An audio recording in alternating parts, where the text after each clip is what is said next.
Everybody pay attention to Bai Xiaochun from the Starry Sky Dao Polarity sect. Just because he's a deva doesn't mean that he'll hold back from fighting nascent soul cultivators. You'd be gravely mistaken if you thought he would. According to our intelligence report, he's a twisted individual who takes delight in bullying people weaker than him. He's definitely the most powerful deva from the Starry Sky Dao Polarity sect, and yet, for his entire life, he's done nothing but oppress those with lower cultivation bases than himself.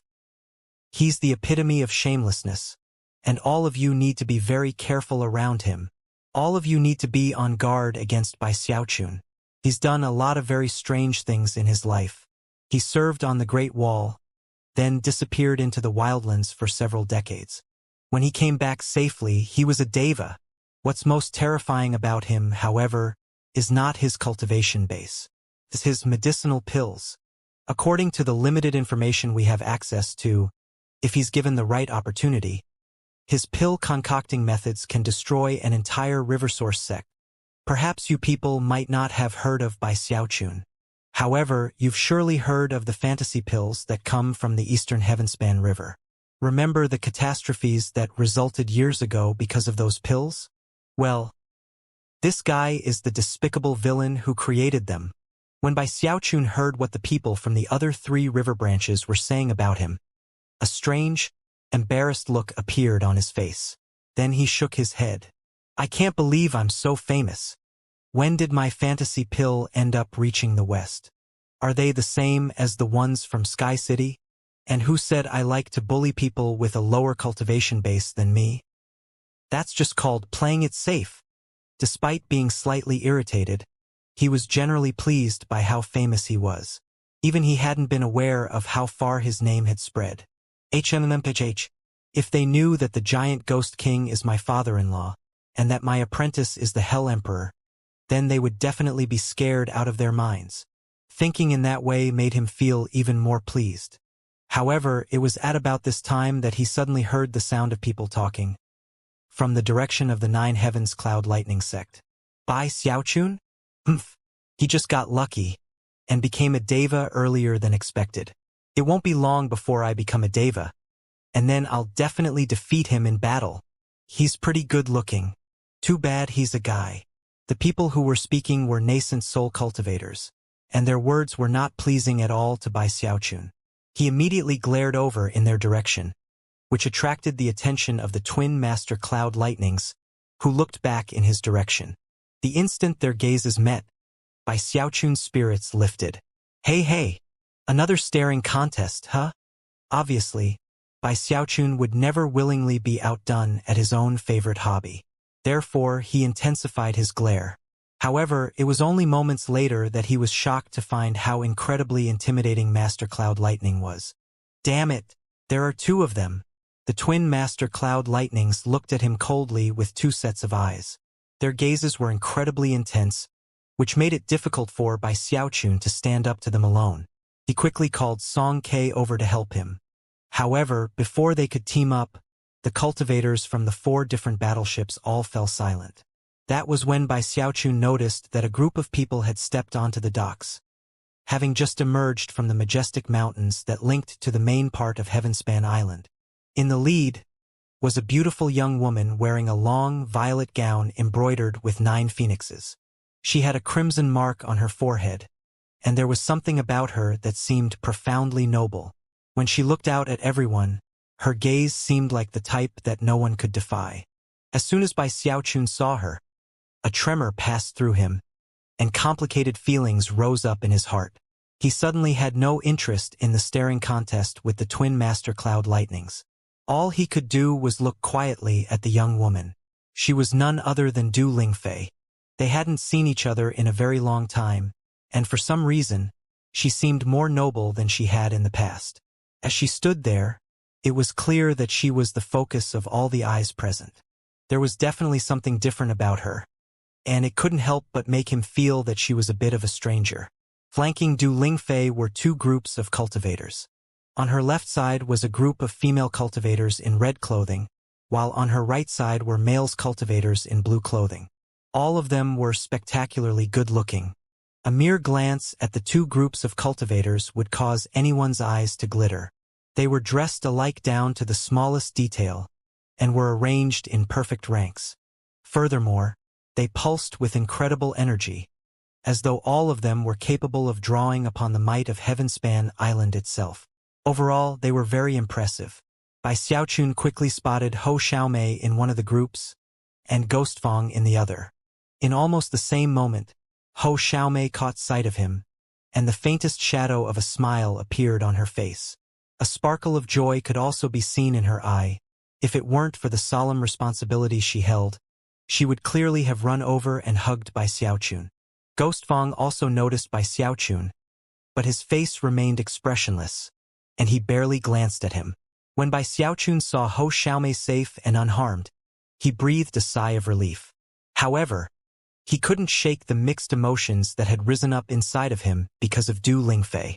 At this point, Du Lingfei smiled and said, "Greetings, fellow Taoists, and welcome to Heavenspan Island." There was a dignity within her voice that was backed by the might of Heavenspan Island, something magical that caused it to penetrate deep into the hearts and minds of everyone present. Somber expressions could be seen on the faces of all of the cultivators present. The Deva experts all stepped forward, clasped hands and bowed. "Well met, emissary."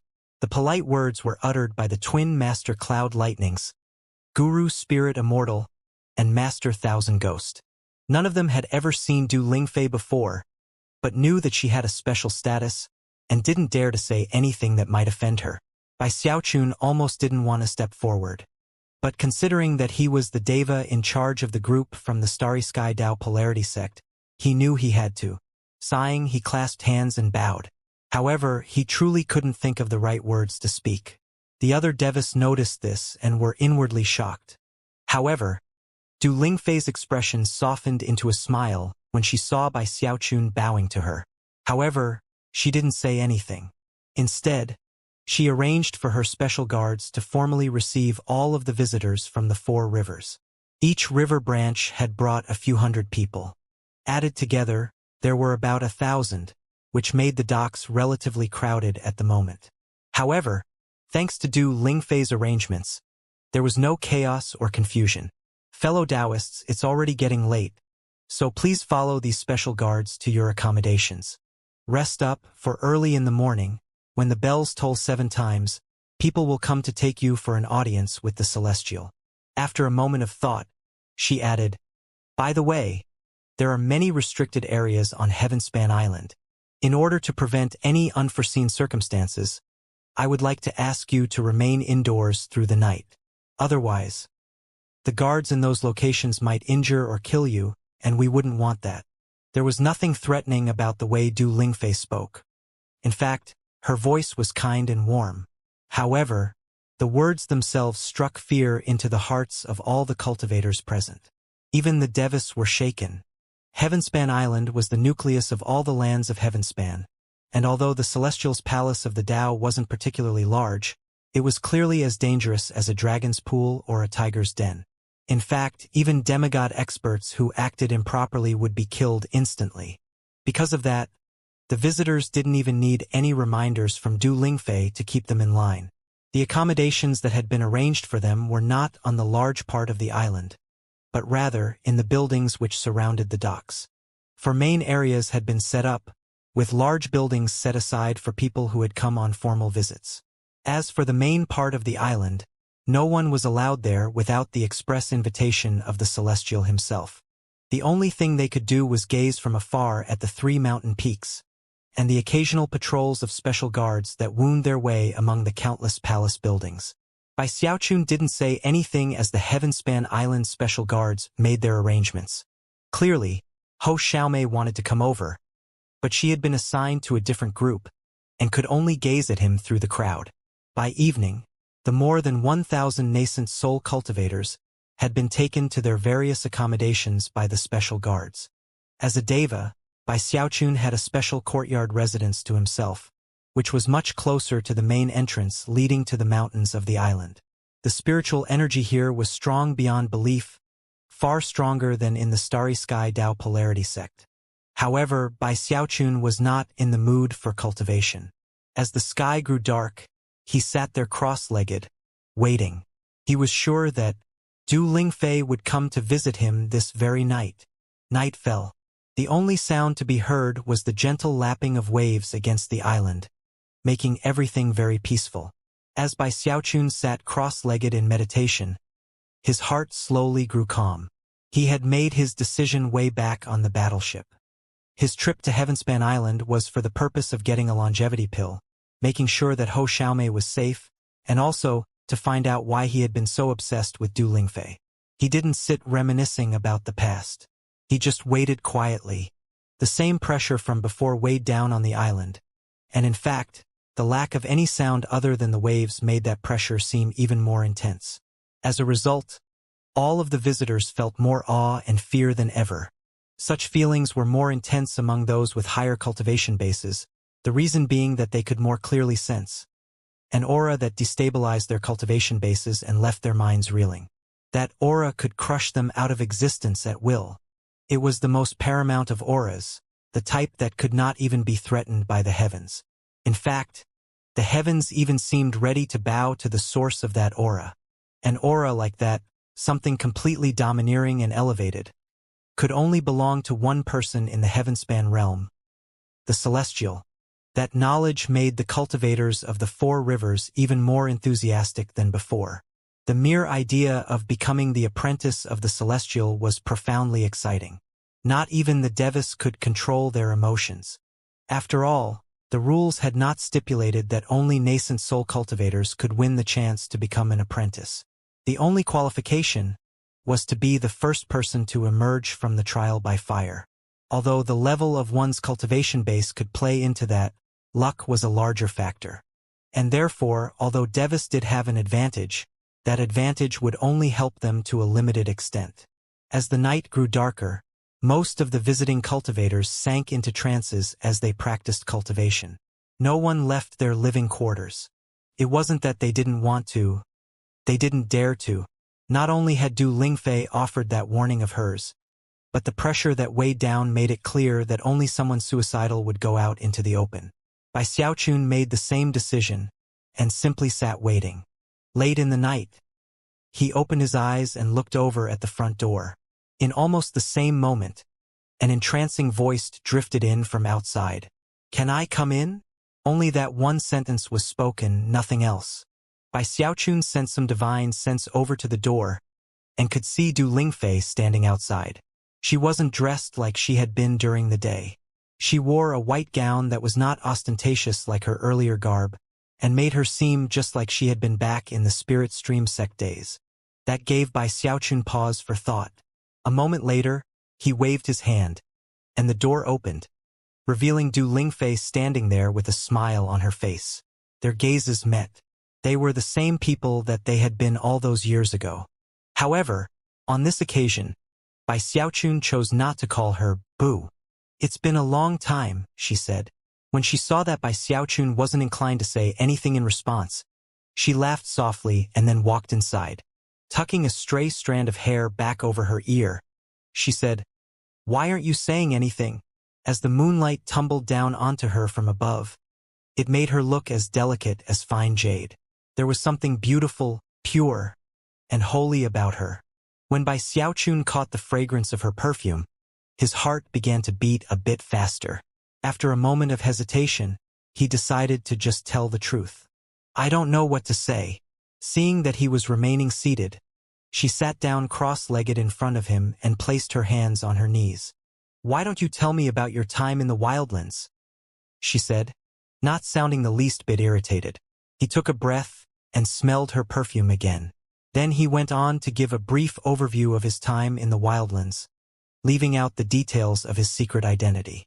In the end, he looked her in the eye, took a deep breath and said, "Thank you for that Deva soul." He didn't tell her that he had ended up forming a Heavendao nascent soul, and only casually mentioned some of the main events during his wildlands adventures. She didn't press for details. It was almost as if both of them were holding back from saying the things they truly wanted to say. Eventually, they lapsed into silence. Although they made a pretty picture, silhouetted against the moonlight, Both of them felt like they were strangers to each other. The sound of the waves surrounded them, seemingly attempting to draw them closer together, and yet failing. After some time passed, Bai Xiaochun suddenly asked, "Who exactly are you?" It was the same question he had asked before leaving for the Great Wall. Way back then, she had told him that when he returned, she would tell him the truth. Therefore, he finally decided to simply ask the question. Du Lingfei didn't seem surprised at all, as if she had been waiting for him to ask. She didn't respond at first and didn't even look at him. But after a moment passed, she looked up into his eyes. "The Celestial is my father." Although Bai Xiaochun had suspected for a long time that this was the case, to hear the words spoken directly, and to have his suspicions confirmed, caused waves of emotion to surge in his heart. He couldn't control his breathing at first. Despite the fact that he had considered the possibility, now that he knew the truth, there were many things that suddenly made sense. It made sense why Du Lingfei had such a special status in the Starry Sky Dao Polarity sect. If the rumors were true that the demigod patriarchs of the 4 river source sects were the apprentices of the Celestial, then that made Du Lingfei their junior sister. With an identity and background like that, Du Lingfei had an extremely unique status in the Heavenspan realm. She was like a pearl of matchless quality. However, there were still unanswered questions. As the Celestial's daughter, a person with incredible standing, what had she been up to in the Spirit Stream sect? And why did she appear later in the Bloodstream sect? Such questions popped into his mind, and they led to more questions. And then, all of a sudden, he remembered something that caused him to tremble involuntarily. He had absorbed a blood hair from the Celestial. Back when he did it, he had hesitated. But the Celestial had been such a distant figure at the time, and the hair had been given to him by the Gravekeeper. Therefore, he had simply braced himself and gone through with the plan to absorb it. But now, he was on the Celestial's doorstep, and Du Lingfei was the Celestial's daughter. "I see," he thought. "Now it makes sense why the demigod patriarch of the Starry Sky Dao Polarity sect only let me off with a warning when I caused so much trouble with my pill concocting." Settling his thoughts, he asked, "Did you arrange for Ho Xiaomei to be brought here?" She actually didn't answer his question directly. She simply looked at him and smiled, much the same way she had back in the Luochen Mountains. She rose to her feet, walked over, and arranged his clothing like a wife would her husband's. Her proximity made the smell of her perfume even stronger, and caused his heart to beat faster. After smoothing out his robes, she looked into his eyes, mixed emotions swirling in her own. Immediately, Bai Xiaochun could sense that her life had not been as happy and carefree as might be expected considering who she was. In fact, she seemed exhausted, and even forlorn. The way she looked at him dredged up memories from the past that suddenly caused him to address her the way he had so long ago. "Boo!" She shivered as memories of her own overtook her thoughts. A moment passed, and then she leaned over, put her lips right next to his ears, and spoke in the quietest of voices. "Xiaochun, be careful of Ho Xiaomei." With that, she looked him in the eyes one more time, then turned and faded away into the air. As Du Lingfei's words rang in his ears, Bai Xiaochun suddenly went slightly stiff. Turning his head, he looked in the direction in which she had just vanished. Despite the fact that she had used the power of Heavenspan Island to fade away, he could still make out the faint shadow of her figure. He felt like going after her to ask more questions, but before he could, she entered the depths of the island. What did she mean by that? "I'm supposed to be careful of Ho Xiaomei." The more he thought about it, the more suspicious it seemed. Furthermore, he couldn't tell if she had been sincere or not. Either way, his uneasiness at the fact that Ho Xiaomei had become a special guard on Heavenspan Island only grew more intense than it had been before. Why do I need to be careful of Ho Xiaomei? He thought back to when he had seen her earlier that day, and from what he remembered, she hadn't seemed any different than she had in the past. And the happiness in her eyes when she spotted him had seemed real. However, he couldn't stop thinking about what Du Lingfei had just said. As he did, his vexation grew. The truth was that, the entire time he had been on Heavenspan Island so far, he had felt uneasy. After some more thought, he sighed. The best thing to do would be to find a chance to go talk with Ho Xiaomei. Even as he thought such things, his expression flickered, and he looked up. Moments later, he saw a beam of light streaking through the darkness toward him. It came to a stop outside his residence, converging into the form of a person who spoke in a sweet, sentimental voice. Big Bro Xiaochun. It was none other than Ho Xiaomei. She wore the same long, red garment that she had worn earlier in the day. She was beautiful, her normally fair face flush with joy, and her eyes sparkled with excitement. Seeing Ho Xiaomei caused the things Du Lingfei had just said, and the suspicions they had aroused in his heart, to vanish for the moment. Ho Xiaomei looked exactly like she had earlier in the day, and the same as he remembered her from the past. This was the very same girl who had stuck so close to him in his early days in the Spirit Stream sect. She was Xiaomei, and she really was like the perfect girl next door. In sharp contrast to his somber reaction to seeing Du Lingfei, Bai Xiaochun rose to his feet and excitedly threw his arms wide. Blinking, he smiled mischievously and said, "Long time no see, Xiaomei. Come. Give your big bro Xiaochun a hug." The light flush of joy which had covered her face instantly transformed into scarlet. Then she glared at him angrily, and yet, at the same time, rushed over and embraced him, burying her face in his neck. At first, she didn't hug him very hard, but as the moments ticked by, and she thought back to how lonely she had been since coming to the island, her grip tightened, as though she didn't wish to let him go. When he felt how tightly she was hugging him, his mischievous smile faded into one of tender affection. He wrapped his arms around her, stroked her long black hair, and breathed in deeply. She smelled completely different than Du Lingfei. He suddenly thought back to the first time he had ever laid eyes on Ho Xiaomei. She was the first girl that had ever truly captured his attention, although he had always been confused about how he felt toward her. All he knew was that right now he was sure that he liked her, even though he didn't know why. Throughout the years he had known her, he had seen her act like a hot pepper around other people, but charming to him. That had always made him feel very good about himself. As he held Ho Xiaomei, he came to the conclusion that there was nothing out of the ordinary about her. She had not changed. She was exactly like she had been before. As she lay nestled in his arms, she murmured, "Big Bro Xiaochun, after all the years that have passed, I wasn't sure if you would even remember me." Already, her mood seemed to be sinking. Bai Xiaochun quickly sat down with her and started telling her his stories about the wildlands. He didn't go into all the details, only some of the most interesting parts. Soon, Ho Xiaomei's mood improved, and she even started laughing. Covering her smile with her hand, she said, "Come on. There's no way that you bossed Devis around." When Bai Xiaochun realized that she didn't believe him, he gave up on being so humble.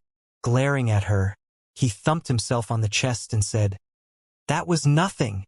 A demigod gave me his daughter's hand in marriage. All of the nobility and aristocracy in Arch-Emperor dynasty were scared of me." Ho Xiaomei laughed. All right. I believe you.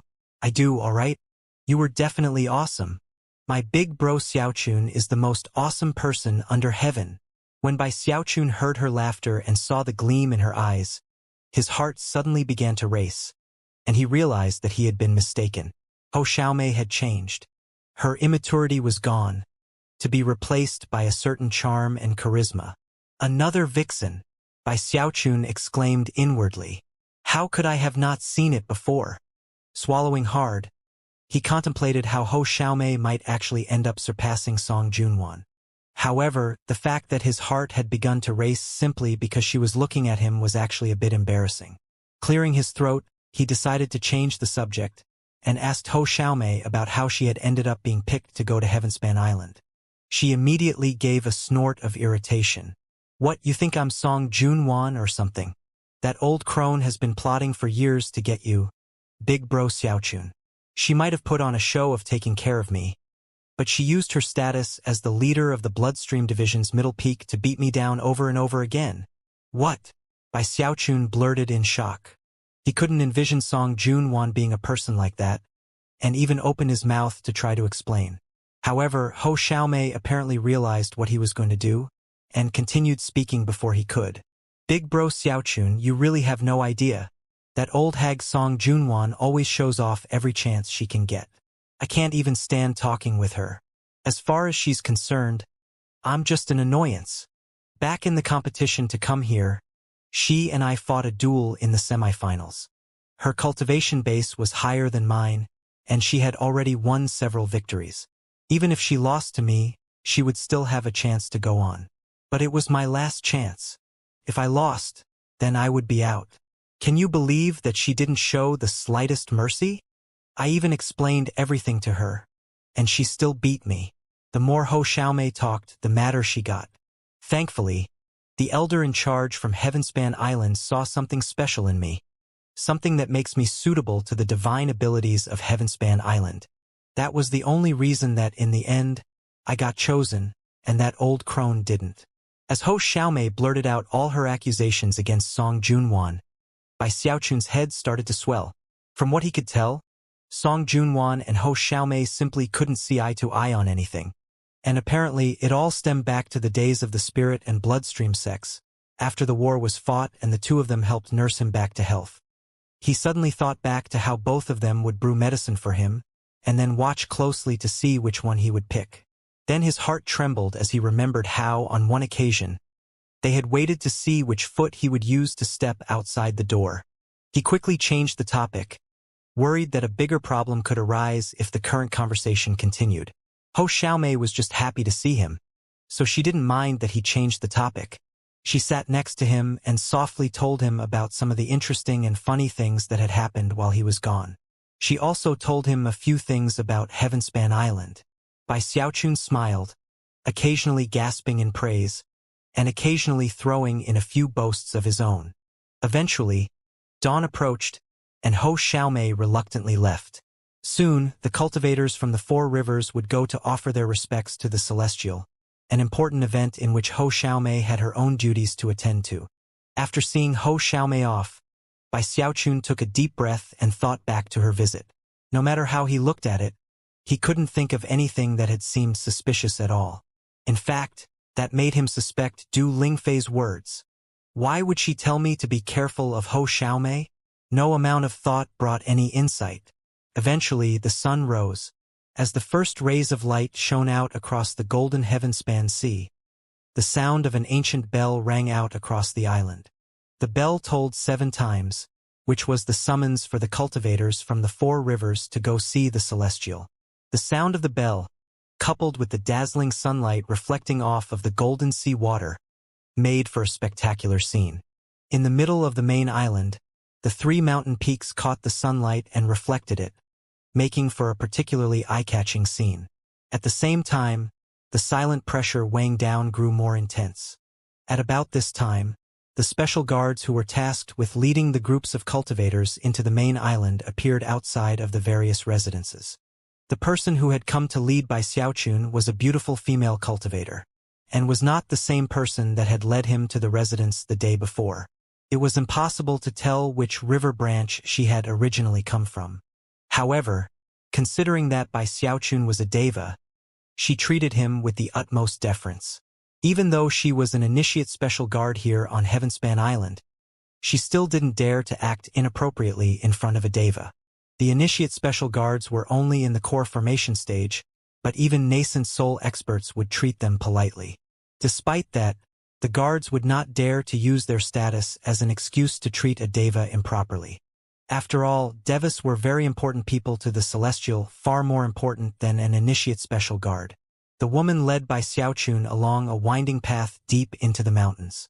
Their destination looked like a celestial paradise, complete with singing birds and blooming flowers. Lush vegetation grew everywhere, and spiritual energy abounded. There were also spirit beasts that dashed to and fro among the greenery. Furthermore, Bai Xiaochun noticed quite a few varieties of extremely rare spirit plants. In the outside world, they would be almost impossible to find, but here on Heavenspan Island, they grew everywhere. He was quite taken aback. He even noticed some shocking medicinal plants which were supposedly extinct. If he took one of those plants outside, everyone in the world would go crazy. Such extravagance, he thought. Although he had seen many extraordinary things in his life, he still had to swallow down his astonishment and work hard to resist the urge to reach out and harvest some of the plants. As he walked along, he saw more and more rare spirit plants and also extraordinary magical items.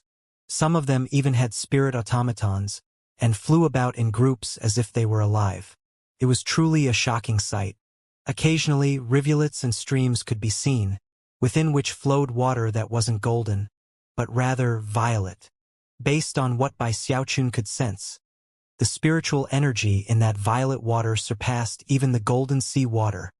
He could also sense auras near the streams and rivulets that were shockingly impressive. From what he could tell, they belonged to plants, magical items, or possibly Deva-level spirit beasts. Everything that he saw reinforced his assessment that this was a shocking and extravagant place. Although Arch-Emperor City in the Wildlands had been impressive, it couldn't compare to this at all. This really was a celestial paradise. The initiate special guard who was leading him glanced over occasionally to size him up. When she saw how shocked he was, she felt very pleased. She was proud to be an initiate special guard, and thirsted for the day when she might get a promotion to being a full special guard. Bai Xiaochun didn't notice her change in attitude. All he could think about was how he was on a virtual mountain of precious items. Just about everything around him could increase his cultivation base or add to his longevity. He almost couldn't resist the urge to reach out and touch them. Eventually, they reached the very depths of the island, a location very close to the three mountain peaks. At one point, Bai Xiaochun got the distinct sensation that they had just passed through some invisible barrier. A sound met his ears like a rushing waterfall, and he looked up to see something completely unexpected. Waterfalls poured down from the summits of the two mountains on the right and left. It was almost like water cascading from the highest heavens, which then collected in a huge lake in the middle of the island. The very center of Heavenspan Island wasn't a flat plain. It was actually an enormous lake. It was a lake of violet water, and the three towering mountain peaks rose up from the very middle of it. The waterfalls from the two side mountains fed the lake, and created not only a thunderous roar, but also a vast quantity of water vapor. Numerous palaces could be seen within the mists, which rose up along with the three mountain peaks. There were so many luxurious palaces constructed on the three mountains that Bai Xiaochun couldn't even count them all. There was an enormous statue on the central mountain peak, which Bai Xiaochun instantly recognized. It depicted the Celestial. At the feet of the statue was the largest and most magnificent palace in all of the Heavenspan realm. The Palace of the Celestial. The entire area had come to be known by a special name. The Palace of the Tao. Bai Xiaochun was completely shaken. Because of how much mist filled the area, the Palace of the Tao was difficult to see clearly. However, it was still possible to make out countless palace maids and numerous special guards, all of them standing silently with looks of proud arrogance in their eyes. The female cultivator led Bai Xiaochun to a huge public square at the edge of the lake, just across from the main mountain peak.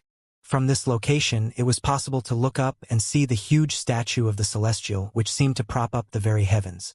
There were already quite a few cultivators gathered in the square, all of whom were looking up at the statue, eyes burning with veneration. Big Fatty Zhang and Bai Xiaochun's other friends were there, all of them seemingly overwhelmed with emotion. When they and the other cultivators from the eastern Heavenspan River noticed Bai Xiaochun, they hurried over. The Palace of the Tao is the most extravagant palace I've ever seen in my life. Did you guys see the medicinal plants? I saw an immortal azura orchid on my way over. Heavens! Those orchids only grew in ancient times. Supposedly, if a mortal ate one, he would immediately rise to the core formation stage. That's nothing. I saw a two-headed dragon. Did you hear me? A dragon. With two heads. You almost never see those in real life. Everyone was very excited and couldn't stop talking about everything they had seen. The truth was that the Palace of the Tao really was a profoundly shocking place. Bai Xiaochun looked up at the huge statue of the Celestial, which was remarkably lifelike. Based on what he remembered of the Celestial, this statue looked exactly like him in every way. In fact, he happened to notice that there on the statue's forehead was a lock of blood-red hair. He suddenly shivered. At the same time, he heard a voice speaking loudly from among the nearby cultivators from the Nine Heavens Cloud Lightning sect. It was the twin Master Cloud Lightnings. Do you see that blood hair on the exalted celestial's forehead? According to the legends, that's actually a precious treasure of life force, forged by the celestial himself. It contains boundless power, and is a rarely seen type of good fortune containing unfathomable mysteries. The instant Bai Xiaochun heard the twin Master Cloud Lightnings introducing that blood hair to the other cultivators, his anxiety and guilt grew. He couldn't help but have a bit of a guilty conscience. Besides, if the celestial found out that he had actually absorbed the blood hair, he might very well refine Bai Xiaochun to replace it. That blood hair wasn't as amazing as the twin Master Cloud Lightnings makes it sound. All it did was push me to the great circle of the undying bones. All of a sudden, he thought about what would happen if his relationship with Du Lingfei went to the next step, and the celestial ended up as his father-in-law. If it was his father-in-law who found out later that he had absorbed that hair, probably wouldn't be as big of a deal. Having reached this point in his train of thought, he blinked a few times, and then looked around for Du Lingfei. Even as Bai Xiaochun started to look around for Du Lingfei, someone inside the grand hall on top of the main mountain peak looked down, casting a gaze onto the lands below that caused the sky to grow dim and a huge wind to kick up. The heaven-span sea went still, as did the waterfalls and the surface of the lake. Because of that gaze, the entire island began to tremble. Everyone in the square, including Bai Xiaochun, felt their minds reeling madly. All talk ceased, and all hearts began to race as an indescribable pressure suddenly weighed down on all of them.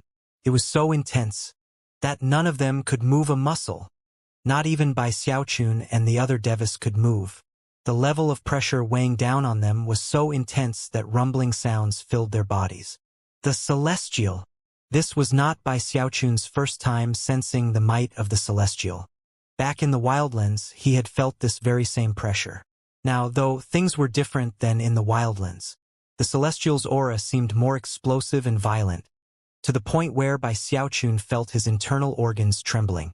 It was energy that surpassed the Deva realm by many times, and even the demigod level. This was the absolute peak level of power in this world. He's not injured? Bai Xiaochun thought, shivering. The other Devis were shaking uncontrollably, so there was little need to mention the nascent soul experts, whose minds were almost complete blanks. It was at this point that a young woman walked out from the palace at the foot of the huge statue.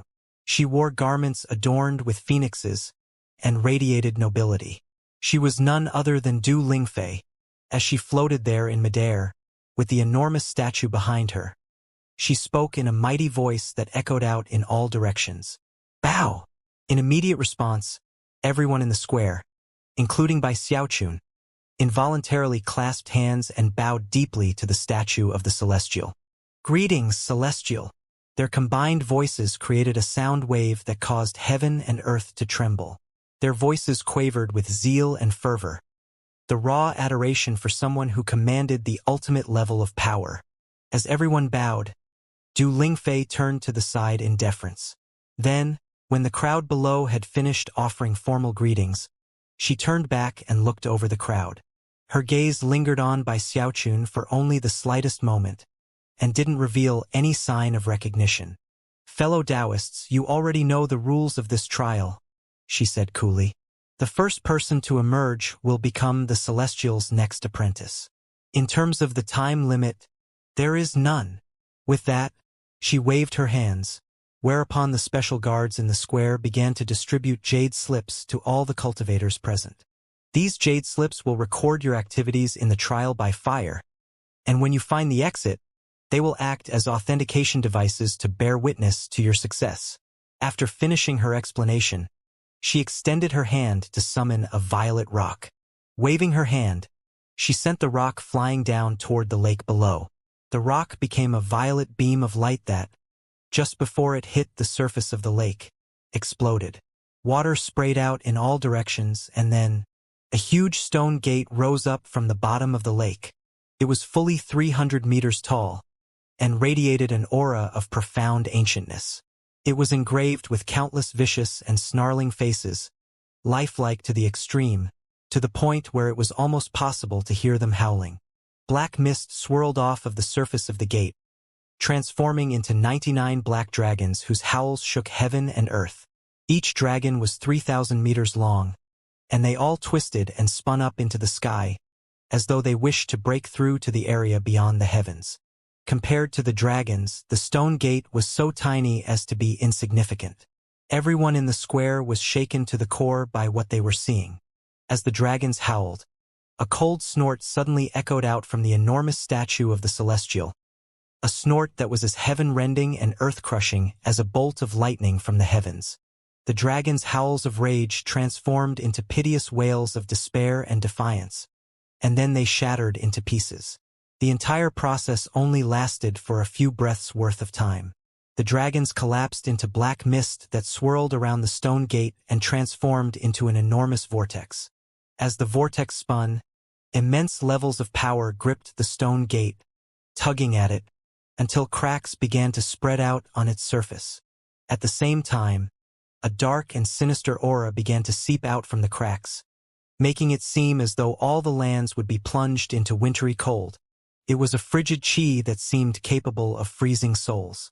Even Bai Xiaochun shivered as he looked at the cracks which, despite not seeming very big, were actually dozens of meters wide. Not even by calling upon the full power of his Deva cultivation base was he able to see the world that existed beyond those cracks clearly. Despite that, both Bai Xiaochun and everyone else present could tell that this trial by fire would be very difficult. The twin Master Cloud Lightnings, Master Thousand Ghost and Guru Spirit Immortal all had very serious expressions on their faces, and it was the same with all of the various nascent soul cultivators. Song Ke, Bai Lin, Zhao Tianjiao, Heretic, and everyone else present was completely shaken. The gate leading to the trial by fire was completely bizarre, and at the same time, led almost everyone to the same question. Why was the Celestial using these rules and this dangerous trial by fire in order to select a new apprentice? After all, the nascent soul cultivators who were participating in the trial were cunning foxes whose understanding of the art of scheming surpassed cultivators of lower levels. It would be almost impossible for them to avoid being suspicious of situations like this. Everyone in the crowd was so shocked that none of them noticed how big Fatty Zhang's eyes were wider than anyone else's. And that was because he had seen this stone gate in his dream. One last reminder, Du Lingfei said softly. Instantly, the cultivators in the square looked over at her. The trial by fire consists of an enormous land that, despite not being endless, is so huge it defies description. It consists of 4 main areas: a deep marsh, a wild jungle, a vast plain, and a barren desert. Whatever magical items you bring with you into the trial by fire will not function. Pay attention to your spiritual power. In the land of the trial by fire, spiritual energy is scarce. To come out on top in the trial by fire, and in fact to simply survive, you will need to carefully control your spiritual power. However, there are many unbonded magical items inside. If you can acquire them, they will increase your battle prowess and make it much easier for you to succeed. You won't be the only ones inside the trial. I will lead a group of Heavenspan Island's special guards inside, and we will be tasked with supervising, appraising, and adjudicating disputes. Du Lingfei's words caused most of the crowd in the square to relax a bit. Now that they knew they wouldn't be alone, but would have Heavenspan Island's special guards in the trial with them, they felt much safer. Furthermore, Du Lingfei, who was the Heavenspan emissary, would also be going in. Because of all of that, everyone felt much less nervous. The twin Master Cloud Lightnings, Master Thousand Ghost and Guru Spirit Immortal were also relieved. Although they weren't personally aware of all the details of Du Lingfei's identity, they had been Devis for many years and had many speculations.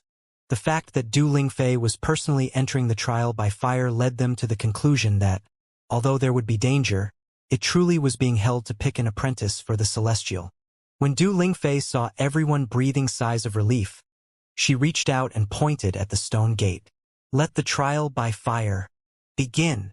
A gravitational force sprang out from the vortex, causing rumbling sounds to fill the air.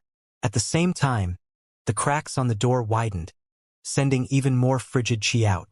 Although the frigid chi was intense, it couldn't match the burning passion in the hearts of the trial takers. Without any hesitation, they began to fly into the air and then pass through the stone gate. The cultivators from the west, south, and north made for a total of over 600 people. There were also several hundred special guards from Heavenspan Island. All of them flew into the air toward the stone gate. The group from the Starry Sky Dao Polarity sect exchanged glances, then took deep breaths and did the same. Big Fatty Zhang hesitated for a moment, then looked over at Bai Xiaochun, nodded, and also headed toward the gate. As Song Ke, Zhao Tianjiao, Bai Lin, and many other familiar faces headed toward the gate, Bai Xiaochun's eyes flashed with determination, and he also headed forward. However, before entering, he noticed a group of 7 or 8 special guards approaching. One of them was Ho Xiaomei. "Good luck, Big Bro Xiaochun," she said, keeping her voice down, but smiling broadly. Bai Xiaochun was actually a bit surprised. Although he had seen Ho Xiaomei in the special guards earlier, it hadn't occurred to him that she would actually be participating in the trial by fire. Ho Xiaomei was only in core formation, so as far as Bai Xiaochun was concerned, going into the trial by fire would be a very dangerous thing for her. "You're coming too?" Bai Xiaochun said nervously. "Well, why don't you go in with me? It's going to be dangerous." She blinked a few times, and then covered a smile with her hand. "Okay, sure. It would be great to have you there to protect me, Big Bro Xiaochun." There wasn't anything particularly strange about her words, but for some reason, Bai Xiaochun felt that there was something odd about her. In fact, he could even detect an unusual, sinister aura on her that felt distinctly uncomfortable. However, there wasn't any time to think about it right now. After all, the frigid chi from the stone door had filled the area, and he couldn't quite tell for sure if what he was sensing was that, or something specifically coming from Ho Xiaomei. Either way, it put him on guard. It was difficult to see anything in the area, but it was possible to detect a powerful force of teleportation building up. As the teleportation formation inside of the stone gate was activated, intense rumbling sounds erupted into the ears of everyone present. It felt as if the air were being ripped open around them, as though powers of both gravitation and repulsion were being exerted at the same time. Then Bai Xiaochun's vision swam. When it cleared, he was in a completely unfamiliar world. A desert stretched out around him, and off in the distance, he saw a sandstorm that looked like a massive ocean of sand. And it was heading in his direction. It was so shockingly powerful that any dunes it encountered were instantly razed flat. Shockingly, he could see a cultivator tumbling through the air inside of the sandstorm. Although he couldn't see the man's face, based on his clothing, he was from the Dragon Totem Ghost Sea sect. At the moment, he was letting out a blood-curdling scream. A moment later, the cultivator exploded, sending blood spraying out in all directions and staining the sand around him bright red. However, in the blink of an eye, the screaming winds erased any evidence of the blood. Bai Xiaochun was completely shaken by what he was seeing. Looking around, all he could see was endless desert, without a single person visible anywhere. The sky was violet, and yet the light it cast down didn't make anything difficult to see. Right now didn't seem to be the time for protracted thought, so Bai Xiaochun immediately began to edge backward. As he did, twinges of pain shot through his leg, only to vanish moments later. It only took a moment to realize that the pain had come when he moved backward, and the sand shifted against his leg. When that happened, he came to a shocking conclusion about how the Dragon Totem Ghost Sea sect disciple he had just seen ended up dying. He simply couldn't fight back against the power of the sandstorm, and had been shredded to pieces. Shockingly, each grain of sand in this desert contained the power of a divine ability from the early nascent soul stage. Every single bit of sand contained deadly power if it hit a person, not to mention if someone was tossed into an entire storm of it. The sandstorm also exerted a powerful gravitational force that would make it very difficult to escape once sucked in. As Bai Xiaochun realized these things, he gasped in shock. Although he had a Deva cultivation base and shocking fleshly body power, both of which made it possible for him to shrug off an attack from an early nascent soul stage cultivator, His keen senses told him that the power of the sandstorm increased the further one went inside. In fact, he wasn't sure how long he would last if he got sucked in that far. What the hell kind of trial by fire is this? How come this place is so dangerous? Already, the gravitational force was tugging at him. Furthermore, the haze of the sand being kicked up into the air made it difficult to see very far. A nascent soul cultivator or even a half-deva would have almost no hope of surviving in this area. However, Bai Xiaochun was a deva. Despite being shaken, he unhesitatingly called upon his undying hex and began to flee at incredible speed. Because of the conflict caused by the gravitational force and his incredible speed, intense rumbling sounds rang out. Thankfully, though, he shot like an arrow off into the distance, buffeted by the wind and pelted by sand and rubble. Even after breaking free, he kept flying at top speed for several hundred kilometers. Only then did he stop and look back at the distant sandstorm, his heart pounding with residual fear.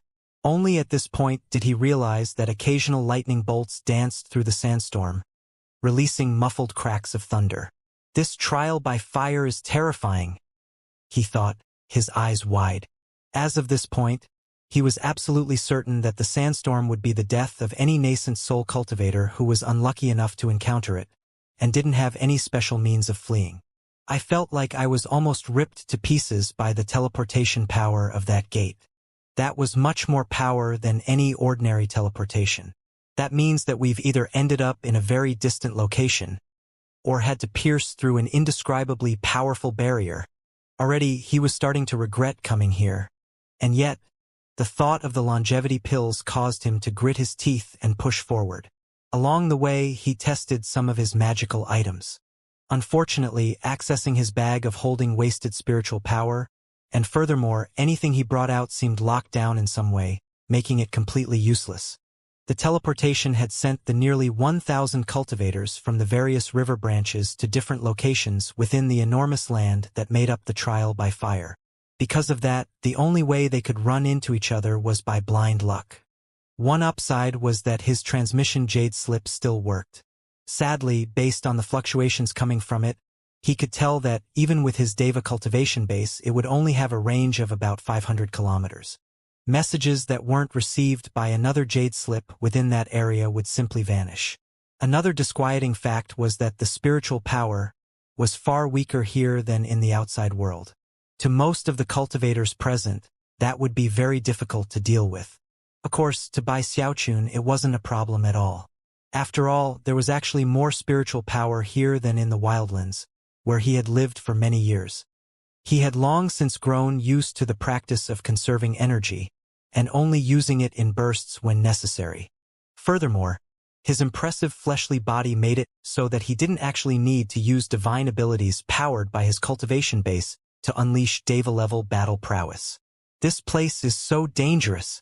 Ho Xiaomei, Big Fatty Zhang, Song Ke, Bai Lin, and everyone else are in great danger. Then he thought about that strange, sinister feeling he had sensed from Ho Xiaomei earlier, and he started to get more nervous. He pulled out his transmission jade slip and sent some messages.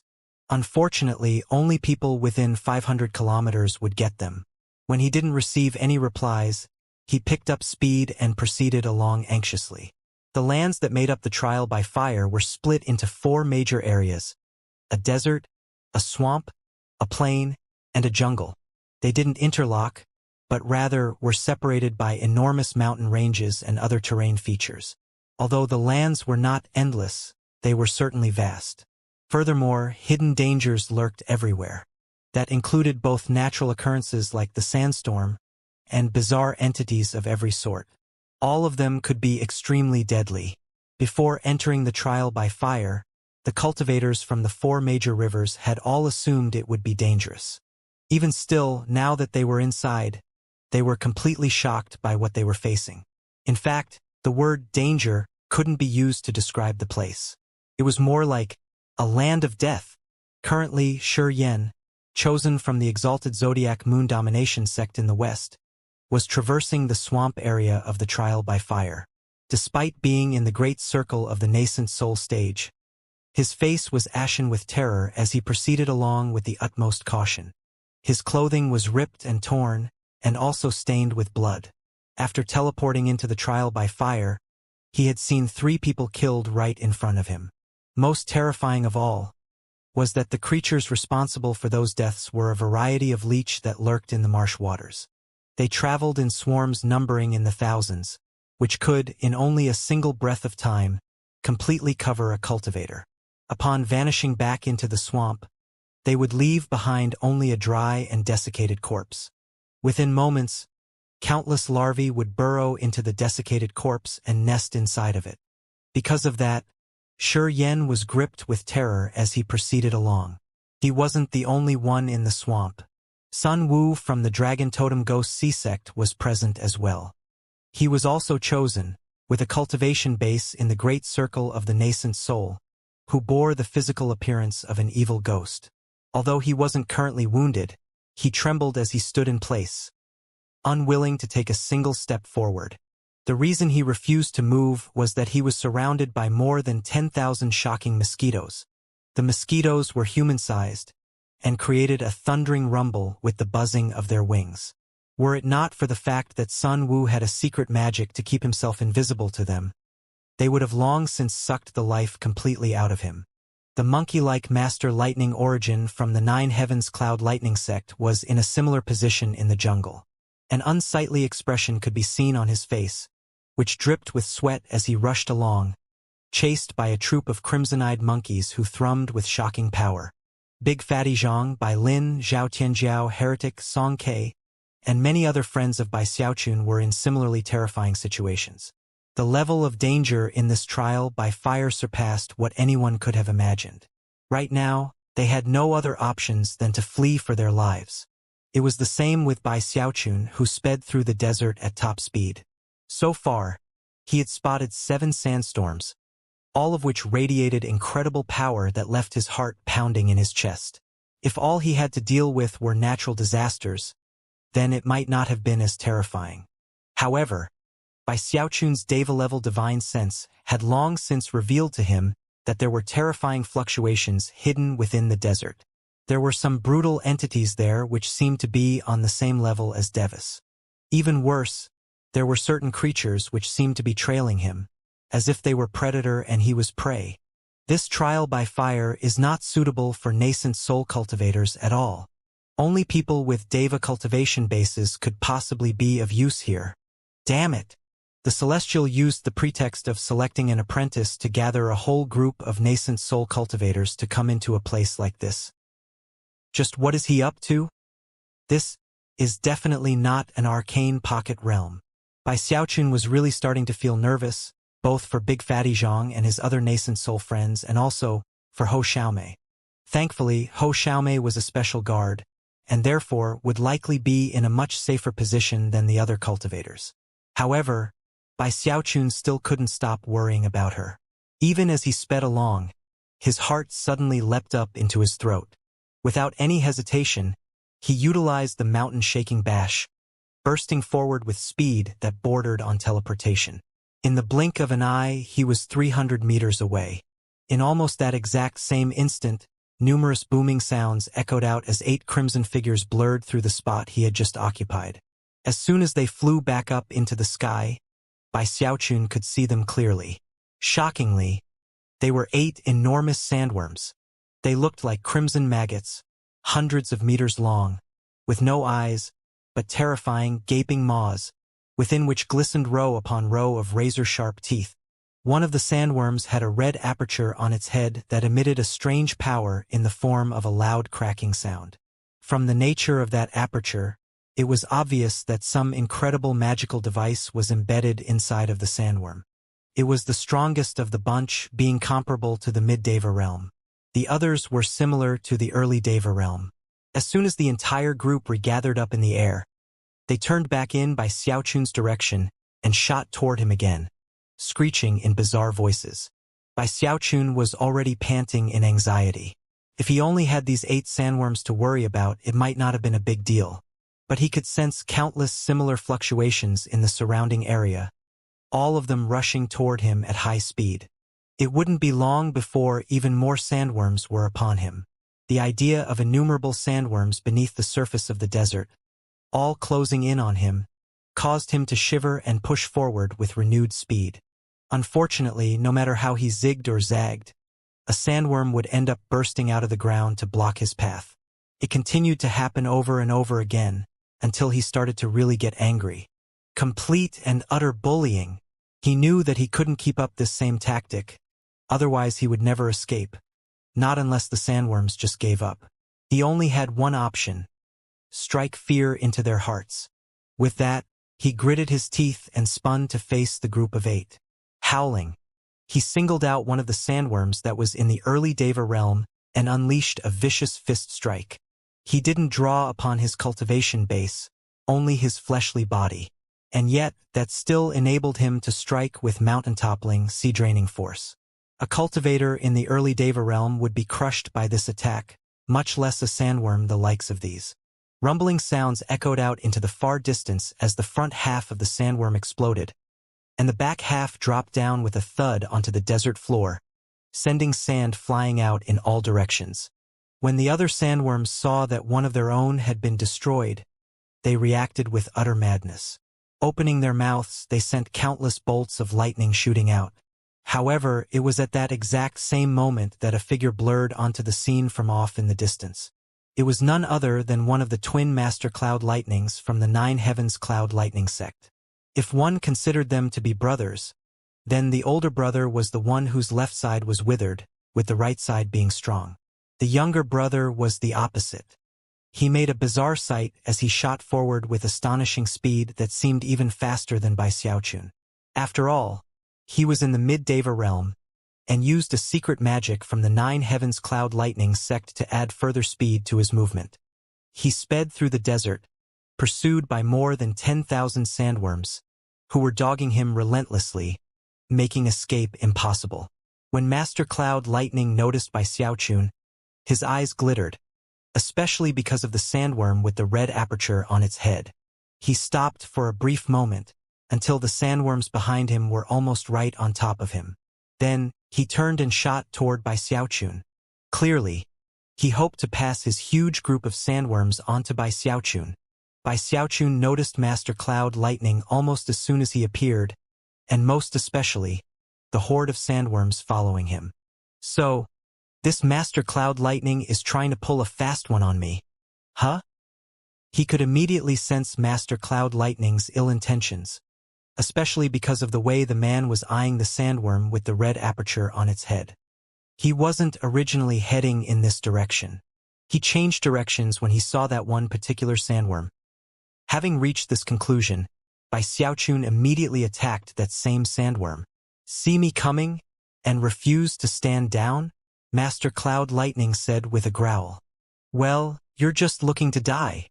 His eyes shone with cold light as he accelerated in Bai Xiaochun's direction, bringing countless howling sandworms with him. As Master Cloud Lightning closed in, Bai Xiaochun spun, changed directions, and then headed, not toward the sandworm he had been fighting, but toward Master Cloud Lightning. Master Cloud Lightning's lips turned up into a sneer, as if he had anticipated Bai Xiaochun's actions. Even as Bai Xiaochun closed in, he suddenly blurred, making him impossible to see with the naked eye, and almost impossible to detect with divine sense. Even as Bai Xiaochun's eyes flickered in surprise, the vast number of sandworms that Master Cloud Lightning had brought over locked onto him. Howling, they opened their mouths and swept forth to encircle Bai Xiaochun. An unsightly expression could be seen on his face. The divine ability that Master Cloud Lightning had just used had already affected him dramatically. Although most of the more than 10,000 sandworms were at the nascent soul level, there were some who were in the Deva realm, which meant that it would be very difficult to handle the entire group. That was especially true, considering that Master Cloud Lightning was lurking menacingly in the vicinity. Rumbling sounds could be heard as the shadowy form of Master Cloud Lightning backed away, a sneer on his face the entire time. Measly rookie Deva. They might say he has incredible battle prowess, but rumors like that are usually just fabrications. If he had fled the moment he saw me, he might have had a chance. Unfortunately for him, he's just an idiot. Chuckling coldly, Master Cloud Lightning watched through narrowed eyes as the hordes of sandworms closed in on Bai Xiaochun. The truth was that Bai Xiaochun was starting to get very angry at how this Master Cloud Lightning seemed to abound with wickedness. They had no beef with each other, and yet he had acted with utter viciousness, all because of a sandworm. Maybe if I were a nascent soul cultivator, this would make sense. But I'm a deva too. This Master Cloud Lightning is obviously looking down on me. The bully. Having reached this point in his train of thought, Bai Xiaochun's eyes narrowed. Blurring into motion, he unleashed attack after attack, blowing up sandworms with each one. Based on the speed he used earlier to fall back, he's obviously no ordinary deva. If I simultaneously used my Undying Hex and the mountain-shaking bash, I might be able to get close to him. But if he kept running afterward, the sandworms would still be after me, and that would put me in a bad position. I need to get him to come a bit closer to me.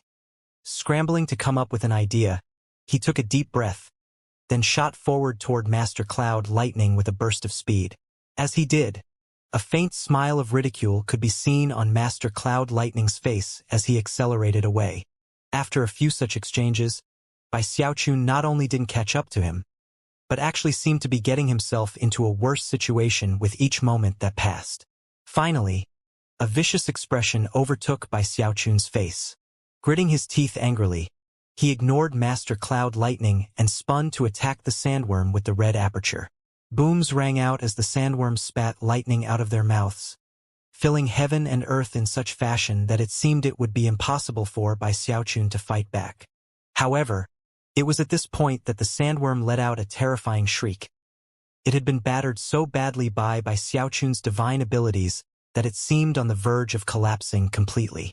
Master Cloud Lightning noticed what was happening, and it caused his eyes to flash with bright light. Although he couldn't be sure whether Bai Xiaochun was feigning weakness or not, he was supremely confident in himself either way. The point here isn't to kill this guy. It's to get the magical item in that sandworm's body. Eyes narrowing, he began to search for an opportunity. At this point, Bai Xiaochun landed a fist strike onto the sandworm, causing it to shriek and fall back. That was when Bai Xiaochun made his move. He shot forward with such incredible speed that it bordered on teleportation, leaving a string of sonic booms behind him. In the blink of an eye, he was on the sandworm, reaching out with his right hand, the fingers of which glittered with black light. However, just before his hand landed on the sandworm, his eyes glittered with gold light, and he utilized the mountain-shaking bash. Rumbling sounds echoed out as he accelerated with shocking momentum, surpassing the sandworm. Any sandworm in his way was bashed to pieces, allowing him to shoot as straight as an arrow toward Master Cloud Lightning. The speed was such that Master Cloud Lightning was struck with absolute shock. Snorting coldly, he gave up on his designs for the sandworm and shot backward, still confident that not even someone in the late Deva realm would be able to catch him.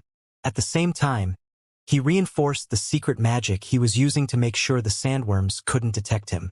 In that moment in which Master Cloud Lightning accelerated again, Bai Xiaochun utilized his Undying Hex. In the blink of an eye, his speed broke past its previous limit, causing him to shoot after Master Cloud Lightning like a bolt of lightning. Because they had already been relatively close, he didn't hesitate to follow through with the throat-crushing grasp.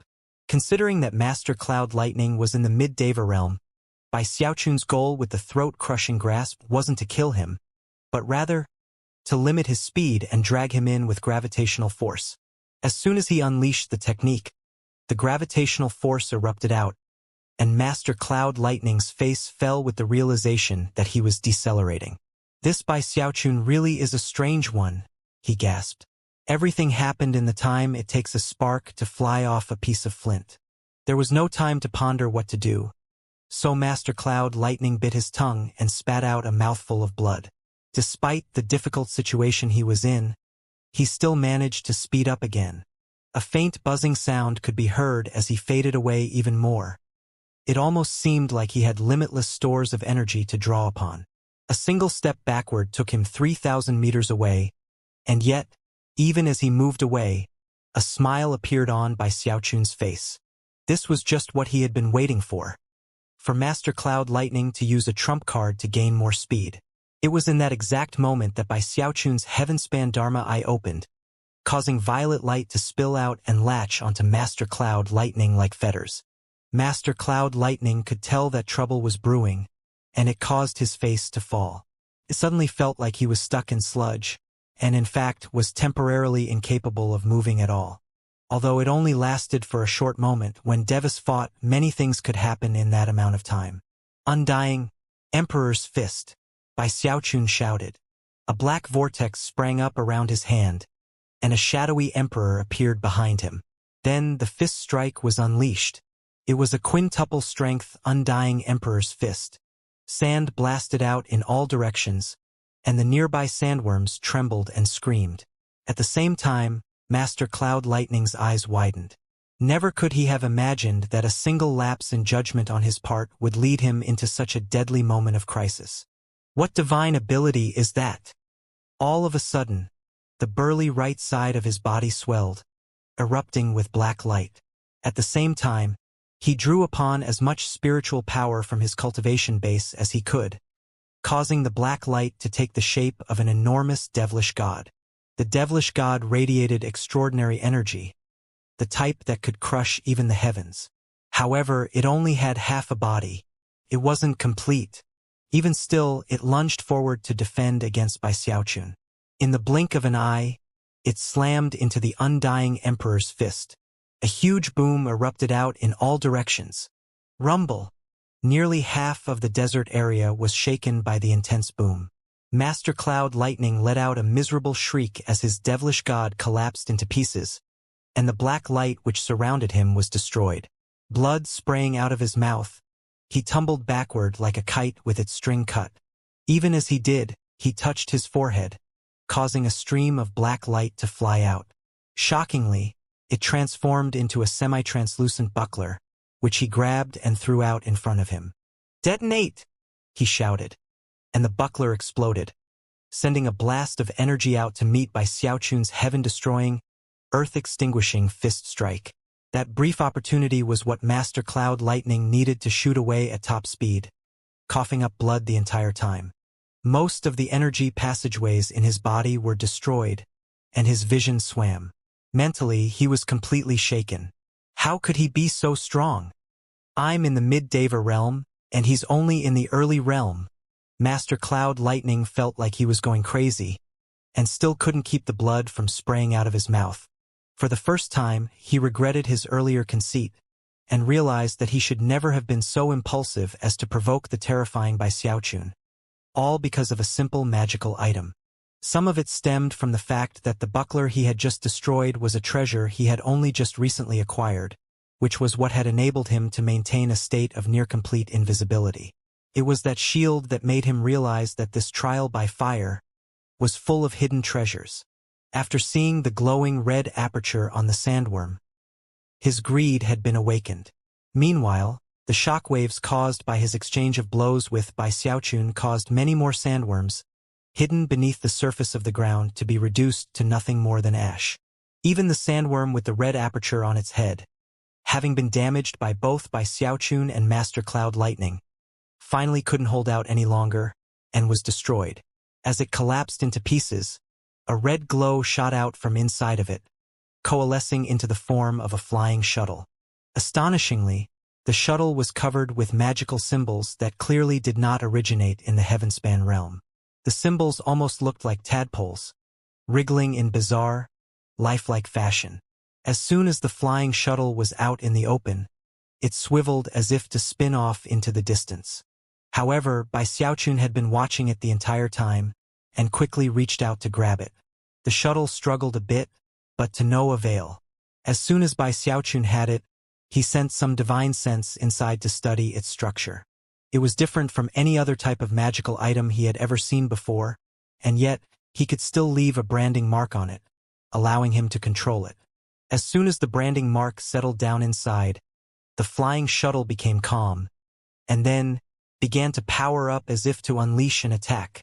An assault treasure, Master Cloud Lightning blurted, his eyes going wide, and his heart dripping with figurative blood. The only things he had acquired so far were utility treasures. The fact that this flying shuttle was an assault treasure meant that its value was beyond compare. Now was not the time for jealousy, though. He was already seriously injured, and considering how terrifying Bai Xiaochun was, he decided to use a secret magic that drew upon his longevity in order to put some distance between the two of them. Lightning and thunder crackled as Master Cloud Lightning became a lightning bolt that shot off toward the horizon, leaving a trail of frozen air behind because of the frigid chi that surrounded him. The faster he moved, the less likely it would be that anyone would be able to attack him. As such, he managed to escape with his life. Unfortunately, the drainage was significant and potentially dangerous. In the hopes of not wasting too much longevity, he looked over his shoulder and shouted, "This was a misunderstanding, fellow Taoist Bai. Our sects have been friends for years, and therefore, I can offer an explanation for—" "Explanation my ass," Bai Xiaochun roared. At the moment, he was really angry. He hadn't done anything to provoke anyone. Master Cloud Lightning had been the one to attack him. It might have been one thing if he just tried to unload a bunch of sandworms on him. But then there was his overt sneering, and the fact that he had tried to steal that magical item. Bai Xiaochun cared about his poor little life more than just about anything else, and therefore it was something sacrosanct as far as he was concerned. The fact that Master Cloud Lightning had plotted against him in deadly fashion was something he couldn't ignore. Furthermore, he had been forced to use his undying Emperor's Fist, something he had hoped to avoid in the early stages of the trial by fire. His plan had been to conserve as much power as he could, but thanks to Master Cloud Lightning, he had done the opposite. Because of how furious he was, there was no way he would just let his enemy escape.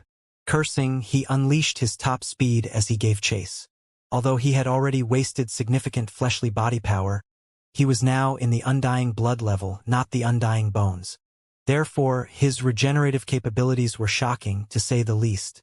As his chi and blood returned to normal, he used his undying hex to close in on Master Cloud Lightning with incredible speed. Master Cloud Lightning was wailing inwardly, but had few options at his disposal. He could only steel himself and draw further upon his longevity to try to escape, and thus the two of them sped through the desert in a deadly chase. Before long, half a day had gone by, and evening was falling. Bai Xiaochun was amazed by how things were going. So the old guy is fast, I can accept that, but how can he keep it up for so long? Bai Xiaochun had always thought himself to be fast, so it was nothing less than shocking to find that Master Cloud Lightning was actually outdoing him. Bai Xiaochun had his undying hex, but that could only give him bursts of speed. It was the same with the mountain-shaking bash. The only thing he had been left which he still hadn't used was the God Killer. He only had a few drops of undying blood, and every time he used the God Killer, he would lose one. As far as he was concerned, each of those drops of blood was as valuable as a Deva soul. And it was impossible to say whether or not Master Cloud Lightning's soul would count as a complete Deva soul. Were anyone else chasing Master Cloud Lightning, that person would already have given up. But after some thought, Bai Xiaochun snorted and thought, "Maybe I can't kill him, but I can scare him to death. I refuse to believe that he can flee like this for so long without wasting a bunch of energy." Having reached this point in his train of thought, he shouted, "Hey, you old punk! Better use a trump card now, or you're dead." Then he used his undying hex and mountain-shaking bash to accelerate dramatically. Master Cloud Lightning had built up a bit of distance between the two of them, but when he heard what Bai Xiaochun had just shouted, and saw that distance being eaten up, he bit down on his already mangled tongue, spitting out some blood to build up more speed. However, as soon as he did that, Bai Xiaochun slowed down. Realizing that he had been played, Master Cloud Lightning grumbled angrily, then gritted his teeth and continued onward. However, how could Bai Xiaochun end things so casually? He suddenly let out a shout as if he were about to accelerate, which immediately pushed Master Cloud Lightning closer to the brink of madness. However, he didn't accelerate. Then, moments later, he did. Slowly but surely, Master Cloud Lightning was being driven insane.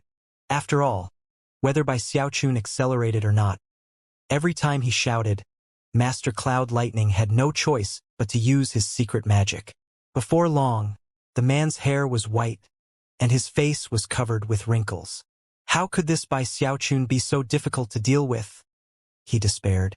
If things keep going on like this, he'll kill me without even having to catch up to me. Finally, he slapped his bag of holding and began throwing random things out left and right in the hopes of distracting Bai Xiaochun. Bai Xiaochun was delighted by this development and felt prouder of himself than ever. After all, he was so awesome that his enemies resorted to throwing random magical items out in the hopes of slowing him down. This is definitely the ultimate level of giving chase. Nothing tops this. Sighing, he began to collect the random items. Finally, distance began to build up between the two of them, and Master Cloud Lightning sighed in relief. And yet, despite the distance being built up, Bai Xiaochun was still chasing him, and therefore, he didn't dare to stop using his secret magic. He's still not giving up. What's the big deal? I just ambushed him. That's all. And it didn't even work. Devas do that kind of thing to each other all the time. Master Cloud Lightning felt like he might collapse mentally at any moment. As of now, he deeply regretted provoking the heaven-damned Bai Xiaochun. At the same time, he used a different secret magic to try to make contact with the other Master Cloud Lightning. Unfortunately, his other half was too far away to provide any help. 3 days passed in a flash. The distance between Master Cloud Lightning and Bai Xiaochun continued to grow. Eventually, they were nearing the border of the desert area. Master Cloud Lightning's mood continued to sink, and he cursed constantly in his heart. His hair was now so white, and his skin so full of wrinkles, that it seemed likely he had lost an entire 60-year cycle of longevity during the last 3 days alone. The mere thought of all that longevity caused Master Cloud Lightning to slip further into madness. 3 days. This guy has been chasing me for 3 whole days. Master Cloud Lightning's hair was disheveled, and his eyes completely bloodshot. The longer he fled, the worse off he was. And yet, Bai Xiaochun's regenerative capabilities made it so that taking part in this protracted chase wasn't difficult at all for him. Master Cloud Lightning felt like weeping, and yet had no choice but to continue running away. Bai Xiaochun knew that he wouldn't be able to catch up, but hoped to instill even more fear into Master Cloud Lightning's heart, and also force him to waste as much energy as possible. It's too bad Chen Hetian didn't come along. This would be the perfect situation to vent on him a bit. Sighing, he prepared to shoot forward with another burst of speed, when all of a sudden, his expression flickered. Just now, he had noticed a familiar figure within the range of his divine sense. Other than Master Cloud Lightning and some corpses, he hadn't seen anyone for several days, so he was immediately delighted. As he got closer, and he confirmed the identity of this newcomer, his delight grew, and he even shifted directions to head in their direction. Before long, 5 people came into view, speeding along near the border of the desert. Among those 5 was Du Lingfei. Her 4 companions all wore the garb of special guards.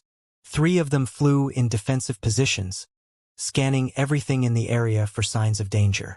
As for the 4th, he was a young man who seemed ordinary in every aspect, and yet flew very close to Du Lingfei. Although Bai Xiaochun still wasn't quite sure how he felt about Du Lingfei, the fact that he had suddenly run into fellow cultivators after so many lonesome days ensured that he was still very happy. Just when he was about to call out a greeting, Du Lingfei's group noticed him. As for the young man who was in position next to Du Lingfei, he merely glanced over, and then looked away indifferently. A smile broke out on Bai Xiaochun's face. The truth was that he was getting tired of scaring Master Cloud Lightning. Reaching up with his right hand, he waved enthusiastically in greeting. A look of surprise flitted across Du Lingfei's face. Then, she seemed to suddenly recall something, and cast a surreptitious glance at the young man positioned next to her. Bai Xiaochun noticed that, and looked at the young man in surprise. As soon as he looked at him closely, he didn't like what he saw. The young man was very good-looking, with sword-like eyebrows and eyes that shone as brightly as stars. Based on his energy fluctuations, his cultivation base was in the great circle of the nascent soul stage. And yet somehow, he seemed to be on somewhat intimate terms with Du Lingfei. The fact that Du Lingfei's first reaction was to glance at that young man caused a prickly sensation to rise up in Bai Xiaochun's heart. which he suppressed with a cold snort. After all, this young man was in the nascent soul stage while he himself was a deva. The young man might be good-looking, but he obviously couldn't compare to him. Suddenly feeling very confident, he flew over to Du Lingfei's group. "Hey, Boo!" he called out in a loud voice. "You know, this desert is a really dangerous place. If you plan to cross it, you need to be very careful. Besides, I've been all over the place and didn't find an exit of any kind." The three special guards with Du Lingfei all clasped hands respectfully toward him upon his approach. After all, even as Heavenspan Island special guards, they still had to show respect to Devis. However, the young man who seemed to be so close to Du Lingfei didn't react at all. He didn't so much as look at Bai Xiaochun, much less clasp hands in formal greeting. Bai Xiaochun hadn't been too pleased with him to begin with, and was even less pleased by the treatment this young man was giving him now. However, he was worried about possible misunderstandings, so he decided to probe for a bit of information. "Who's this Boo? Your brother? He seems familiar for some reason." Du Lingfei hesitated slightly, glancing subconsciously at the young man. She looked back at Bai Xiaochun, shook her head and said, "Just be on your way, Bai Xiaochun. You never know where the exit to this trial by fire might be. I hope that you can find it and win all the rewards." Bai Xiaochun was a bit taken aback by the strange tone of Du Lingfei's voice. Just when he was about to inquire further, the young man spoke up. "Let's go," he said, and then proceeded forward. Du Lingfei hesitated for a moment, then chose to follow along. She even reached out, touched the young man's arm, and quietly offered some sort of explanation to him. The other three special guards fanned out into defensive positions as they began to move. Bai Xiaochun's anger from before had not yet died down, and now Du Lingfei was acting intimate with this young man right in front of him? "I can't believe this is happening right in front of my own eyes," he thought. At this point, he gave up on any effort to hold back. Heart feeling even more prickly than before, he looked up in thought for a moment. Then his expression brightened, and he hurried after the group of 5. Pointing at the young man, he exclaimed, "Hey, I remember now. You're little Fei from the Starry Sky Dao Polarity Sect, aren't you?" Du Lingfei's expression flickered, and the young man's brow furrowed as he looked over coldly at Bai Xiaochun. "Get out of here, Xiaochun," Du Lingfei said. "He's not the little Fei you're thinking about." "Huh? Wait, did I really mistake him for the wrong person?" Hurrying forward, he looked the young man up and down a bit more carefully. Then, he gave a wry smile and gestured for them to continue on their way. "Sorry about that. I guess I really mistook you for someone else." In response, the young man remained as expressionless as ever as he said, "Well, if you really mistook." However, before he could say anything else, Bai Xiaochun lunged forward and smacked him directly across the side of the head. It happened so quickly and so unexpectedly that neither Du Lingfei, the 3 special guards, nor the young man himself could even react. Bai Xiaochun's movement was smooth and skilled, as though he had a lot of practice doing this type of thing, which was true, considering how many times he had slapped a demigod. Even as the smacking sound rang out, everyone looked over at him in astonishment. Du Lingfei gasped, and the young man, who had just been interrupted right in the middle of his sentence, stared at Bai Xiaochun in shock. Never could he have guessed that Bai Xiaochun would do something like that, nor that he would accomplish it with such utter smoothness. For this young man, it was a unique set of circumstances. His reaction speed was slower than normal, and therefore the slap hit him with perfect accuracy. "Ha ha ha! Are you still going to pretend you're not little Fei? I'd recognize the feeling of slapping you in any circumstance. Little Fei, it's me, Xiaochun. We're good friends, remember?" Although Bai Xiaochun kept a delighted expression on his face, inside, he was shocked.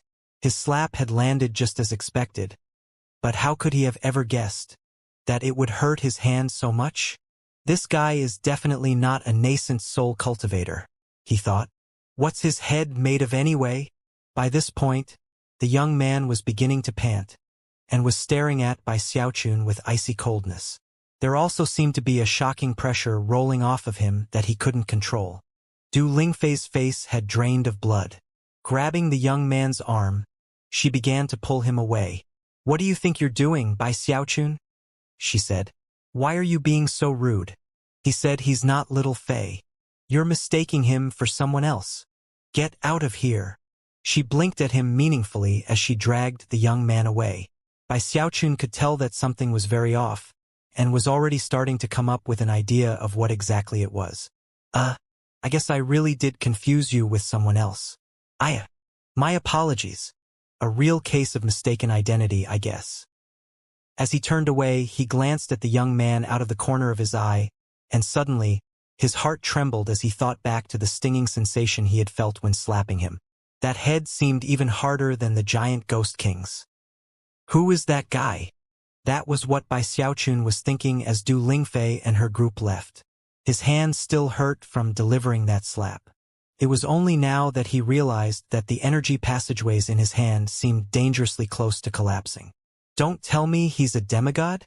But demigods aren't that tough. Besides, I'm a deva now. Wait, could he possibly be the celestial? Did he slip into the trial by fire to check out the trial takers firsthand and see who would be a good apprentice? The mere thought caused him to shiver with fear. Impossible. If he were really the celestial, then why was it so easy to slap him? Also, if he were really the celestial, wouldn't he have exterminated me instantaneously? After putting some more thought into it, he calmed down a bit and told himself that he was overreacting, and that the young man couldn't possibly have been the celestial. Either way, he realized that his actions before had been too impulsive. Sighing, he turned and made his way off in a different direction. A few days later, he had left the desert and was staring out at a seemingly endless swamp. The ground was made up of either sludge or puddles of bubbling water. When those bubbles popped, they released turbid mist that swirled in the area. As a result, even the sky above the swamp was overcast and murky. He hesitated before entering the swamp. Something about it seemed very odd, and the entire place fairly thrummed with vile fluctuations. He immediately felt the need to be more on guard than ever. This trial by fire is completely bizarre. He thought about trying to go around it, but the desert was dangerous in its own way, so in the end, he proceeded forward. At the same time, he continued to send out messages with his transmission jade slip. In terms of his own safety, he wasn't too worried. As long as he was careful, he should be fine. But he couldn't stop thinking about Big Fatty Zhang, Ho Xiaomei, and his other friends. Every day that they were in the trial by fire alone meant more danger for them. He proceeded through the swamp with the utmost caution, and as a result, didn't encounter any risks to his life. Before long, half a month had gone by. He did see some dangerous situations. For example, he saw a flock of vicious-looking birds flying in the air. Moments later, an entire horde of leeches shot up into the air and ate the birds alive. He saw tiny larvae swimming in the swamp water, and also saw 7 or 8 corpses. Once he saw a huge spider, fully 300 meters tall. It glared at him, but could sense that he was not worth provoking, and eventually sank back down into the waters of the swamp. This place could be completely deadly to someone in the nascent soul stage. Even as he proceeded along, his mood sinking, he faced the first truly life-threatening situation. A huge, rotten hand burst out of the water like the hand of a giant. Rotten flesh and chunks of coagulated blood flew off of it as it rocketed with lightning speed toward Bai Xiaochun. If it had only been a hand, it might not have been as shocking. But an arm followed the hand, and it was only by drawing upon significant fleshly body power, his undying hex, and his newly acquired flying shuttle that he was able to extricate himself from the danger. After reaching safety, a defiant howl echoed through the swamp behind him. Forget the nascent soul stage. This place is even dangerous for Devis. His nervousness and anxiety continued to mount. In the following days, he ran into some other cultivators from the 4 rivers. Only a few were from the Starry Sky Dao Polarity sect. However, so long as they weren't from the 9 Heavens Cloud Lightning sect, he would still help them as best he could. They were always profoundly grateful, and he would always ask them about Big Fatty Zhang and his other friends. He would even show them pictures he had stored in jade slips. Finally, after relentlessly asking everyone the same questions, he finally found someone who gave him a clue about Big Fatty Zhang. Senior Bai, I saw that person about 2 days ago. It was to the west of here, and I'm pretty sure that Master Lightning Origin from the Nine Heavens Cloud Lightning Sect was chasing him. Bai Xiaochun's eyes immediately began to glitter with cold light. 2 days ago, to the west. After expressing his thanks, he sped off as fast as he could to the west, sending repeated messages to Big Fatty Zhang along the way. As a deva, Bai Xiaochun could move much more quickly than a nascent soul cultivator. Sonic booms stretched out behind him as he shot through the swamp. Not being exactly certain of where Big Fatty Zhang had been, or where he was heading as he was chased, his only option was to search blindly. Big Fatty Zhang was in an area not too far from Bai Xiaochun, huffing and puffing as he sped along, picking leeches off of himself as he went, which was a very painful process. At the moment, he didn't dare to fly in the air.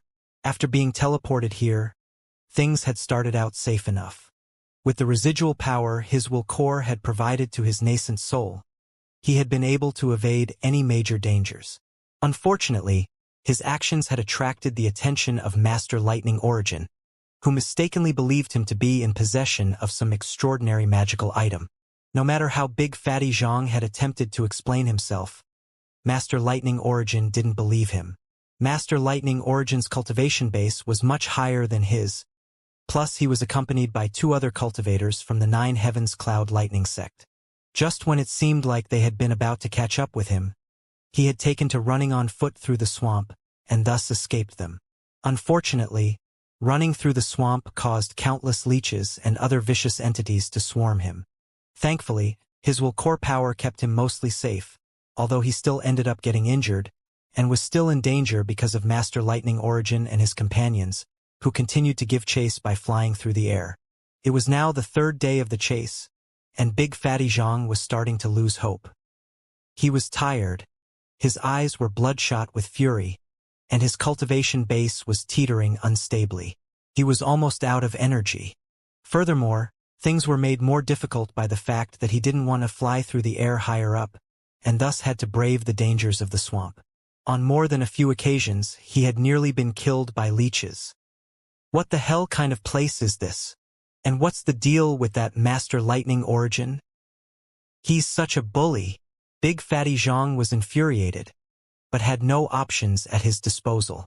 As he fled, he would occasionally try to send messages to fellow cultivators from the Starry Sky Dao Polarity Sect. He was reaching his limit. If it weren't for the fact that his pursuers didn't want to go down into the swamp to find him, he would likely already have died. Furthermore, none of the messages he had transmitted had received any responses. He was like an oil lamp sputtering on the verge of going out. Chuckling bitterly, he realized that his speculations had been off, and that he likely wouldn't make it out of this trial by fire alive. However, that was when a tremor passed through him. His will core intuition was telling him that a profoundly powerful entity was making its way through the swamp toward him, and that it was only about 3,000 meters away. From what he could tell, this newcomer seemed like a deva, which meant that he had no chance of surviving.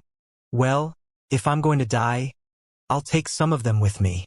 Eyes flickering with madness, he shot up into the air, which was right about the time that the monkey-like Master Lightning Origin approached, flanked by 2 other cultivators wearing northern-style robes. At the same time, the air several hundred meters away rippled as a 300-meter-tall spider suddenly reared up from within the swamp. Master Lightning Origin and his companions were clearly shocked and prepared to flee. As for Big Fatty Zhang, he was just about to try to block their path when, all of a sudden, the transmission jade slip in his bag of holding vibrated. "Where are you, eldest brother?" Big Fatty Zhang's jaw dropped. Facing this sudden chance to escape, he ignored Master Lightning Origin and his companions, threw his head back, and roared at the top of his lungs. "Help me, Xiaochun!" His cry echoed out into the ears of Bai Xiaochun, who was some distance away. Stopping in place, he jerked to face the direction of the sound. Then, energy surging, he shot like a lightning bolt in that direction. The will of the heavens stirred, and a huge version of his face appeared in the sky as he closed in on Big Fatty Zhang.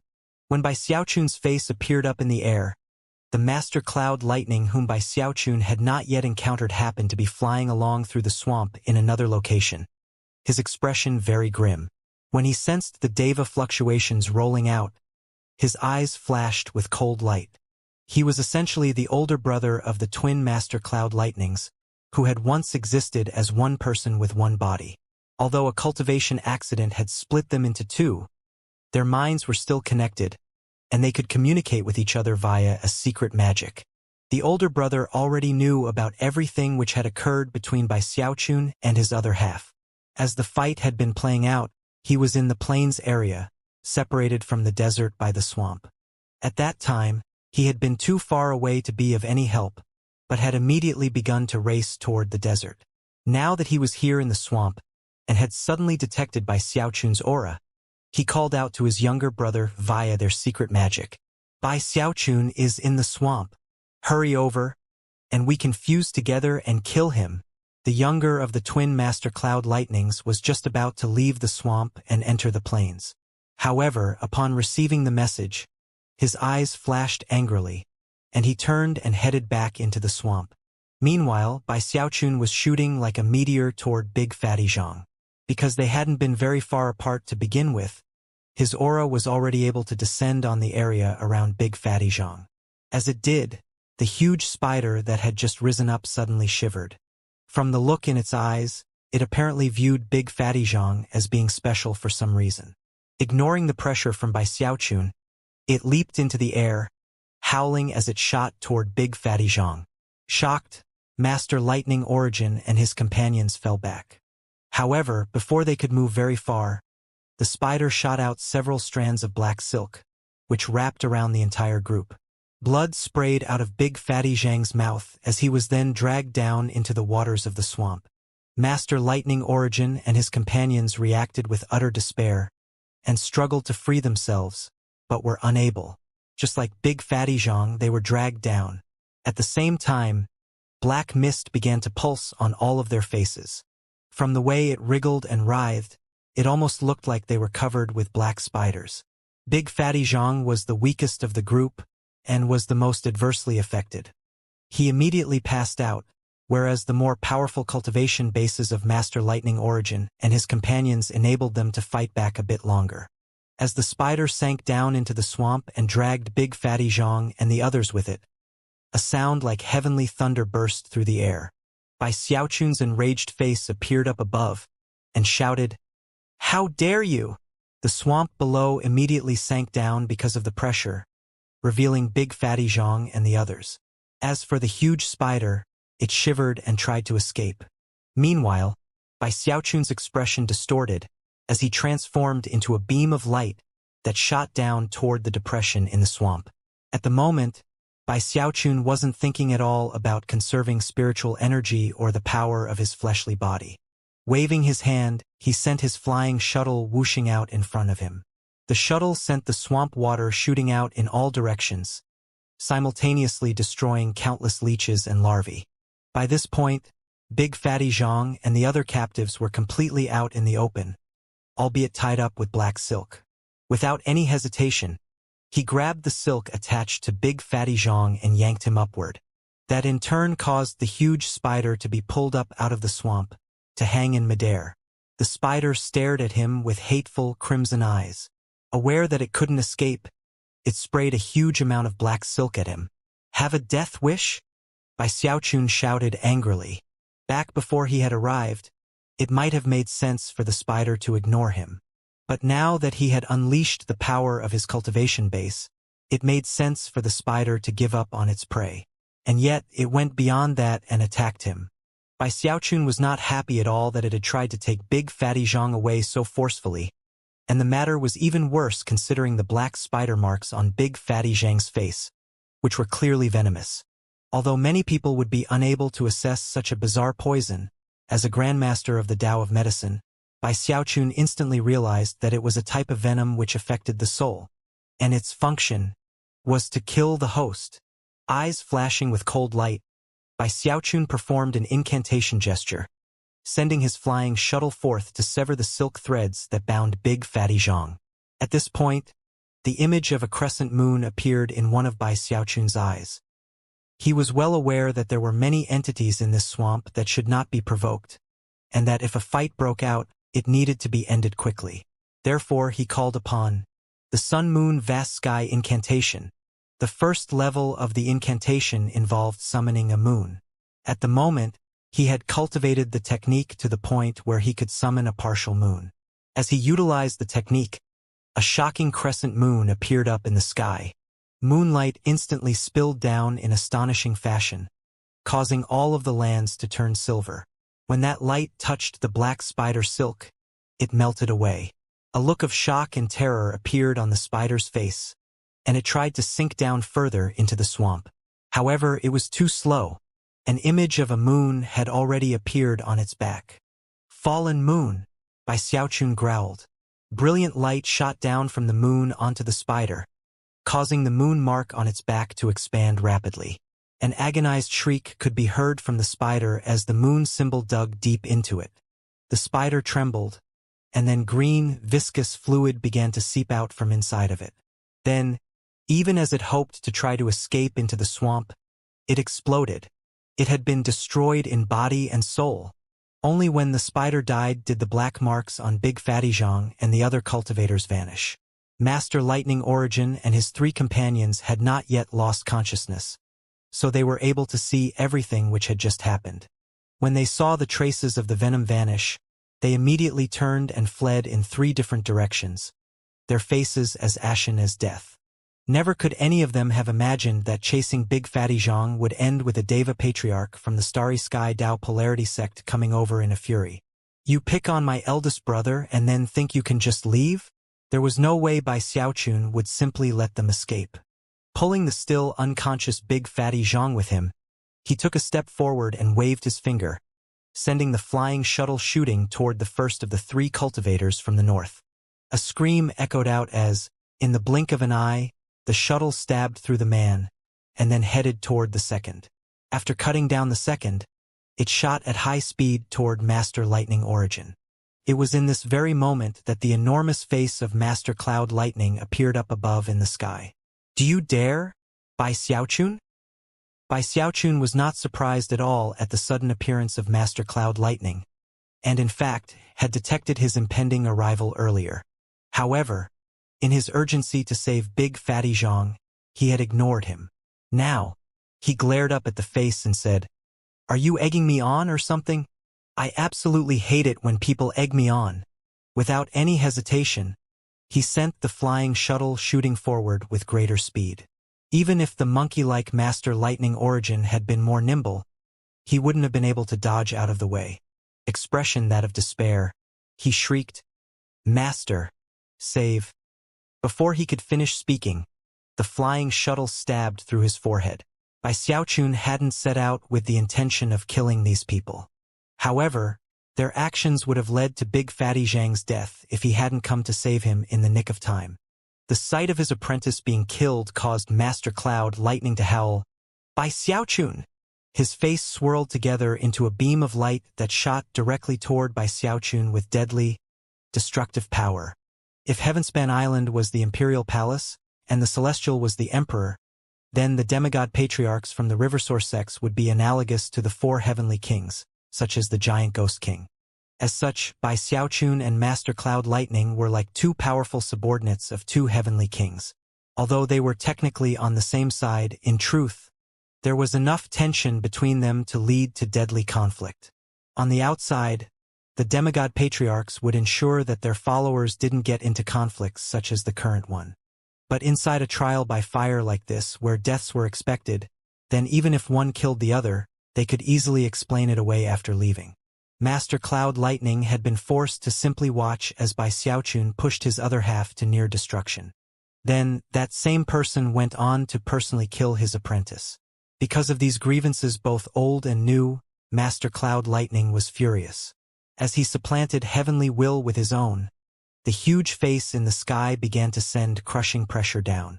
Master Cloud Lightning howled at the top of his lungs, shooting through the air toward Bai Xiaochun with such shocking speed that lightning bolts began to rise up around him. It only took the blink of an eye for more than 100,000 lightning bolts to build up, making it seem as if the entire world had become a world of lightning, with Master Cloud Lightning as its sovereign. Bai Xiaochun's pupils constricted. He could immediately tell that this Master Cloud Lightning was much stronger than the other he had faced. Both were in the mid-Deva realm, but the one from before had apparently just made his breakthrough. The one he faced now seemed to have been in the mid-Deva realm for quite some time, and was actually very close to stepping into the late realm. From that, Bai Xiaochun could tell that single-handedly dealing with this version of Master Cloud Lightning would be similar to handling someone even more powerful than Chen Hetian, Li Xiandao, or Bai Jintian. In fact, this was the most powerful enemy he had ever faced in the Heavenspan region. There was no time for thinking or planning. Bai Xiaochun shot backward, throwing the unconscious big fatty Zhang into his bag of holding. Even as he did, tens upon tens of thousands of heavenly lightning bolts slammed into the spot he had just occupied. As heaven and earth shook violently, the enraged Master Cloud Lightning performed an incantation gesture with his right hand, causing the heavenly lightning to begin to compress and converge on in his hand in the form of an enormous bow. "Time to die!" he howled, pulling back on the bowstring, which caused an arrow of blackish-violet lightning to form. This was no magical item. It was a divine ability unique to Master Cloud Lightning. Thunder crackled as a supremely destructive power began to build up, and then pierced through the air toward Bai Xiaochun. All of this takes a bit of time to describe, but actually took place in the time it takes a spark to fly off of a piece of flint. Bai Xiaochun didn't seem worried at all. Not only did he not regret killing Master Lightning Origin, his wrath was now completely focused on Master Cloud Lightning. "You really think I'm afraid of you, fool?" he shouted. Although he feared death, after all of the things he had experienced in life, he had come to know that now was the type of situation in which to put his poor little life on the line. If he didn't, then it would surely be lost. Instead of backing up, he advanced, waving his hands out in front of him as he barked, "Living mountain incantation, Ru Yuyuumble." Countless rocks and bits of rubble shot forth to adhere to his body.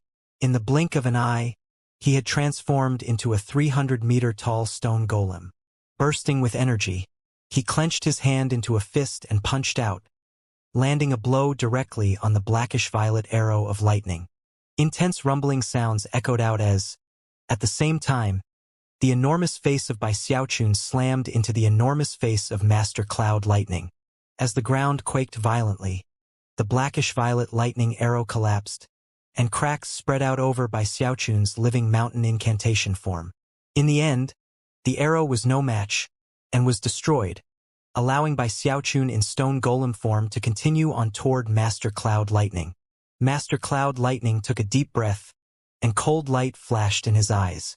Waving his left hand out in front of him, he gritted his teeth and said, "Cloud Lightning Forefather. First transformation." Almost instantly, Master Cloud Lightning's body began to twitch and writhe, almost as though snakes were dancing about beneath his skin. A vicious expression gripped his face, and he let out a howl like that of a wild beast. At the same time, he began to grow larger, until he was fully 30 meters tall. No longer did the right and left halves of his body look so disparate. Although one side was bullier and more filled in than the other, he looked much more proportional. At the same time, his aura transformed, filling with an explosive energy that made him seem at least 3 times as strong as before. Shockingly, a red halo of light sprang up to surround his person, which was clearly a powerful defensive ability. After completing his transformation, Master Cloud Lightning looked up, and both of his mismatched eyes were bright red. Radiating madness and animal ferocity, he lunged toward Bai Xiaochun's stone golem form. Bai Xiaochun was so startled that his eyes nearly popped out of his skull. He can actually shapeshift, and this is just the first transformation? That must mean there's a second and a third. Damn it, there's nothing I hate more than fighting shapeshifters. However, now was not the time to ponder the situation. Eyes burning with ferocity, he jumped forward to meet his enemy's attack.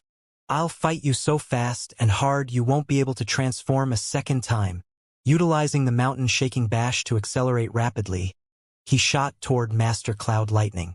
When they collided, a massive boom rocked all heaven and earth.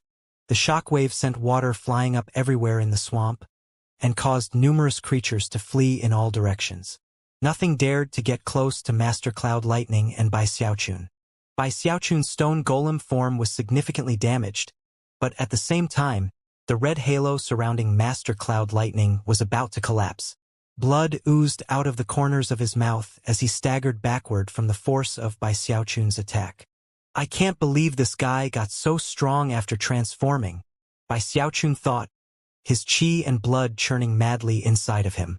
However, he continued to press the attack. As for Master Cloud Lightning, he looked up, his hands flashing in a double-handed incantation gesture. Cloud Lightning Forefather. Second Transformation. Bai Xiaochun's eyelids twitched as Master Cloud Lightning again grew larger. Now he was 60 meters tall, and his body looked even more symmetrical than before. Furthermore, he was 3 times as strong again. This time, instead of a red halo surrounding him, it was orange. This level of defense left Bai Xiaochun stunned. Another transformation? Not only was Master Cloud Lightning much more powerful, but it was very irritating to Bai Xiaochun that, despite what he had said moments ago about not providing an opportunity for a second transformation, Master Cloud Lightning had gone and done just that. Well, you won't get an opportunity for a third transformation, he shouted. Even as he prepared to attack, Master Cloud Lightning spoke in a loud voice. Cloud Lightning Forefather. Third transformation. Cloud Lightning Forefather. Fourth transformation.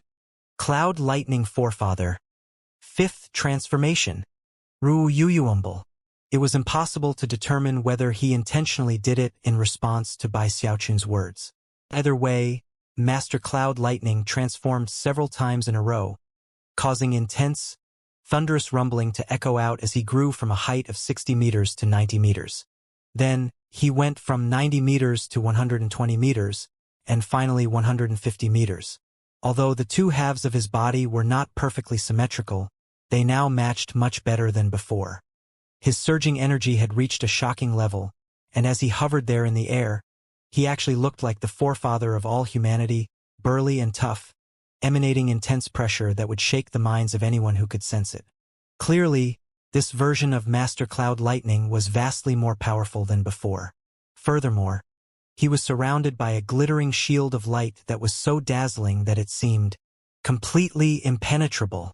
Bai Xiaochun was stunned. And he was also convinced that Master Cloud Lightning had intentionally transformed multiple times in a row to mock him. It's time for you to die, Bai Xiaochun, Master Cloud Lightning shouted in a voice that shook all heaven and earth.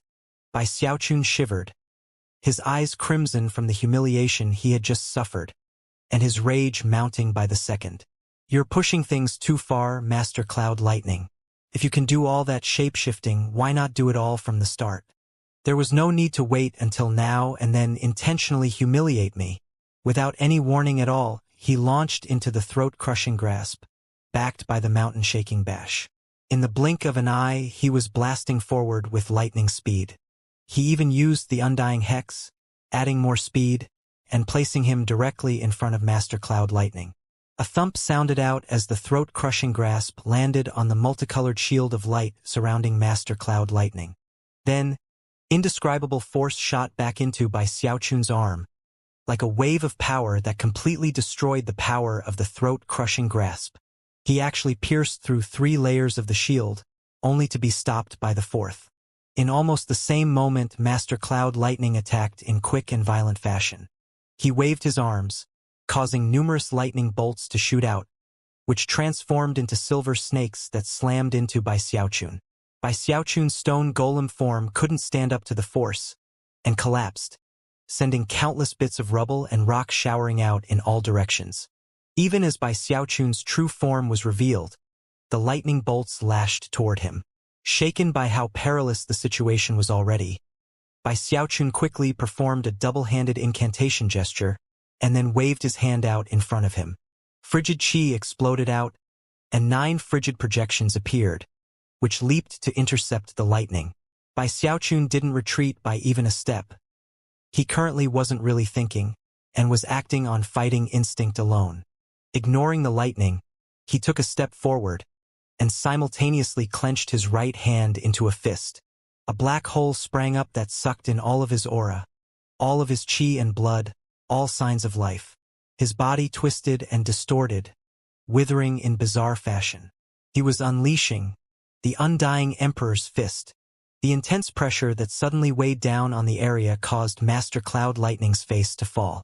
Panting, he gave up on any thoughts of fighting, and began to back up as quickly as possible. Even as he began to move, intense rumbling sounds filled heaven and earth as a huge, shadowy figure appeared behind Bai Xiaochun. He wore imperial robes and an imperial crown, and seemed to be looking down condescendingly on all creation. Master Cloud Lightning's heart began to pound, and his mind spun. The shield of light around him flickered as he sped away, and yet, his retreat had begun too late. The fist struck. A projection of Bai Xiaochun's face filled the sky, and a paramount energy spread out.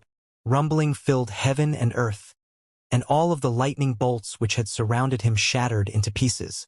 The image of a fist appeared, an image which caused Master Cloud Lightning's mind to be overtaken by madness. Crushing all the lightning in its path, it sped forward and then slammed into the multicolored shield. The shield was capable of rebuffing Bai Xiaochun's living mountain incantation, even when combined with the mountain-shaking bash and the throat-crushing grasp. But it was incapable of standing up to a quintuple-power undying Emperor's fist. A massive boom echoed out as the shield shattered into bits. Then, the fist went on to smash into Master Cloud Lightning, sending him tumbling backward like a kite with its string cut, blood spraying out of his mouth. As he flew backward, he shrank from his previous 150-meter height down to 120 meters. Apparently, that was his only way of standing up to the domineering, destructive power of Bai Xiaochun's undying Emperor's fist. And yet, that wasn't enough. As Master Cloud Lightning skidded to a halt, he coughed up another mouthful of blood, simultaneously shrinking from a height of 120 meters down to 90 meters. Then he coughed up a third mouthful of blood, and shrank to 60 meters, 30 meters, and then returned to his original size. Finally, he coughed up a fifth mouthful of blood. It took all of that to survive Bai Xiaochun's undying Emperor's fist. 300 meters away, he finally righted himself and looked up, eyes flickering with venom. Then he chuckled coldly. That was what I was waiting for. The fist strike my other half described. Very strong indeed, but not strong enough to kill me. Next, I'm going to combine with my other half. When that happens, Bai Xiaochun, you're dead. His eyes flickered as he snorted coldly, then suddenly shot away with a spectacular burst of speed. He left some divine sense behind though, apparently waiting for a response from Bai Xiaochun.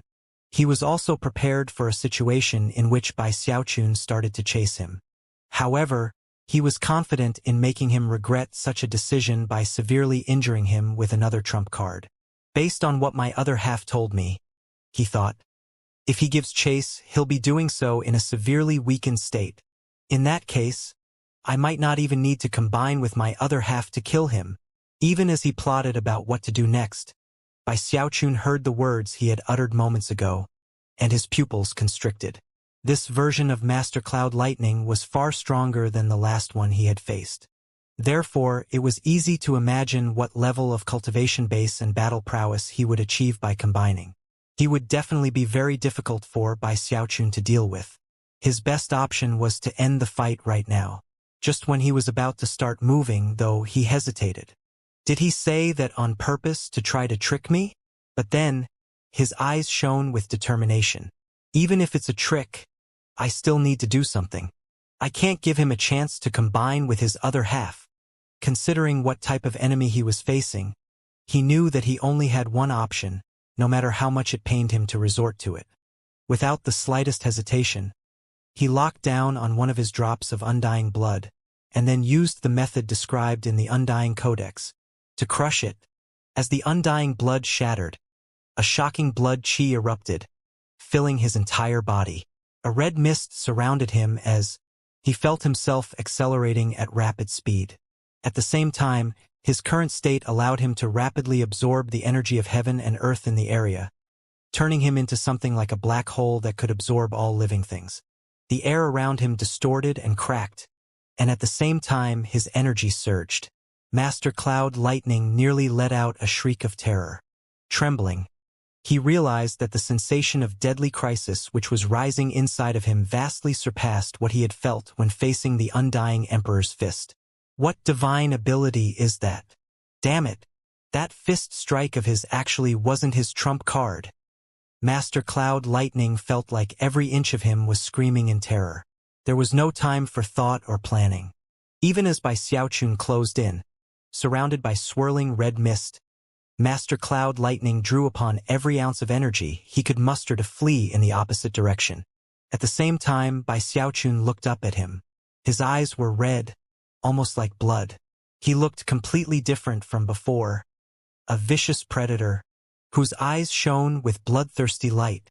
When Bai Xiaochun looked up, it was as if the entire world had turned the color of blood. Waves began to roll out across the water that made up the swamp, and the countless entities which lived within it sensed Bai Xiaochun's aura, and instinctively began to tremble.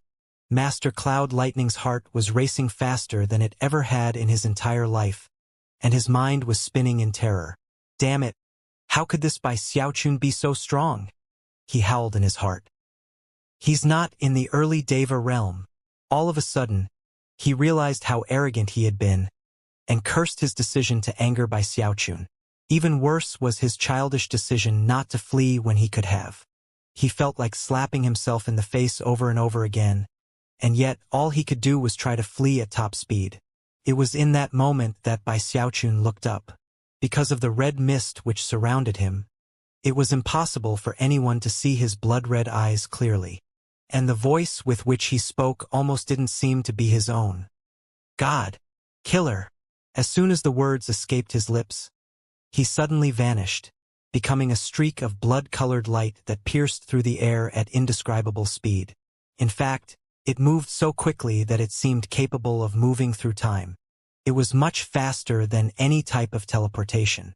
In the blink of an eye, he was upon the fleeing Master Cloud Lightning, and before the man could even react, slammed into him. A scream echoed out into the air, and Master Cloud Lightning trembled violently.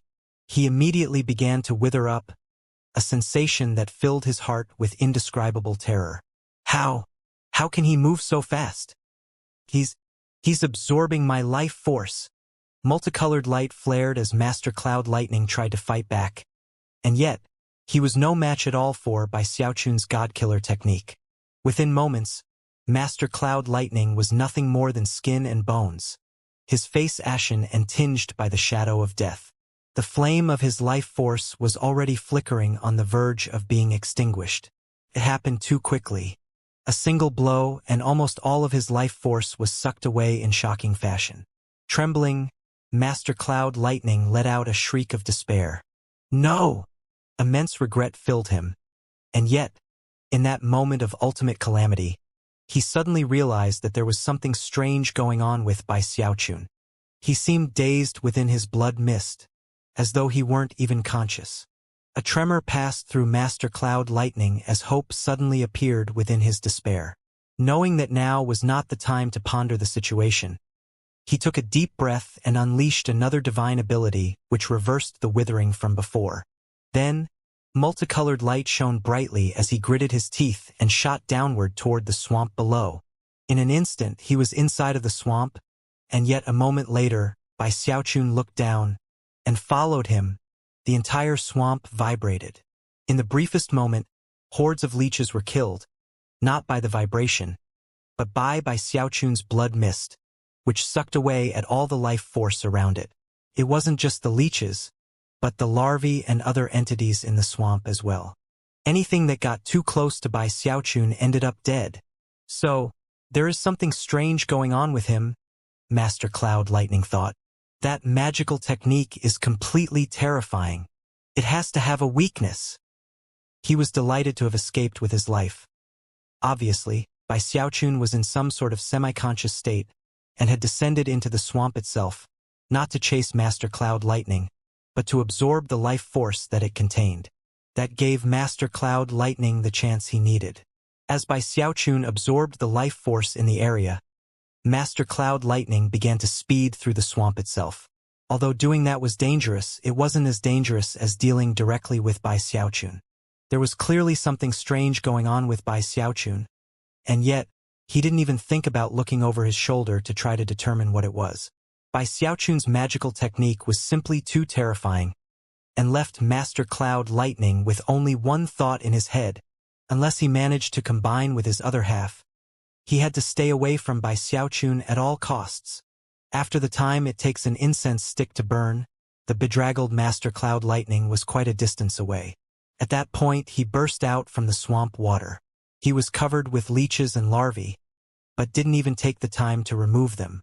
Gasping for breath, he shot forward as quickly as possible, glancing over his shoulder, a look of terror on his face. That Bai Xiaochun is a complete monster. He just won't die. He's definitely one of the biggest enemies of the North. But even if he turns out to be stronger than he's already shown himself to be, he still isn't in the Middeva realm. Once I combine with my other half, I'll definitely be able to kill him. Having reached this point in his train of thought, he once again made contact with his other self, and then sped off into the distance. Meanwhile, now that Bai Xiaochun had dropped down into the swamp itself, a dramatic vortex had begun to spread out in all directions. The leeches in the swamp were fleeing madly this way and that, as were the larvae. Even more powerful life forms were doing the same, including spiders, giants, and other terrifying creatures. As the storm spread out in all directions, all life forms that it touched had their life force drained away, leaving them withered in death. It lasted for the time it takes 2 incense sticks to burn. Then, a boom filled the swamp as Bai Xiaochun shot up into the air. There was no blood mist around him any longer.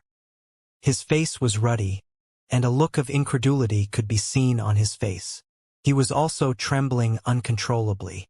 At the moment, he wasn't even thinking about Master Cloud Lightning. Instead, he shot off to a location with some land where he could sit down cross-legged and examine himself closely. After a long moment passed, his eyes opened, and they flickered with terror. Damn it! What just happened? How come I lost consciousness when using the God-Killer technique? What's the deal? As he thought back to what had just occurred, his heart shivered with fear.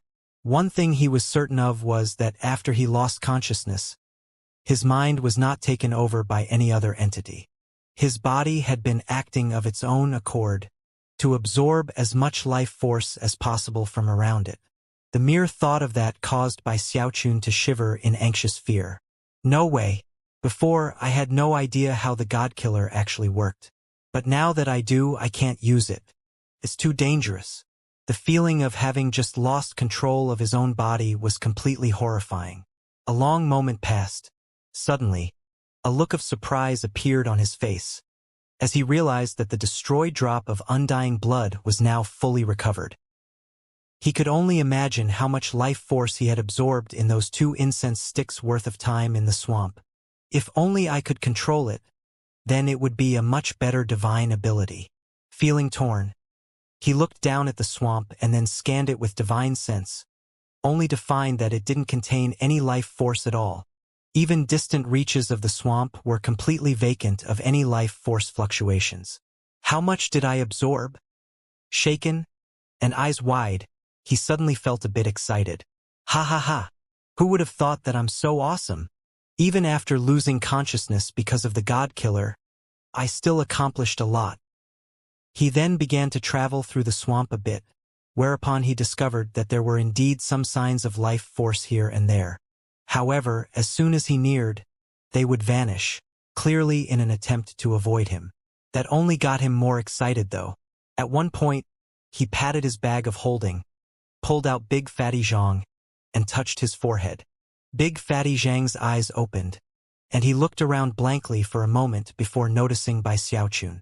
At that point, he immediately jumped up and prepared to say something. However, Bai Xiaochun beat him to the punch. Clasping his hands behind his back and sticking his chin up, he said, Eldest brother, you were ambushed in this swamp. I got so mad that I forced all of the living beings in the swamp to apologize to you. As a result, from this moment on, they will avoid us at all costs. Don't believe me? Go around a bit and see what happens. Big Fatty Zhang was a bit taken aback. He looked at Bai Xiaochun, then looked around them at the swamp, a strange expression on his face. As far as he was concerned, only an idiot would believe what Bai Xiaochun had just said. After all, he knew Bai Xiaochun well, and was used to how he would brag and try to show off. And yet, that same understanding of Bai Xiaochun also caused him to hesitate for a moment. Although Xiaochun does like to brag, he thought, he doesn't usually exaggerate things too much. Could it really be true that all the weird bugs and things in the swamp will avoid us? After a moment of hesitation, he sent some divine sense out, and was shocked to find that there wasn't a single life force fluctuation in the area.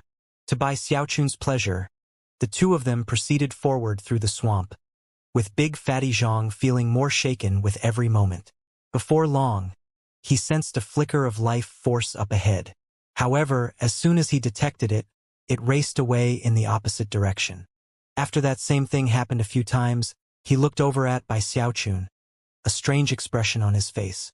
What do you think, eldest brother? It's like I said, I gave them all a strict warning. How dare they ambush my eldest brother?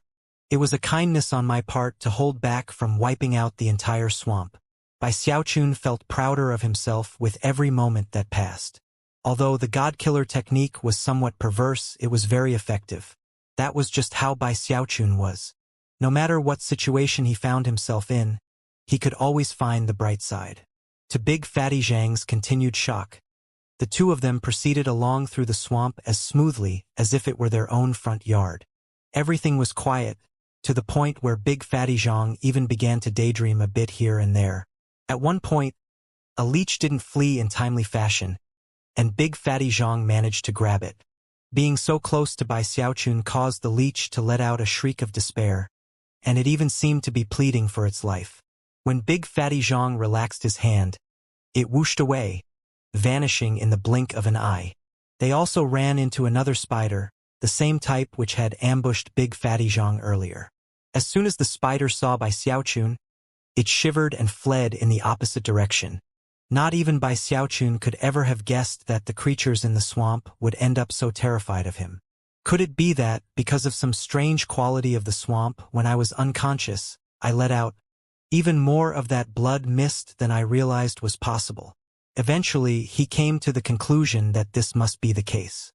He actually had no idea how much life force he had absorbed, but the fact that it was enough to reform a drop of undying blood was terrifying to think about. Thankfully, Master Cloud Lightning had been frightened so badly that he fled. A craftier opponent might have taken advantage of that moment of unconsciousness to attack him. One of the most exaggerated things to unfold in the swamp after the main incident was when they happened across a pack of gaunt wolves that were relying on their incredible speed and dexterity to harass a cultivator. That cultivator happened to be Sun Wu from the Dragon Totem Ghost Sea sect. Cultivators from the south were adept at shapeshifting, and at the moment the green-skinned Sun Wu was using that ability to full effect. Occasionally, he would change into the shape of a vicious, brown centipede that would weave in and out of the attacking wolves. No matter what he did, however, he couldn't escape the more than 1,000 wolves, who kept him completely surrounded. Visible in the area were a few dead cultivators, which bore testimony to how long the fighting had been going on. Off to the side was the leader of the pack, a wolf who was little more than a skeleton, with cold, sneering eyes, and energy comparable to a deva. Sun Wu was already sinking into despair, and was fairly convinced that he wouldn't be able to escape from this calamity. From what he could tell, the only reason the wolves hadn't killed him already was in the hopes of using him to lure out more prey. He knew that unless a deva came to rescue him, nobody would be able to help him. He was going to die one way or another, and furthermore, was not the type of person who would violate his own principles simply to save his life. Therefore, he was shifting in and out of centipede form in the hopes that the shape-shifting fluctuations would serve as a warning to any other cultivators in the area. As soon as Bai Xiaochun and Big Fatty Zhang approached, the wolves began to shiver and howl. Then, the entire pack of 1,000 turned and fled with their tails between their legs. The leader of the pack was the first to start running, and moved especially quickly. However, before it could get very far, Bai Xiaochun's voice rang out sonorously. "Stay. The rest can go, but you stay." The rest of the wolves vanished into the swamp. In the blink of an eye, only one wolf out of 1,000 was left behind. That wolf stood there trembling, the cold arrogance in its eyes replaced by fear. However, it didn't dare to flee, and instead dropped down onto its belly and tried its best to wag its tail. Big Fatty Zhang was used to scenes such as this, but Sun Wu was completely stunned. Panting, he looked over at Bai Xiaochun and almost immediately recognized him. Even still, he was shocked. Although it made sense for a deva to be able to scare the wolves away, it was completely astonishing that a single word could cause the leader of the pack to not only refrain from fleeing, but also to grovel on the ground. Filled with gratitude at having just been rescued, Sun Wu hurried over to Bai Xiaochun, clasped hands, and bowed deeply. "Many thanks for saving my life, Senior Bai." Bai Xiaochun cleared his throat. He had begun to feel a bit awkward showing off constantly for Big Fatty Zhang, so now that he had someone new to work with, he definitely had to make a good impression. Therefore, he made a beckoning motion with his right hand, prompting the shivering wolf to hurry over in front of him. The wolf didn't do anything at all when Bai Xiaochun bopped it on the head. It even wagged its tail vigorously. Sun Wu's jaw dropped in exaggerated fashion. He was almost incapable of reconciling the image of the tail-wagging wolf with the cruel and vicious beast he had seen earlier. They didn't seem like the same creature. Bai Xiaochun looked around at the surrounding corpses and found that none were Eastern cultivators. Therefore, he snorted and said, "I'll spare your life this time." The wolf shivered, although it was impossible to tell whether it was from fear or joy. It gave a few whimpers, then turned and fled into the swamp. Having driven off the wolves, Bai Xiaochun turned to Sun Wu, who shivered and once again bowed formally. Off to the side, Big Fatty Zhang cleared his throat, looked at Sun Wu, and then looked back at Bai Xiaochun. "You're from the south?" Bai Xiaochun asked. "Yes indeed, sir. I'm from the Dragon Totem Ghost Sea sect." Bai Xiaochun thought back to Master Thousand Ghost, whom he had defeated with a single stare. He nodded. "Very well. You can follow me out of the swamp if you'd like." Sun Wu was overjoyed. So far, the swamp had been a nightmare for him, so as far as he was concerned, being able to join Bai Xiaochun was a stroke of good fortune. Bowing incessantly, he said, "Many thanks, Senior Bai." Laughing heartily, Big Fatty Zhang hurried over and lifted him up from his bowing. "We must be connected by destiny," he said with a smile. Come, why don't you tell us how you Southerners have been doing in this trial by fire?" Big Fatty Zhang was very curious about the South, and Sun Wu was very eager to speak. Other than confidential matters, he was very free with his words. After going on for a bit, his expression suddenly flickered. "Oh, I just remembered something. 3 days ago, I saw an Eastern cultivator trapped in a dangerous location. Although I wished I could save him, not even I dared to get too close. I think saving him would have required an entire team working together. He called himself Song K, and he asked me to tell anyone from the East that he needed help." "Kayer," Bai Xiaochun murmured, a look of shock appearing on his face. The trial by fire was made up of 4 separate lands: a desert, a swamp, a plain, and a jungle, each of which was filled with all sorts of hidden dangers. As for how many people remained alive from the 4 rivers, no one knew. By now, it was very obvious to Bai Xiaochun why the requirement to enter the trial by fire was set at the nascent soul stage. Anyone under that level wouldn't even be able to move around. Even nascent soul cultivators faced deadly peril at every turn. For example, Sun Wu was in the great circle of the nascent soul stage and was considered a top chosen. He was widely viewed as the most likely disciple in his sect to become a deva, and yet he had been placed into a situation of almost certain death at the hands of those wolves. Considering how dangerous the trial by fire was, as soon as Bai Xiaochun heard Sun Wu mention the name Song K and how he had asked for help, he began to pant. Song K had always been testy with Bai Xiaochun, and didn't like him very much. But he was his nephew. That was even more the case now that Bai Xiaochun had taken the next step with Song Junwan. If the situation weren't more dire, Bai Xiaochun might have been inclined to pull a prank on him. But this place was too dangerous. Therefore, he immediately asked Sun Wu to take him to the location where he'd seen Song Quebec's son. Wu didn't dare to be deceptive in any way. He immediately told Bai Xiaochun all the details, after which Bai Xiaochun shot in that direction. Sun Wu and Big Fatty Zhang followed along nervously. The three of them became bright beams of light that shot through the sky over the swamp. Bai Xiaochun was so nervous, and was moving so quickly, that he left Sun Wu and Big Fatty Zhang behind. About half a day passed, and he was already closing in on the location where Song Ke was trapped. As the fluctuations of his aura spread out into the area, he sent some divine sense out to ascertain the situation. Afterward, he sighed in relief. Kair sure is a fortunate child. Sticking his chin up, he mused about how truly lucky Song Ke was. After all, whenever he got into danger, Bai Xiaochun always seemed to come rescue him. Song Ke was currently in a violet pool of water, surrounded by countless floating eyes, each one of which was several meters wide. Shockingly, there were cultivators sealed inside many of the eyes. There were men and women from all four of the river branches, most of them already skeletons, although a few were in a partial state of decomposition. Two of them were still gasping for breath, one of those two being Song Quebec. Black tendrils of smoke were wrapped around him, almost like snakes, slowly absorbing him. Thankfully, the Song clan patriarch had given him a legacy treasure from the clan that had kept him alive so far. Without it, he would have long since died. The legacy treasure was a cloak, the soft light of which prevented the black smoke from piercing into his body. It was clearly a fantastic, powerful item, and yet, as time went on, it was clearly being worn down, and the light it emitted was beginning to grow faint. In fact, given the level of Song Ke's cultivation base, not even that cloak should have enabled him to hang on this long. However, for some unknown reason, only a few days ago, the eyes had suddenly become much weaker, almost as if they had aged. That had given Song Ke some hope, and had helped him use the power of the cloak to hang on a bit longer. However, he knew that, unless someone came to save him, he would not be able to unseal himself and escape. And that meant that he would definitely meet his end eventually. Don't tell me that I, Song Ke, am actually going to perish in this trial by fire, he thought bitterly. Already, his joints were growing stiff and his cultivation base was beginning to fade.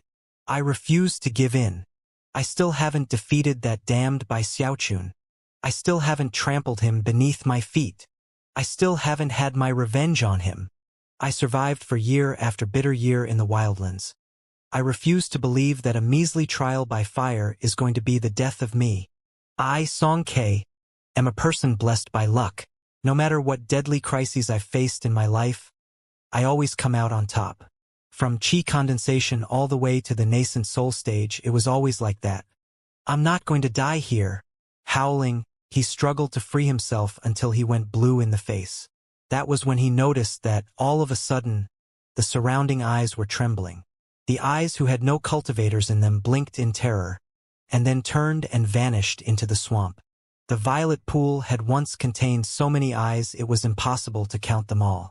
But now, 99% of them were gone. The few dozen that remained began to blink rapidly to unseal the cultivators and corpses inside of them, spit them out, and then flee. The eye which held Song Ke seemed particularly hesitant. However, after a moment, Song Ke felt a powerful force gripping him, and he was thrown out into the open. Within moments, the eye which had held him sealed for so many days had vanished into the swamp. Song Ke stood there with a blank expression on his face, looking around in confusion. Everything had happened so quickly that he wasn't really sure how to react.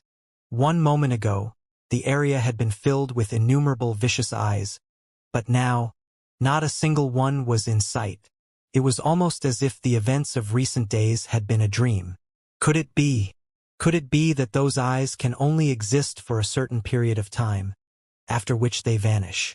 Although he couldn't be sure if his speculation was true, his heart was currently pounding with joy at having escaped certain death. Excited, he began to study his surroundings when, all of a sudden, he looked up into the sky, and his eyes went wide. Much of the spiritual power inside of him had been drained away, but he could still focus enough on his eyes to see very clearly that, there, off in the distance, was Bai Xiaochun smiling broadly. It was at that point that Bai Xiaochun's voice reached Song Kei's ears. "Hi, Keier." Song Kei's expression darkened. Then he saw that two people were following Bai Xiaochun, one being Big Fatty Zhang, and the other being Sun Wu, whom Song Kei had previously begged for help. If by this point Song Kei didn't realize why the eyes had vanished, it would have revealed him to be a complete idiot. Therefore, he simply turned to fly away. When Bai Xiaochun saw that Song Kei was flying away, he was not happy at all. "How could you be so impolite, Keier? I can't believe you didn't even say hello to me." With that, he made a grasping motion, causing Song Kei's expression to turn even grimmer as he was grabbed by an invisible force and dragged over to Bai Xiaochun. Upon seeing Bai Xiaochun, Song Kei acted as though he had just caught sight of a diseased animal. That increased Bai Xiaochun's displeasure, and was also a big loss of face, considering that there were other people present. "Keier, I am a member of the elder generation, and am also your uncle. You know, I'm well within my rights to criticize your actions if I want to." Song Kei was feeling very frustrated and depressed. As far as he was concerned, being captured by those vicious eyes had actually been a lot better than being trapped by Xiaochun. After all, the eyes could inflict physical pain, but Bai Xiaochun inflicted mental torture. And yet, Song Kei didn't say anything. He actually wasn't sure what to say. His action of turning to leave had actually been instinctual. He hadn't put any thought into it whatsoever. He could tell that Bai Xiaochun was displeased, and therefore, he braced himself and prepared to offer an explanation. It was at around this time that Big Fatty Zhang and Sun Wu arrived. Sun Wu didn't seem to notice the awkwardness of the situation, but Big Fatty Zhang knew Song Kei fairly well and could guess what was going on. He had also heard some of Bai Xiaochun's words. Therefore, his eyes lit up, and he leaped forward. "Xiaochun, Keier is still just a child. He's always been the filial type, so what happened just now was probably just a misunderstanding. Keier, you need to listen to your Uncle Fatty. What you did just now was wrong. Your Uncle Bai came here to save you, and yet you didn't even say hello? Look, I know that you're a good kid. Come offer greetings to your uncle and then, well, your uncle's close friends are also members of the senior generation." From the look in Big Fatty Zhang's eyes, it was clear that he very much looked forward to what was going to happen next. Song Kei's expression turned grimmer as he glared at Big Fatty Zhang. He almost felt like his blood was about to start flowing backwards. For Bai Xiaochun to take advantage of him was one thing, but for Big Fatty Zhang to do the same pushed Song Kei to the point where he felt like his head was about to explode. And then he thought about the possibility that he would have to call all of Bai Xiaochun's friends uncle and aunt, and his mind began to spin. "Big Fatty Zhang." Song Kei's shout seemed to vent all of his depression and frustration. However, Big Fatty Zhang had simply been too biting, and even though Song Kei didn't want to, he suddenly envisioned himself greeting all of Bai Xiaochun's friends. "Uncle Bao Kai, Uncle Tian Yu, Aunt Xiaomei, Uncle God Diviner." As far as Song Kei was concerned, it would be worse than heavenly tribulation. Trembling, he glared with bloodshot eyes, not at Bai Xiaochun, didn't dare to do that, but rather, at Big Fatty Zhang. From the look on his face, if one more wrong word was uttered, he would fly into a rage and attack. Big Fatty Zhang was actually startled by Song Kei's shout, and started to get a bit nervous. After all, Song Kei had quite a reputation in the bloodstream sect. However, considering that Bai Xiaochun was standing right there, it didn't seem likely that Song Kei would actually do anything. Besides, Big Fatty Zhang really looked forward to the prospect of being addressed as an uncle. That having been said, he was still surprised at Song Kei's reaction to such a small thing. Off to the side, Sun Wu was stunned by what he was seeing. He had no idea of the backstory involved, and only knew that Bai Xiaochun was a Deva patriarch. From Sun Wu's perspective, a nascent soul cultivator like Song Kei was a junior to Bai Xiaochun, something completely and utterly natural. No wonder Senior Bai was so anxious to get over here. As it turns out, his Taoist partner is fellow Taoist Song's aunt. Considering that, Sun Wu also felt that Song K was acting a bit disrespectfully. Senior Bai hurried over here as quickly as he could to save Song K, who didn't even offer greetings, and then he just turned to leave. No wonder Senior Bai is angry. Although Big Fatty Zhang's demands had seemed a bit excessive, Sun Wu could still understand them. Finally, he put a warm smile onto his face, looked at Song K, and said, "You did well to put your trust in me, fellow Taoist Song.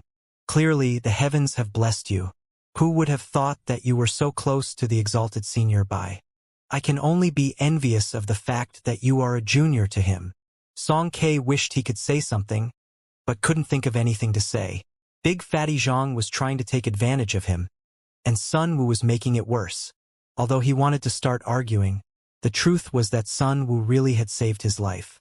Song K's frustrations built and built until he felt like he was about to go crazy. Finally, he simply threw back his head and howled at the top of his lungs. As he did, Bai Xiaochun sighed. To see Song K acting this way actually left Bai Xiaochun feeling a bit bad.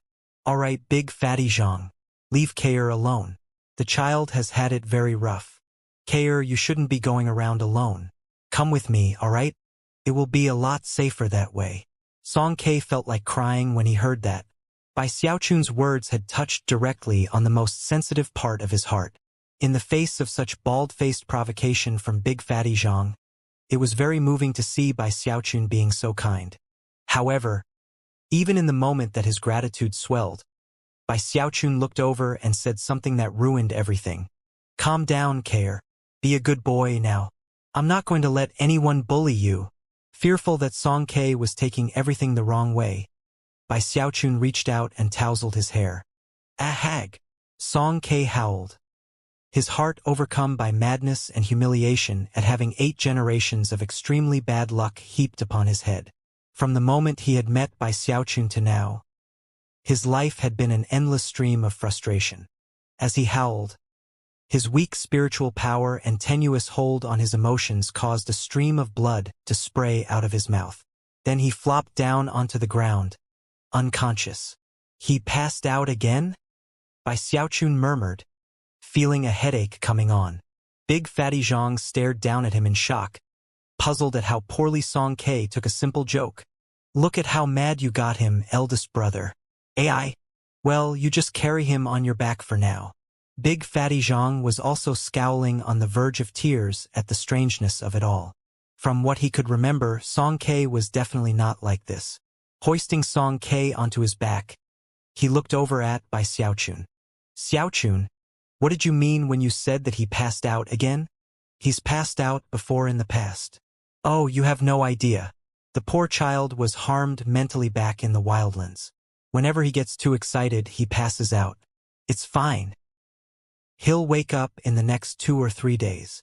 Clearing his throat, Bai Xiaochun quickly changed the topic of conversation, and then led the shocked Big Fatty Zhang and Sun Wu off into the distance.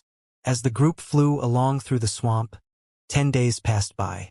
Soon, they were getting close to the edge of the swamp, beyond which was a vast plain covered by a sky as overcast as the swamps. Although things had remained peaceful and quiet during their journey through the swamp, Bai Xiaochun had not come out without certain gains. In his hand, he held a seed.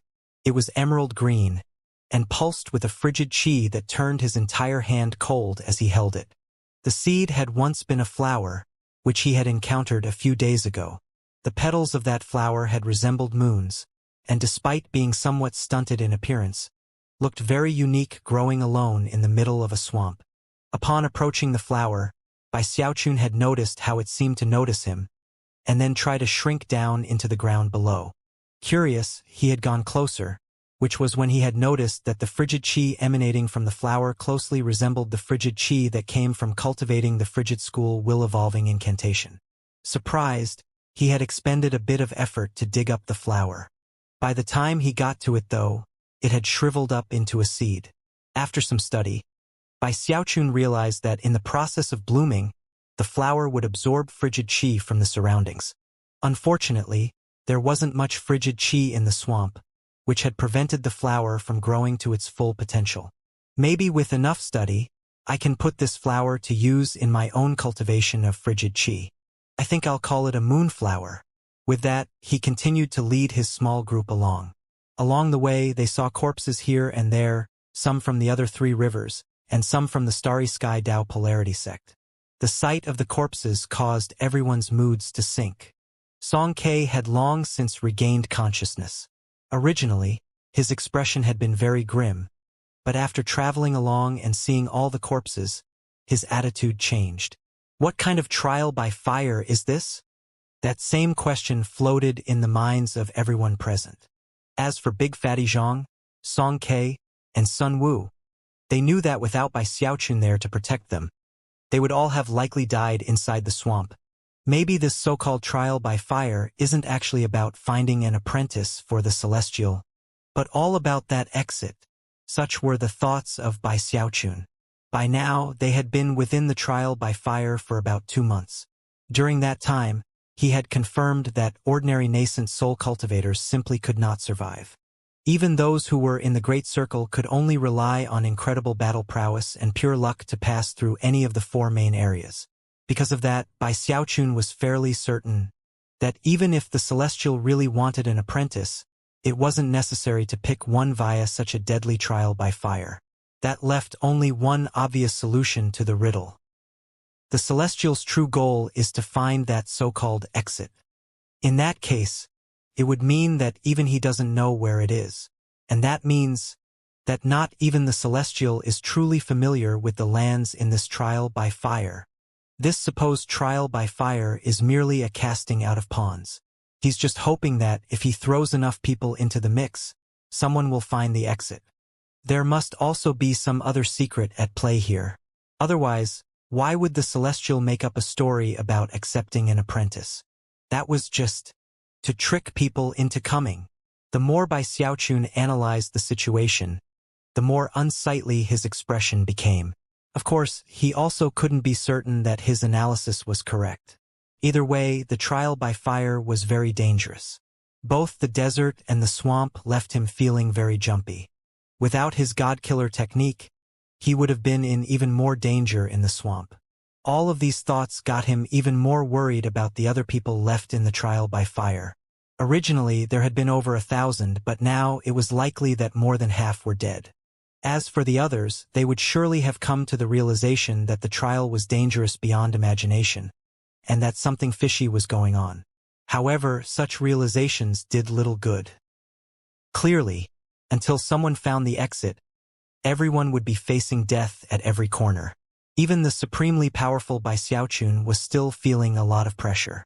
Although he had calmed the swamp down, he knew that was only on the surface. During his travels, his divine sense had revealed on numerous occasions that there were things hiding in the depths. Such entities didn't reveal any hostility when his divine sense touched them, but he also knew that without his God-killer technique, they would have been deadly threats. What the hell kind of place is this? Even as he pondered the situation, he finally left the swamp and entered the endless plain. Wind scraped across the plain, which seemed to be filled with nothing more than an undulating sea of grass, interspersed with occasional corpses that had been gnawed at by unknown teeth. The sight caused Big Fatty Zhang, Xianxia, and Sun Wu to feel jumpier than ever. From the sight of the few corpses they could see, it was obvious that the plain was a very dangerous place. After flying over the grass for about 10 days, Bai Xiaochun's face suddenly fell. He had just detected a burst of killing intent, something that caused the air to grow cold around him. Backing up, he shouted, "Eldest brother, get everybody out of here. Don't worry about me." As soon as the words left his mouth, a sound like rumbling thunder echoed across the plain, and 2 huge faces appeared up above in the sky. They belonged to none other than the twin master cloud lightnings. When Bai Xiaochun saw the 2 enormous faces of the twin master cloud lightnings up in the sky, his heart began to pound. He had already tangled with them more than once in this trial by fire, and now here they were together. It had the potential to be a big problem, and therefore he immediately sent Sun Wu, Big Fatty Zhang, and Xianxia away. This time, You're dead. By Xiaochun, howled the faces up above, their voices echoing like heavenly thunder.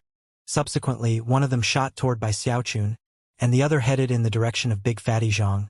Sun Wu and Song Quebec obviously, they didn't just plan to kill Bai Xiaochun, but also the people under his protection.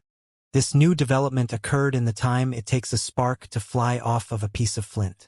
When Bai Xiaochun realized what was happening, his anxiety spiked. Knowing that his 3 companions would never be able to escape, he swished his sleeve to gather them into his bag of holding. As he did, cold gleams flickered through the eyes of the faces high in the sky. Clearly, their hatred for Bai Xiaochun ran very strong and deep. It didn't matter that Bai Xiaochun had used his God-Killer technique on Master Cloud Lightning. Now that his 2 halves were able to team up, they were more confident and prepared than ever. Therefore, it was without the slightest hesitation that they attacked. The younger brother of the 2 was adept in matters of speed, so he shot through the air toward Bai Xiaochun. As for the older brother, he was at the peak of the mid-Deva realm, and his attack consisted of countless bolts of lightning that transformed into a shocking hand which reached out toward Bai Xiaochun as if to grab him. Die! They howled simultaneously. Bai Xiaochun was feeling quite nervous, and could tell that the situation was already very dangerous. There was no time for thought or planning. As he backed up, he performed an incantation gesture with both hands, and then waved them out in front of him. "Water swamp!" he shouted. Instantly, water vapor roiled out across the plain, turning it into an enormous swamp. "Kingdom!" It sounded as if the world were being ripped open. The twin Master Cloud Lightning's faces both flickered. Considering that both of them had fought Bai Xiaochun before, they had assumed that they had already seen all of his techniques. Never could they have imagined that they would encounter another unfamiliar move. Furthermore, the watery swamp around them filled them with a sensation of profound danger. Rumbling sounds echoed out as a row of spikes rose up from below. Mountain toppling, sea-draining force roiled out as the spikes transformed into claws, which were attached to a huge hand. At this point, a shocking howl erupted into the air. The energy shaking the area made the sky quiver, seemingly on the verge of collapse. The twin Master Cloud Lightnings were both stunned. Because of his speed, the younger brother was a bit closer, and bore the initial brunt of the blow. Blood sprayed from his mouth as he was sent tumbling backward. Meanwhile, the other half of Master Cloud Lightning went all out with his lightning attack. In the blink of an eye, his lightning hand made contact with the claws. The sky shook and the lands quaked as the lightning palm shattered in the face of the all-powerful Water Swamp Kingdom's claws. However, this opponent of Bai Xiaochun surpassed Qianxia and the other Devis he had fought in the Starry Sky Dao Polarity sect. Therefore, the Water Swamp Kingdom rapidly faded away. As it did, Bai Xiaochun retreated with lightning speed. After all, he knew that he would never be able to win against the combined force of both Master Cloud Lightnings, especially considering that he couldn't control his God-Killer. Taking advantage of the moments in which the Water Swamp Kingdom was still fading away, Bai Xiaochun fled, and was soon heading toward the horizon. Now we'll make him enjoy the bitterness of being chased. The twin Master Cloud Lightnings gritted their teeth. Eyes shining with killing intent, they became bright beams of light that shot after Bai Xiaochun, thunderous sound waves rolling off of them in all directions. From a distance, it almost looked like they had combined with each other, but closer examination would reveal that the process was not complete yet. However, even their current level enabled them to surpass the limits of the mid-Deva realm and achieve speed comparable to the late realm. What made Bai Xiaochun even more nervous was that the twin Master Cloud Lightnings were continuing to merge together, and as they did, the resulting aura contained power that caused his scalp to tingle with fear. What complete bullying! They bullied me in the staring contest, but couldn't beat me in a fight, so now they're ganging up. The Nine Heavens Cloud Lightning sect is full of bullies. Heart-pounding, he called upon the undying Hex for a burst of speed. Behind him, rumbling sounds echoed out as the twin Master Cloud Lightnings continued to merge, and also send attacks his way. From a distance, it was possible to see lightning bolts slamming repeatedly into Bai Xiaochun, with the resulting explosions sending black smoke billowing out around him, which would reduce his speed. And with every moment that passed, the twin master cloud lightnings got closer.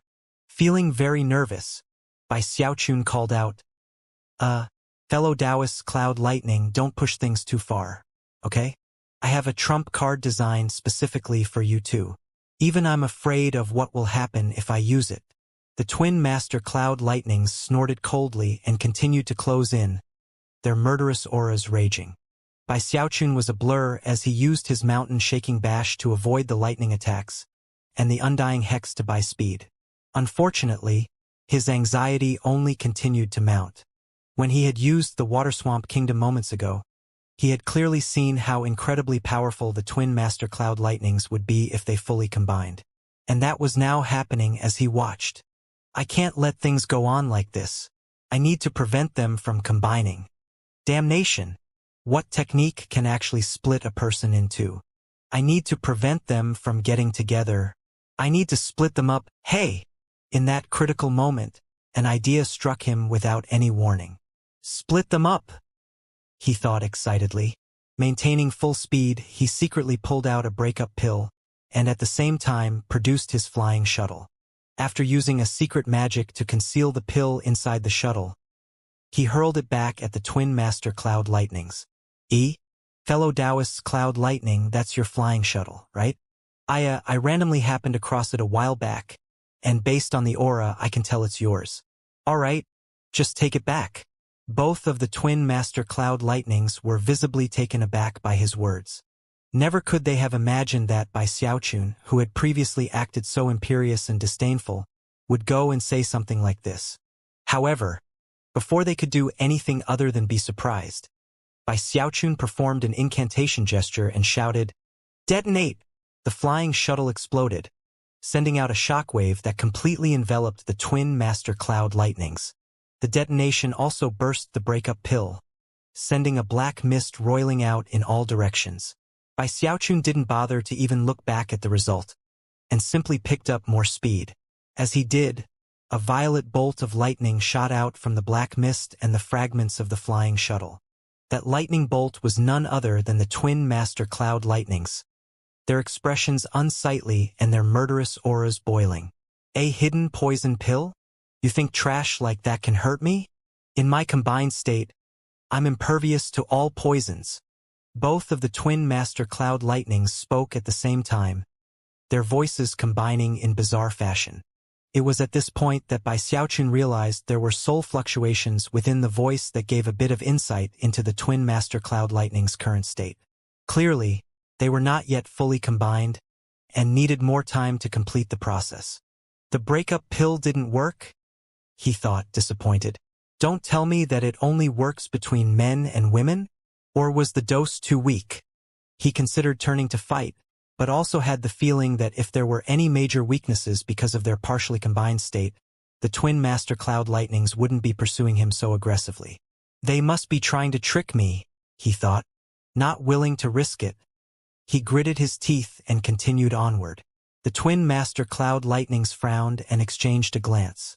Yet again, they found Bai Xiaochun's behavior to be incongruous. In their estimation, the fact that the combining process was not complete should have prompted Bai Xiaochun to turn and fight. Of course, the truth was that they could finish combining with each other at any time they wished. The only downside was that their combined state would only last for a short time. Therefore, they hoped to wait until close quarters fighting actually broke out before starting the clock. It doesn't matter if this Bai Xiaochun is clever. He's going to die beyond the shadow of a doubt. Snorting coldly, the twin master cloud lightnings picked up speed and began to close the distance. And thus the true chase began. The day passed, then the night. Bai Xiaochun had a powerful fleshly body and incredible restorative powers. Therefore, he could maintain top speed for a long time. Occasionally, he would toss out some breakup pills, although it wasn't possible for him to hit Master Cloud Lightning directly. Fudge! I refuse to believe that my breakup pills aren't working. Unwilling to accept defeat, he continued to throw out pills. After all this running, he's still got energy left? The twin Master Cloud Lightnings both frowned at the sight of Bai Xiaochun fleeing. We can't stretch things out any longer. Taking a deep breath, they decided that now was the time to finish combining their two halves.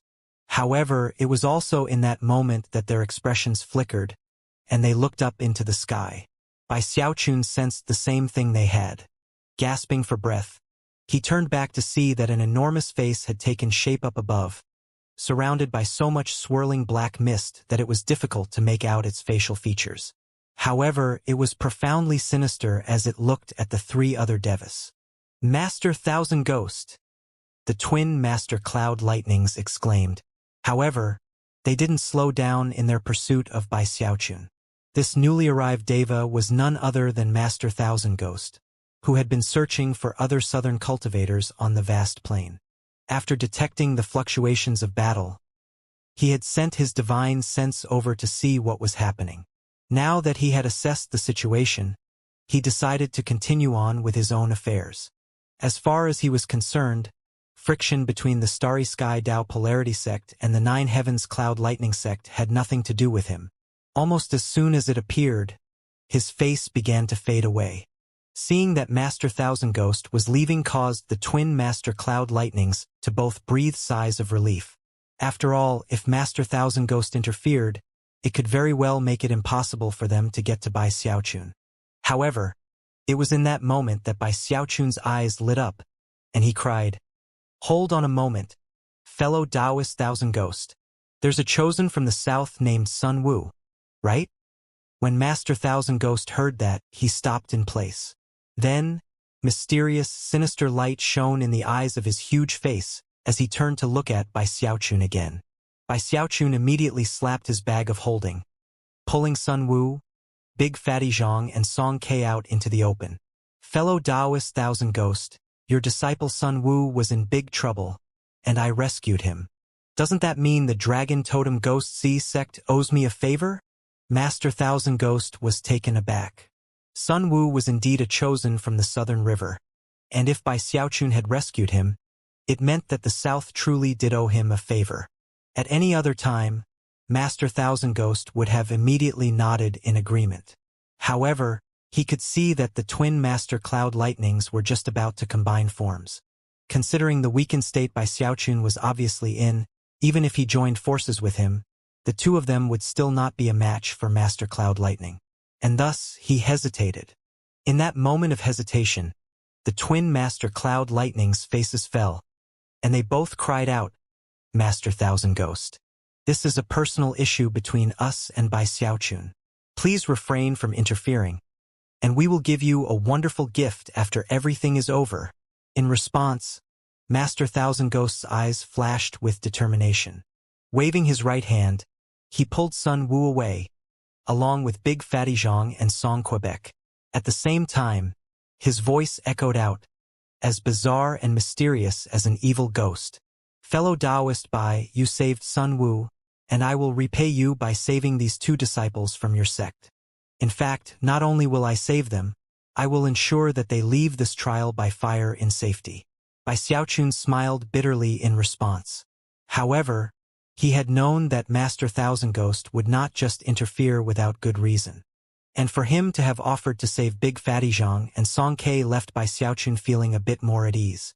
Flicking his sleeve, he quickly transmitted an explanation to Big Fatty Zhang and Song Quebec. And thus, the three lower-level disciples were all whisked away by Master Thousand Ghost.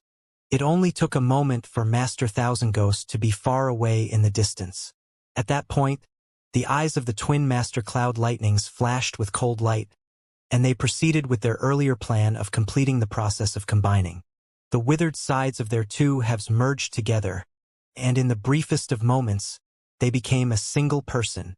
In that moment, a burst of energy swept out in all directions, creating a shocking windstorm.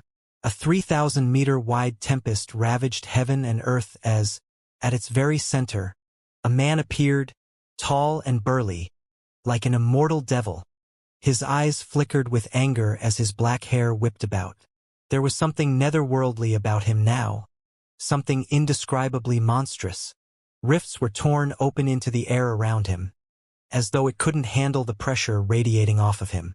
The slightest movement of his hand would cause thunderous rumbling sounds, and his will was so powerful that it was already beginning to drive Bai Xiaochun's will away. He was strong. Very, very strong. Bai Xiaochun could clearly sense that the combined Master Cloud Lightning's cultivation base far surpassed the mid-Deva realm. It was in the late realm and in fact very close to the Great Circle. Feeling deeply shaken, Bai Xiaochun began to back up. However, that was when the combined Master Cloud Lightning looked over at him with a derisive smile. Then he took a step forward, a step which seemed to bend space, instantly bringing him directly next to Bai Xiaochun, where he waved his hand. That casual motion sent out terrifyingly destructive power in the form of a black spark of electricity. Bai Xiaochun's scalp tingled in terror, and all of his flesh seemed to be screaming along with it. Without any hesitation, he performed an incantation gesture to send out a defensive blast of energy. A huge boom rang out as he flopped backward like a kite with its string cut, blood oozing out of the corners of his mouth. He flew more than 3,000 meters away before finally grinding to a halt. I can't believe this guy got so powerful after combining his two halves, Bai Xiaochun thought. If it weren't for his incredible fleshly body power, he would have already been torn to pieces.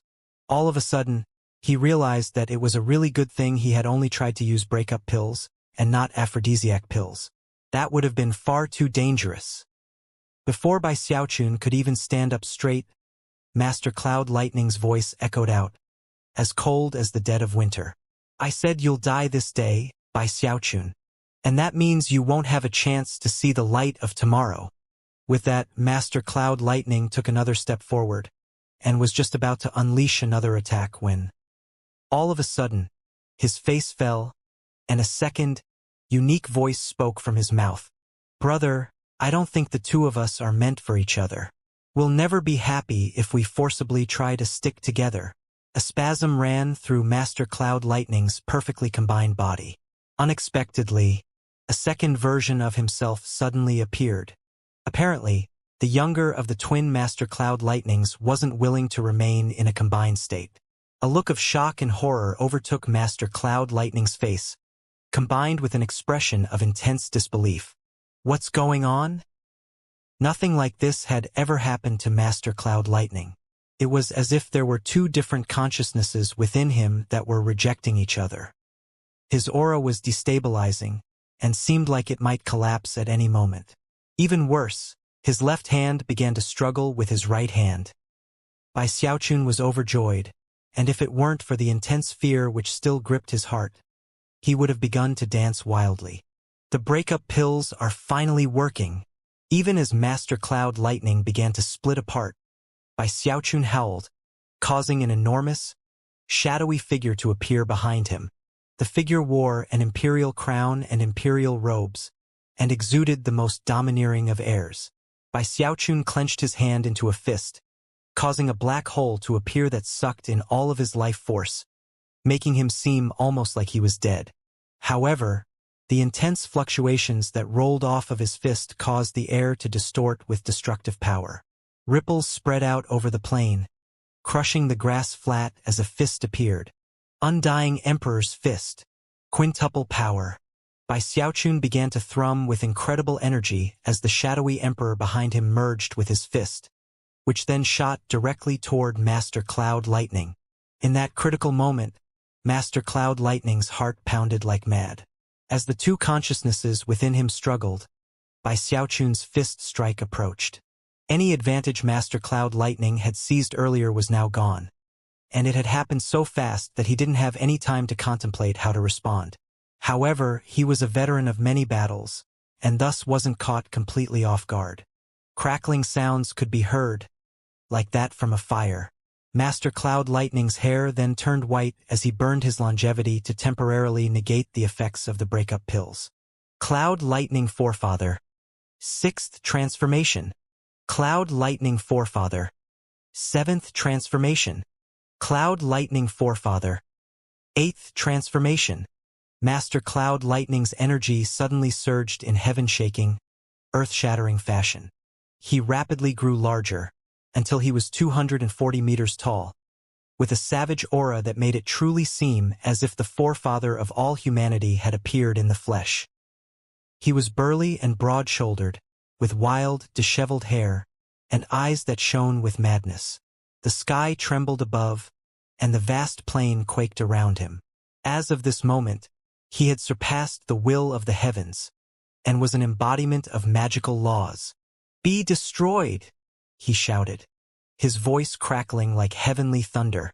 It was almost like heaven was colliding with the earth. By Xiaochun's undying emperor's fist engulfed everything in the area, unleashing quintuple his ordinary fleshly body power to create a force that was like a meteor that could destroy the world. Master Cloud Lightning's forefather transformation was similarly a peak-level divine ability, something that could fundamentally alter the structure of one's body. The forefather of all humanity was none other than the legendary ancestor of everyone in the Heavenspan realm. Of course, the forefather's body that was created by this technique couldn't compare at all to the actual forefather. And yet, even a sliver of that forefather's strength could give Master Cloud Lightning the ability to crush everything in his path. As the meteor and the lightning slammed into each other, a huge boom echoed out. A massive shockwave roared out across the vast plain, destroying all of the plants and vegetation it touched. There were also many living things hidden underneath the grass which were transformed into nothing but ash. Many other cultivators in the trial by fire also noticed what was happening. What's going on? Heavens! Those fluctuations! Don't tell me some Devis are fighting? But even a fight between Devis shouldn't cause fluctuations like that. Everyone was completely and utterly shocked. As for Master Thousand Ghost, he suddenly stopped in place and turned to look back in the direction of the battlefield he had just left, his pupils constricting. Master Cloud Lightning is strong. Everybody knows that. But this Bai Xiaochun, I can't believe he's able to fight back and send out fluctuations like this. A thoughtful look suddenly appeared in his eyes. Meanwhile, in a location near the border between the jungle and the vast plain, Du Lingfei and that strange young man were together with their team, traveling along. They had already explored the desert, the swamp, and the jungle and were now working on the plain. When the fluctuations reached them, Du Lingfei suddenly turned and looked over her shoulder. "Ignore it," the strange young man said coolly. Not even those shocking fluctuations seemed worthy of his notice. Du Lingfei nodded in response. All she could tell at the moment was that the fluctuations were coming from some distance away. There was no way for her to tell any detailed information about what was happening. Without putting much more thought into the matter, she proceeded along deeper into the plain.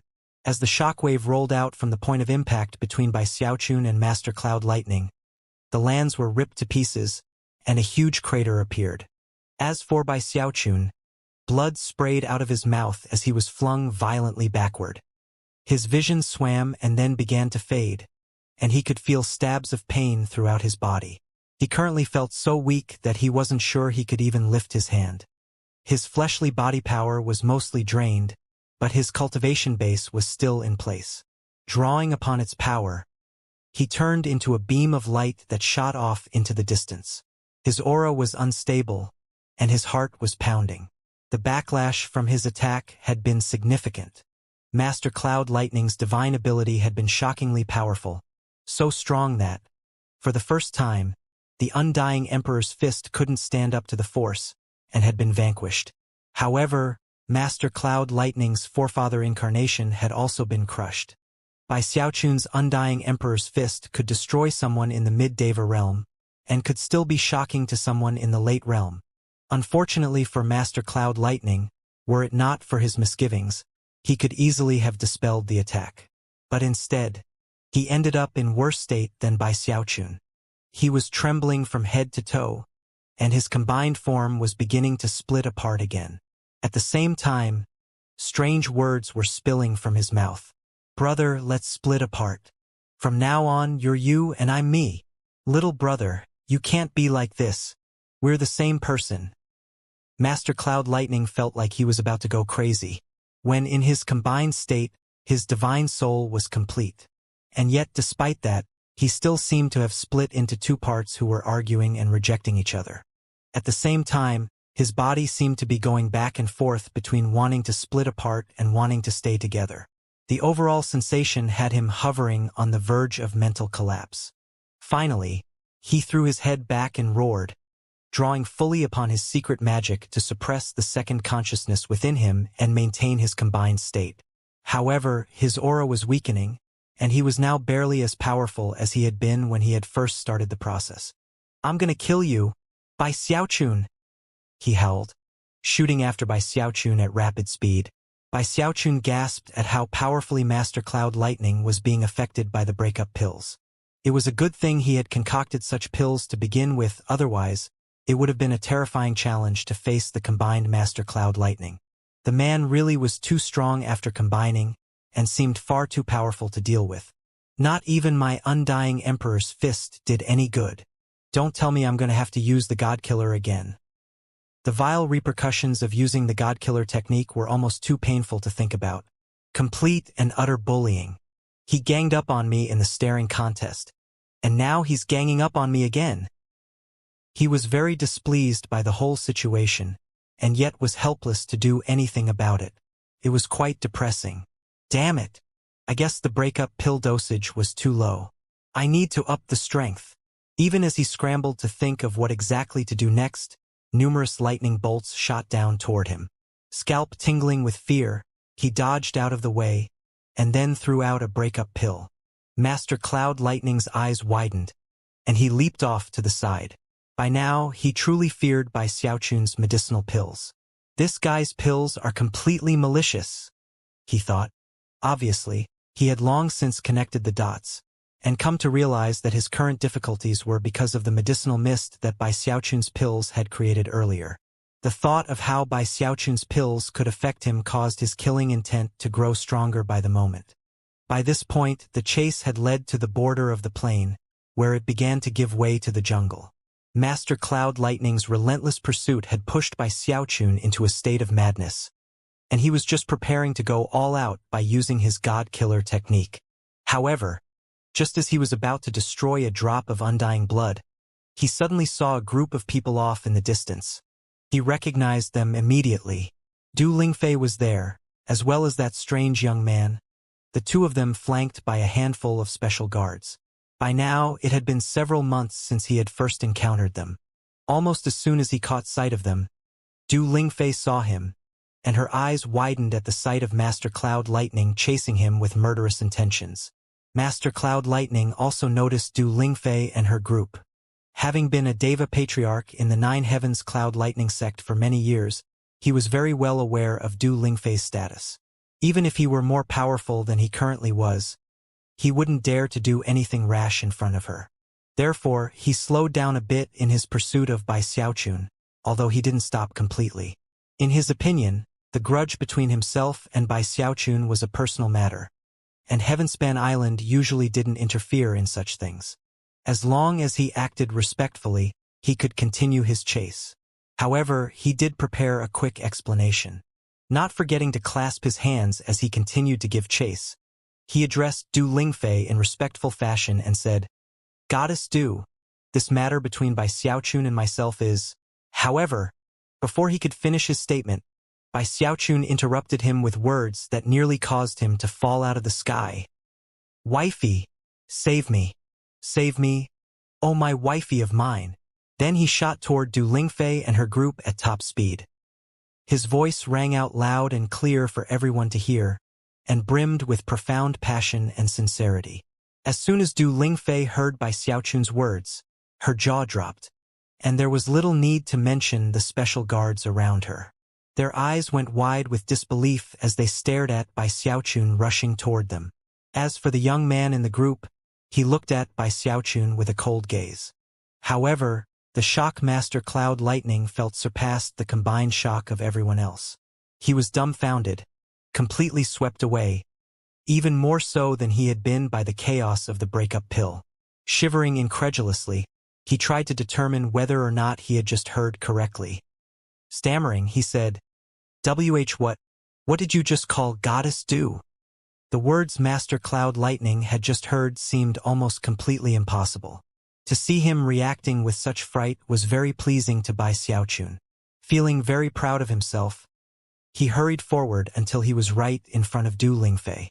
Puffing his chest out pompously, He turned to look at Master Cloud Lightning and loudly said, "Didn't you hear what I just said? This is my wifey." In that case, do you know who my father-in-law is? Let me make it clear, Master Cloud Lightning. The reason I never mentioned this before is that I, by Xiaochun, am the type of person who likes to keep a low profile, but you had to go bully me left and right, leaving me no choice in the matter. I could only ask for my wifey to come save me. By this point, you've probably figured out who my father-in-law is, right? Yeah, exactly. He's the master of Heavenspan Island, the exalted celestial. By Xiaochun's words crashed into Master Cloud Lightning like a mountain. His face fell, and his eyes bulged on the verge of popping out of his skull. His mind spun out of control, and his heart began to pound violently in his chest. Never in his wildest dreams could he have imagined that the quarry he had been harrying would have an identity like this, a status and background of such import. The idea that he had been trying to chase down and kill the son-in-law of the Celestial left him completely bowled over. And yet, he still couldn't quite accept the situation. I was just about to catch him. I was just about to put him to death. Why? Why did this have to happen? Master Cloud Lightning felt like his head was about to explode. He wouldn't have believed it was true at all, except that Du Lingfei simply stood there looking shocked, not offering a single word of rebuttal. In fact, what was worse was that a slight flush could be seen on her face as she looked over at Bai Xiaochun, a slight glare visible in her eyes. The look on her face dashed any last strand of hope Master Cloud Lightning had left. Of course, there was no way he could have noticed the strange glint that flashed through the eyes of the young man when Bai Xiaochun mentioned that the Celestial was his father-in-law. Bai Xiaochun was getting more excited at how stunned Master Cloud Lightning looked. At the same time, he wished that he could go on with more information and explain that he also had a demigod for a father-in-law, and that his apprentice was the Hell Emperor. That would probably scare Master Cloud Lightning to death. Humph! Now do you dare to provoke me?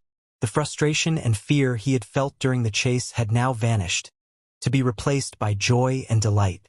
He had truly been put into a bad position by Master Cloud Lightning, and had been unable to escape. In fact, he had nearly met his death, only to make a stunning comeback in which he seized the ultimate advantage. "Things are not over between us, Master Cloud Lightning," he said proudly, swishing his sleeve.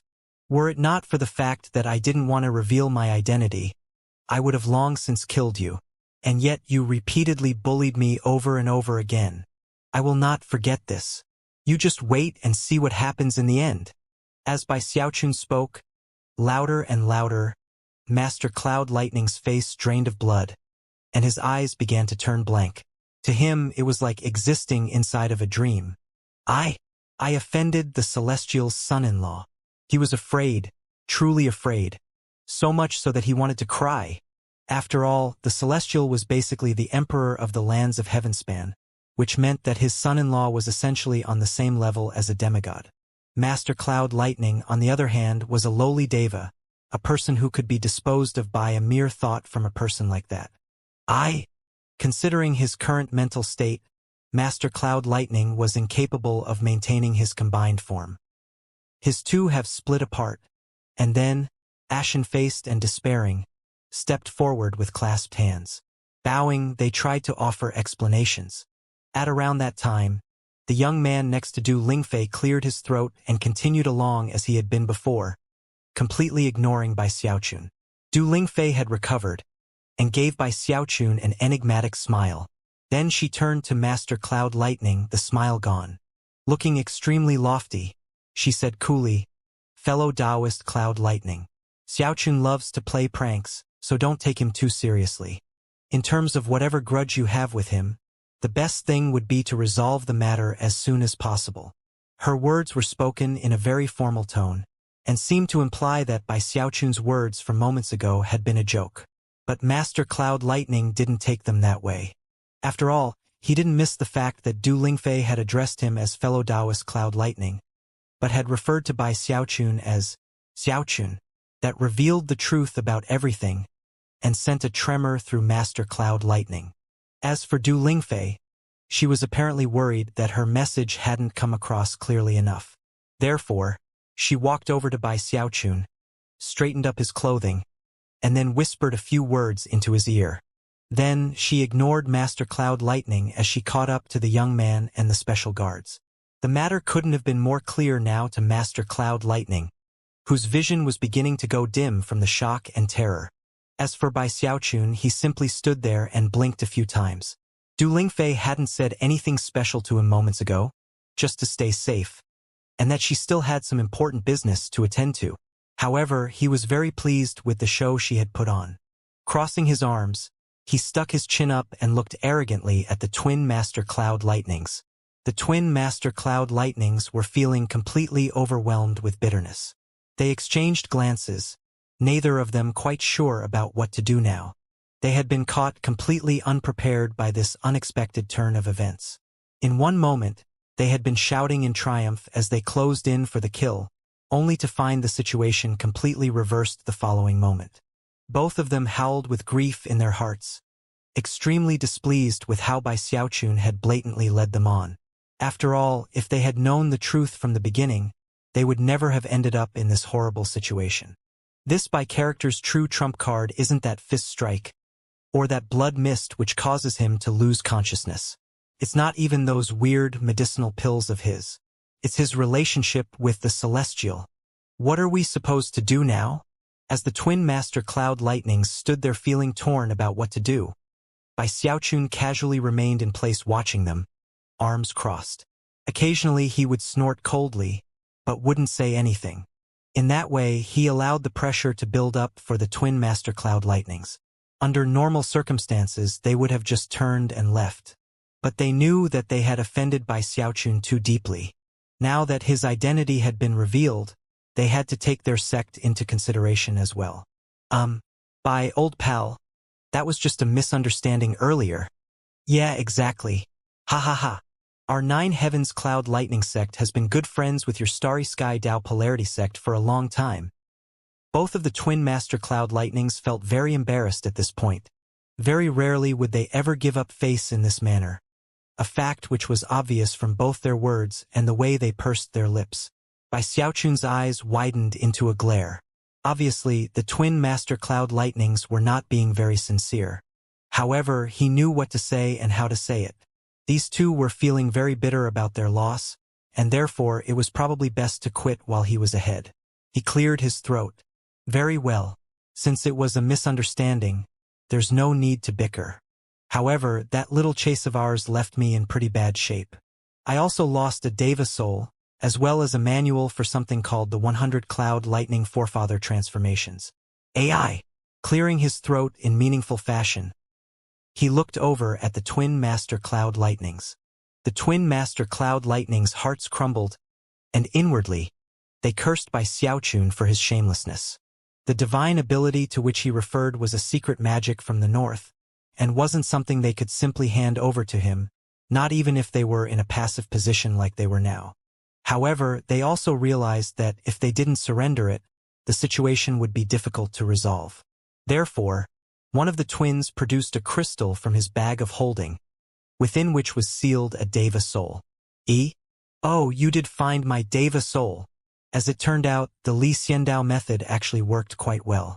Bai Xiaochun took the Deva soul, examined it briefly, then frowned. Fellow Taoists Cloud Lightning, you shouldn't have. Oh, by the way, in addition to the lost Deva soul, I also happened to lose a bunch of spirit stones, and 7 or 8 precious treasures, plus a whole bunch of medicinal pills. With that, he looked up unblinkingly. The twin Master Cloud Lightnings felt like they were about to explode.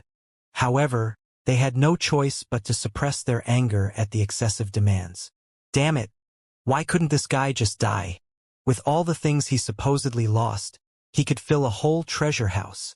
No matter how frustrated they were though, they could only grit their teeth and gather all of the things he had demanded. Bai Xiaochun was feeling quite proud. Just when he was about to continue on in this fashion, the ground suddenly trembled as surely as if an earth dragon were moving about below. Then, a massive, thunderous crash filled the air. The energy released vastly surpassed that which had been released during the fight between Bai Xiaochun and Master Cloud Lightning, by about 10 times. The plain, the jungle, the swamp, and the desert all began to shake violently. Something really big was happening. The entire trial by fire shook violently, including the desert, the swamp, the plain, and the jungle. Of the hundreds of nascent soul cultivators who had survived all of the dangers thus far, most had either gotten lucky or possessed extraordinary cultivation bases or intelligence. However, all of them were deeply shaken by what was happening. They weren't the only ones to react in such a way. The other living beings who existed within the trial by fire were trembling at the realization that a huge catastrophe was imminent. Soon, screams and cries began to rise up from within the lands of the trial by fire. What's happening? The lands are quaking, and even the sky is churning. What's going on? By now, most of the surviving cultivators had gathered into groups of 3, 4, or 5. Furthermore, many such groups had already set up methods of communicating with each other. After all, in a dangerous place like this where no one knew what exactly was going on, it was more important than ever to stay abreast of events elsewhere. Therefore, many people began to pull out transmission jade slips and send messages back and forth.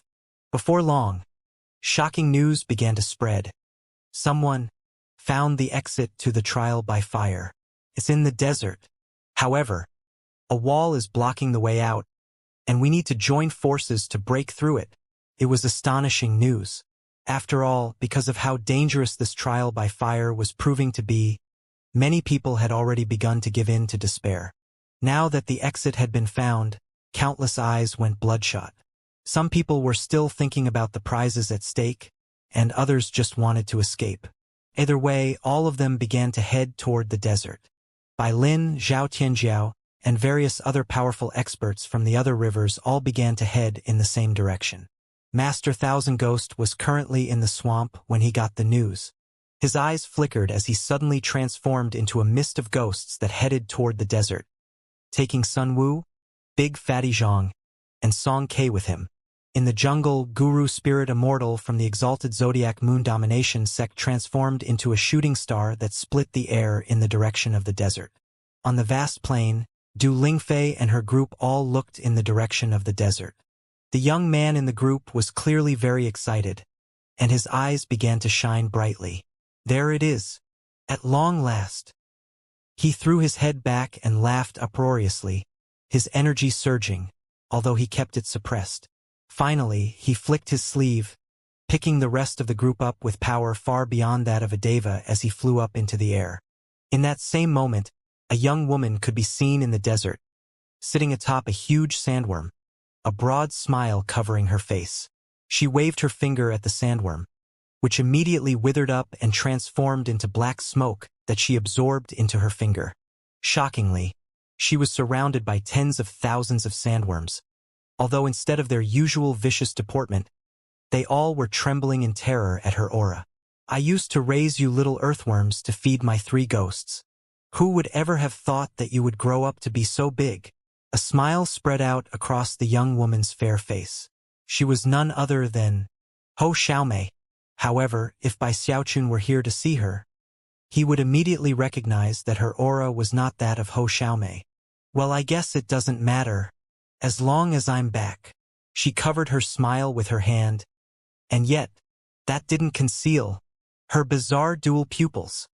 Chuckling, she blurred into motion, heading toward the location of the exit that had been found in the desert. As everyone in the trial by fire stirred into motion, Bai Xiaochun and the twin Master Cloud Lightnings both received messages via Jade Slip. Someone found the exit. The twin Master Cloud Lightning's eyes went wide. Ignoring Bai Xiaochun, they both turned and blasted off into the distance. The news had come to Bai Xiaochun from Big Fatty Zhang, who, thanks to Master Thousand Ghost, was now able to send messages at a much greater range. Bai Xiaochun looked at the information, and his heart began to thump in his chest. The exit is in the desert? But I went through the whole desert and never found a thing. He suddenly felt bad that he hadn't taken a bit more time to thoroughly search the desert. Well, too late to worry about it now, he thought, sighing. Of course, by this point, everyone in the entire trial by fire would be hurrying in the same direction. Considering how far away he was right now, it didn't seem there would be much of a chance to come out as a winner. Of all the places the exit could have appeared, why did it have to show up in the desert? Wait, no, there should still be time. I have to at least go check it out. Gritting his teeth, he also began to speed toward the desert. As he traveled along, strange things began to happen long before he even got close to the desert. Rumbling sounds echoed out, and a shocking aura began to fill the air. Off in the direction of the desert, the sky had begun to turn yellow, and furthermore, a brilliant light appeared that was apparently some sort of defensive shield. The color of the sky and the defensive shield seemed to be connected in some way. What kind of place is this exit? Why does it have a shield? In almost the same moment that the shield appeared, the swamp, plain, and jungle all began to rot and wither. In the plain, over which Bai Xiaochun currently flew, the grass began to dry up and die, revealing black soil beneath. The living beings that remained in the plain all trembled and passed away. The entire plain was transforming into a land of death. Even the black soil seemed to lose any life that was in it. It began to dry up and crack. Bai Xiaochun was completely shaken by what he was seeing. It wasn't just the plain. Any living beings that remained in the swamp were dying, and the swamp itself was going dry. Cracking sounds could be heard as crevices opened up everywhere. It was also the same in the jungle. It only took a few breaths worth of time for the entire trial by fire, with the exception of the desert, to be transformed into a realm of death. Bai Xiaochun wasn't the only one to be shocked by this. All of the cultivators hurrying toward the desert felt very ill premonitions because of the withering, dying lands around them. What the hell kind of place is this? A powerful aura of death began to fill the air, causing the entire world they were in to begin to grow dark and sinister, as if it were a realm of ghosts. Everything was happening too quickly. Within moments, no clouds were visible in the sky, only turbid darkness filled with the faint images of evil ghosts, who looked down on the land with greed and hunger. Because of how the other three areas were withering and dying, the brightly lit desert became more eye-catching than ever. By now, the cultivators flying toward the desert had abandoned all thoughts of becoming some apprentice of the celestial. They just wanted to escape with their lives. Bai Xiaochun was so nervous he was panting. Furthermore, he was actually familiar with this particular sinister aura, although right now he was too flustered to think about that. After a few hours passed, he was in the swamp, continuing on toward the desert, when he noticed something off in the distance. A spot of white light could be seen on the ground, very eye-catching because of the darkness around it. Before, the swamp had been filled with murky liquid and decomposing soil. Because of that, this light hadn't been visible. But now, with the lands withering away and crevices opening up everywhere, that white light was very conspicuous. What's that? Bai Xiaochun thought, surprised. He changed directions, flying over until he was above the very spot with the light. At that point, the ground shook, shifting the soil to reveal a magical device. It was a copper coin. The instant Bai Xiaochun saw that, his eyes went as wide as saucers, and his mind began to spin. Impossible! Bai Xiaochun hovered there panting, his mind reeling and his heart racing. Never could he have imagined that something like this would happen. It was true that he was shocked by how dangerous the trial by fire had turned out to be, but this new development surpassed anything and everything in terms of how astonishing it was. The truth was that this copper coin left him completely and utterly flabbergasted, to the ultimate degree. Even after a very long moment passed, he wasn't even close to calming down. Eventually, he made a beckoning gesture with his right hand, causing the copper coin to fly up into his palm. Then he looked at it closely, during which time his expression flickered with a variety of thoughts. "How is this even possible?" he murmured. The copper coin that rested in his palm was none other than the copper coin which had once belonged to Master God Diviner. Engraved on the surface of the coin was his very name, Master God Diviner. Bai Xiaochun clearly remembered the moment in which Master God Diviner lost this coin, and how he had howled in grief. As his fingers closed around the coin, he began to shiver uncontrollably, and think back to the moment when he, Master God Diviner, and Song Ke had been traversing the deadmire. They had been sucked onto the strange bone galleon, whereupon Bai Xiaochun suggested to Master God Diviner that he perform a divination to figure out how to escape. Master God Diviner had pulled out this very copper coin, but had dropped it, whereupon it fell into a crack on the deck of the ghost galleon. Even after descending into the lower decks of the galleon, Bai Xiaochun had never seen the coin again. It had vanished without a trace. But now, here in this trial by fire, he found it. Shivering and shaking, he looked up into the sky, feeling as cold as ice. "What is this place?" he thought, swallowing hard as he looked at the murky, leaden sky. All of a sudden, an idea popped into his head, an idea which, as he continued to think about it, caused his face to drain of blood. Don't tell me that this trial by fire is actually located inside of that bone galleon? Mind reeling, he tried to convince himself that it couldn't be possible. After all, Heavenspan Island with its trial by fire and the Deadmire with its bone galleon were two different locations. No matter how he tried to reconcile it, it seemed impossible to connect the two together. How could the bone galleon and the trial by fire possibly be linked? But the presence of the copper coin seemed to indicate otherwise. If this place is part of that bone galleon, then that could explain why the Celestial sent the cultivators from the 4 rivers here to find an exit. It would also explain that extremely jarring teleportation we experienced. The more he pondered the subject, the more alarmed he became, and the more he came to be convinced that there was a monumental secret tied up within this trial by fire. But what was the secret? The truth was that he actually didn't want to know. He couldn't ever forget what he had seen on deck 3 of that bone galleon. A vanity with a faceless, one-armed ghostess sitting in front of it. It's a good thing I had great-grandpa Gravekeeper's command medallion to protect me. He absent-mindedly rubbed his bag of holding, where that very same command medallion still resided. At that point he breathed a sigh of relief. However, the thought of the ghostess still caused his hair to stand on end. Maybe I'm overthinking things, he thought, scowling on the verge of tears. However, it was at this point that he remembered seeing the bone galleon later on in the Deadmire, and realizing that it clearly had more than 3 decks. At that point, his fear grew more intense, and he looked up at the sky again, expression that of disbelief. Don't tell me that we're below deck 3. Not wanting to sit around thinking about the matter, he hurried onward. And yet, he couldn't clear his thoughts. It must be a coincidence. Wait, hold on. If this is really the bone galleon and the copper coin fell down through a hole in the deck, then that hole should still be there. If I can't find any hole, then it means I'm just thinking too much into it.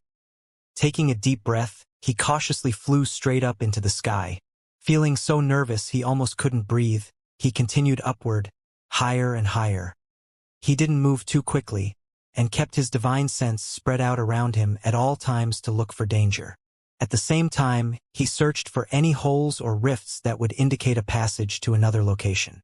However, after searching about for some time, he didn't find any such rift in the murky sky. Gradually, he began to relax a bit. Ha ha ha!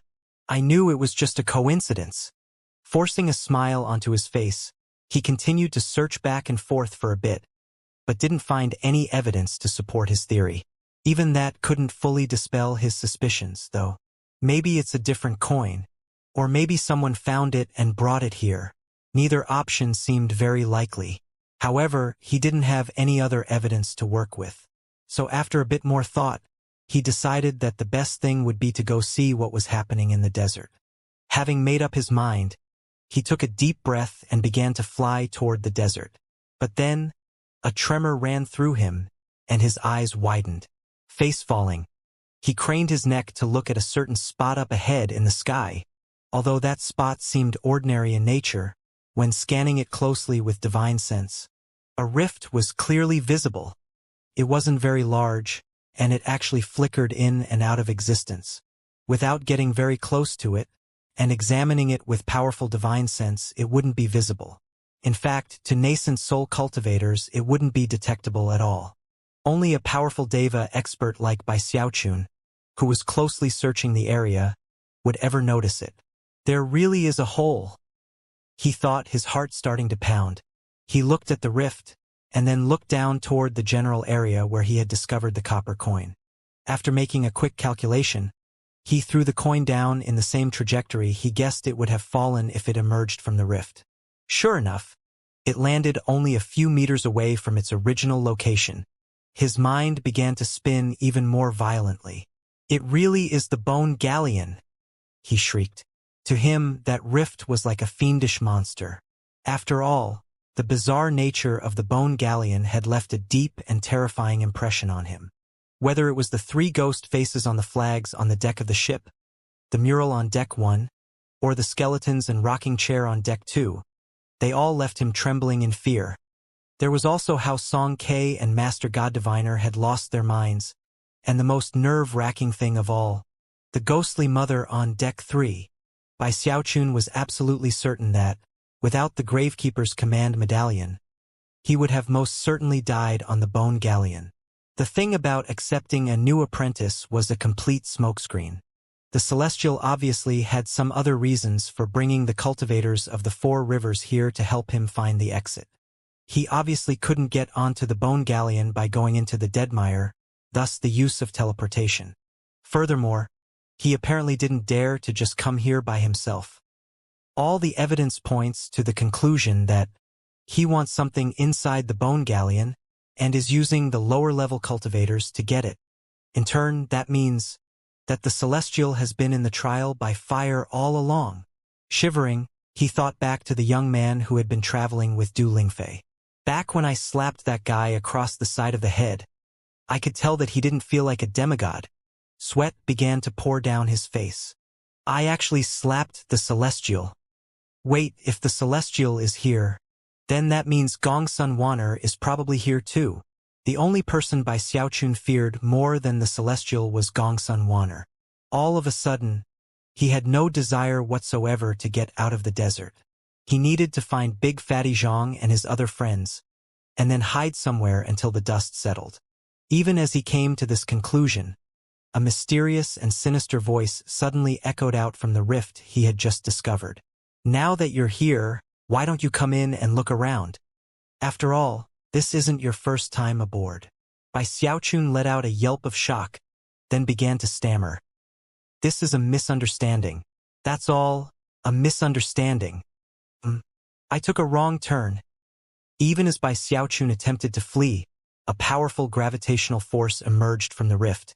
It didn't affect the air or the ground below or anything else in the entire world. Neither did it emit fluctuations that would be noticed by anyone else. However, it did exert massive force on Bai Xiaochun, so much so that it felt as if his soul and cultivation base would be ripped out of him. He could struggle against it, and perhaps escape, but in the process, his soul would be torn away from him and swallowed up by the rift. To Bai Xiaochun's horror, he found that it was the same with his cultivation base and even his blood. In fact, as he struggled, blood began to ooze out of his pores and fly through the air toward the rift. It seemed like he might be torn to pieces at any moment. At the same time, though, the sinister, female voice continued to speak into his ear, describing what she clearly envisioned to be a most wonderful image. "By all means, keep struggling. That will make it easier for me to absorb your divine soul, and your blood, and eventually, the only thing left behind will be a skeleton. Save me some effort. Help me turn you into a most delectable feast." Bai Xiaochun screamed inwardly as he suddenly visualized himself, with his divine soul sucked away, his cultivation base gone, bereft of blood, flesh, internal organs, and even his head. The only thing left behind was a skeleton which crashed down onto the ground, held in place only because it was made of undying bones. Years later, a passerby would be overjoyed to find such a precious treasure, and would turn his skeleton into medicinal pills, or a magical item, or perhaps even a skeleton puppet. New. Slowly, his mind went blank because of the intense gravitational force. Soon, the power reached a point that defied imagination, and in despair, he stopped struggling. At that point, he became a streak of bright light that shot into the rift. With Bai Xiaochun gone, the rift closed up and disappeared. The entire time, nobody noticed what had occurred. Neither Du Lingfei nor the young man with her, both of whom were trying to break through the shield of light in the desert. Also near that shield was Ho Xiaomei, her eyes gleaming with anticipation, but her brow slightly furrowed as she looked off in the direction of the swamp.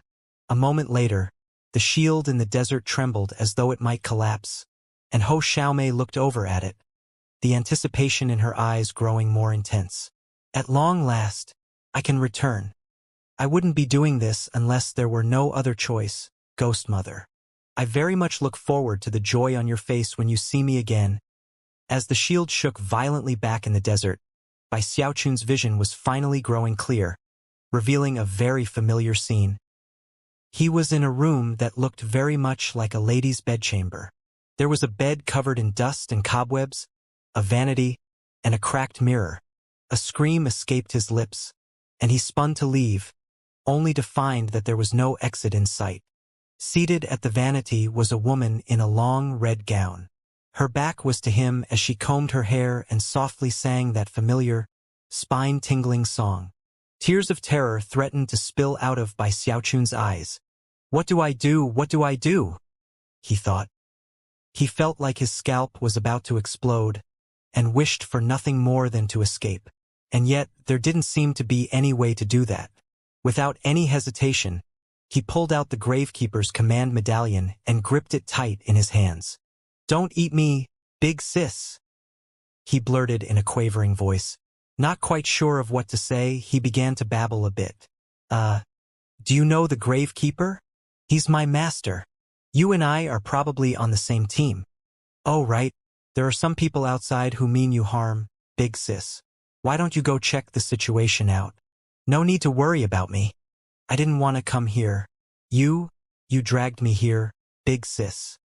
It was at this point that the woman's shoulder moved, as though she were about to turn and look at him. "Don't look back," he shrieked. "Just don't look back. If you have anything to say, you can—" In the middle of his sentence, the woman stopped singing.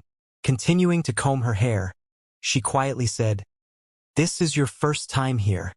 "Ha!" he replied. Then he began to nod his head vigorously. If you say it's my first time here, big sis, then of course it's my first time. Now that you're here," the woman said, her voice undulating in bizarre fashion, "I can't help but wonder what you're thinking about as you stand there." A look of confused surprise appeared on Bai Xiaochun's face. "Wait, first time? No, this is my second time. And you're the one who brought me here. Nobody brought you here. And your two friends are still right above us." She waved her finger at the mirror, causing an image of the Bone Galleon's Deck 2 to appear.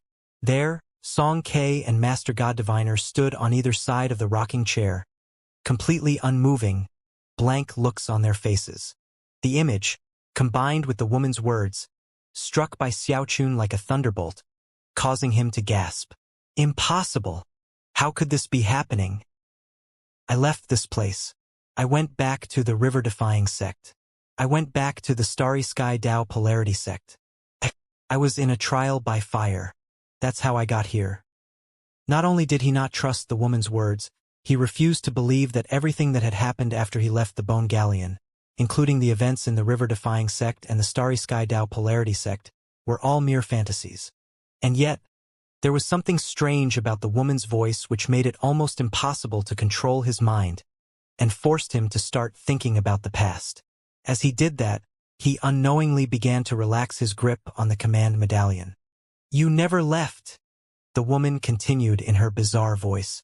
Her shoulder trembled, and she slowly began to turn her head. However, she didn't stop combing her hair. In fact, she started combing it faster and faster.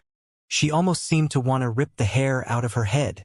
It was a bizarre scene that left Bai Xiaochun feeling profoundly shocked, but at the same time, somewhat blank.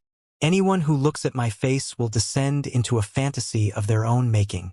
This really is your first time here. However, it is not your first time seeing my face." As she spoke, her head continued to turn. Within moments, she would be facing him directly. Bai Xiaochun's face was completely blank, and he was shivering. As he descended into chaotic memories, his grip on the command medallion loosened. The command medallion dropped to the ground, and the woman turned completely around. Her face was featureless, to the point where it almost looked like a blank sheet of white paper. But then a slit spread out on her face, which opened into something like a bizarre mouth. Then she lunged toward Bai Xiaochun as if to swallow him. In that moment, Bai Xiaochun suddenly stooped down and picked up the command medallion. When he looked up, his expression wasn't blank at all, and he was shoving the command medallion out toward the mouth.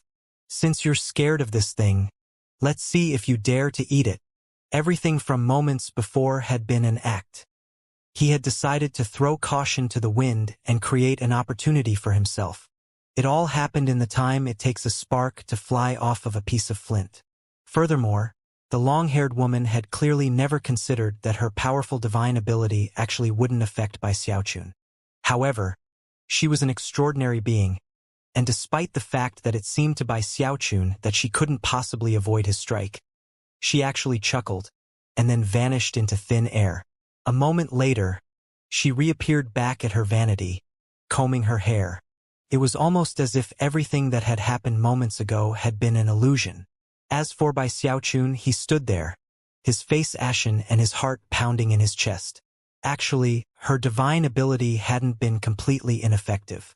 Bai Xiaochun had indeed begun to slip into a strange state of thought. However, it had only lasted for a moment before the scrap of willpower he had inside of him, which he had feared lost when he formed his Heavendao nascent soul, suddenly reared up for a brief moment. That brief moment was all the time he needed to recover his mental faculties. That was also when he quickly came up with the plan to make an opportunity for himself and unleash a counterattack. However, not even such preparations were effective against this woman. The fact that she had simply vanished and then reappeared back at the vanity left Bai Xiaochun feeling quite shaken. She didn't vanish because of her speed. No. She looked like she actually went back in time to the moment from before. The mere thought that this woman had such an incomprehensible magical technique filled him with even more alarm than before. Scowling on the verge of tears, he decided that he should try to work things out with her. Just as he opened his mouth, though, the woman chuckled. Interesting. No wonder the gravekeeper of this world picked you. Your will is a bit different from the other people I've seen here. Including you, there are 2 people on this ship that I'm particularly interested in. Bai Xiaochun stood there, confused by what exactly the woman was talking about. Suddenly, she turned her head again, not to look at him, but to look at a spot on the ground between the 2 of them. Although the wood of the deck seemed ordinary in nature, as soon as she looked at it, it began to blur. Finally here, she said, and her featureless face suddenly distorted, almost like a piece of paper being crumpled up. Gasping, Bai Xiaochun looked down at the ground. Boom! It was almost as if someone was attacking the ground from beneath. Massive force struck it, causing intense rumbling sounds to echo out as the floor of the bedchamber rocked violently. Then, another boom could be heard, and it shattered. To Bai Xiaochun's shock, the woman began to laugh a bizarre, ghostly laugh. And at the same time, several beams of light shot up through the floor. Although they looked like huge beams of light, they were actually thin threads, within which were cultivators. At first, they were very small, almost like miniature people, but moments later they grew to normal size. There were 7 or 8 of them, and all of them wore expressions of profound excitement. I'm first. Ha ha ha. I'm going to get a millennial longevity pill. However, even as their voices and laughter continued to echo about, they looked around and saw where they were standing. They saw the vanity and the woman, and then the broken mirror. The woman turned, opened her gaping maw, and lunged at the entire group. She was on them in the blink of an eye, and before they could even shout in alarm, they were swallowed up. Then, crunching sounds rang out, sounds that caused Bai Xiaochun's spine to tingle, and his face to drain of blood. Things weren't over yet, though. A moment later, a few dozen more people flew out, a second wave of cultivators. This place is dangerous, Bai Xiaochun shouted, looking over the second group. Then, It was to his profound anxiety that he realized he recognized one of the faces. Xiaomei, get out of here. He was about to rush over to Ho Xiaomei when he realized that there was something very strange about her aura. And when he looked into her eyes, it was to his profound shock that he realized she had two pupils. A bone-chilling laughter rang out that he found very familiar. I'm finally back, Ho Xiaomei said. When he heard her voice, his eyes went wide with incredulity, and he stopped in place, beads of sweat popping out all over his head. That voice, that laughter. You're not Ho Xiaomei. You're Gongsun Wanner. What did you do to Ho Xiaomei? The girl who appeared to be Ho Xiaomei was none other than Gongsun Wanner, whose eyes shone with sinister light as she smiled and said, You still remember me, sweetie? Don't worry. How could I possibly hurt your Xiaomei? I'm just standing in for her to play with you a bit. At this point, Gongsun Wanner slowly turned to look at the woman sitting at the vanity, who was still combing her hair. Brow furrowed slightly, she said, I really hate it when people use my vanity. This vanity is mine, the woman replied in a raspy voice. And you are also mine. Did you think that if you hid your soul in that body, and then masked your aura, I wouldn't know you had come? Suddenly, that gaping maw appeared again, to lunge toward Gongsun Wanner this time. However, the instant the mouth appeared, Gongsun Wanner chuckled, and sent out a stream of black smoke that became a gaping maw of its own. Then, the two of them began to fight back and forth, right there in the bedchamber. Booms rang out, and the room began to rock back and forth. The shockwaves of the fighting caused the newly arrived cultivators to cough up blood and stagger backward, their expressions filled with shock and confusion. None of them understood why, after finding the exit to the trial by fire, they were suddenly in a lady's bedchamber, a bedchamber that was profoundly dangerous. Bai Xiaochun's mind was in chaos. Events were unfolding too rapidly to process. Despite his confusion, though, he could sense that there were two souls within Ho Xiaomei's body. One belonged to that bizarre girl, and the other was Ho Xiaomei's true soul, although it was currently sealed and suppressed. Xiaomei, despite how anxious he felt, he knew that there was nothing he could do right now. The force being unleashed by the fighting flung him backward, where he slammed into the wall. Then, cracking sounds filled the air as the wall shattered. Revealed beyond the wall was a severely damaged staircase that led to the deck above. It was in this same moment that a third wave of cultivators shot up through the hole in the bedchamber. Included in that group were Du Lingfei and the young man. In the moment that they burst onto the scene, an energy erupted out that seemed to shake the entire battleship, and it came from that young man. In that moment, the young man's skin began to split and fall apart, as if he had been wearing it as an outer layer. A face appeared that seemed threatening without being angry, with eyes that contained heavenly bodies, and an aura that surpassed the most paragon entities in all heaven and earth. He was none other than the Celestial. Bai Xiaochun shrieked in his heart. Although he had guessed that this would happen, to see his suspicions confirmed right in front of him caused him to suddenly think about what he had done so recently. I actually smacked the Celestial on the side of the head. Bai Xiaochun was feeling torn in countless directions. On the one hand, he was worried about Ho Xiaomei. On the other hand, his palms itched at the mere sight of the Celestial. It would be hard for him to be more anxious and more unsure of exactly what to do. As the Celestial's energy rose higher and higher, he turned into a series of afterimages that shot toward the faceless woman. Snorting coldly, he said, Did you think that hiding in the deadmire would keep you safe, ghost mother? You old bitch. Did you really think I wouldn't be able to get to you? The Celestial attacked, summoning a projection of the entire heavenspan realm and sending it shooting toward Ghost Mother. Gongsun Wanner did the same thing. Together with the Celestial, she attacked Ghost Mother with full force. The sudden turn of events was too sudden. The vanity was instantly blasted to bits, and the resulting shockwave swept out, catching any cultivators who were too slow to react with deadly force. Miserable screams rang out as they were shredded to pieces. However, Ghost Mother managed to evade the attack. Vanishing, she reappeared off to the side, her face featureless, and yet contorted with rage. You're nothing but a quasi-celestial, Taoist heavenspan. You aren't even capable of imagining what true celestials are like. The fact that you sacrificed your own people and came in here in disguise shows that you don't even deserve to be a true celestial. True celestials protect their people. Because of that point alone, it's clear the Gravekeeper made the right decision to reject you. However, I do have to thank you for bringing this clone back to me.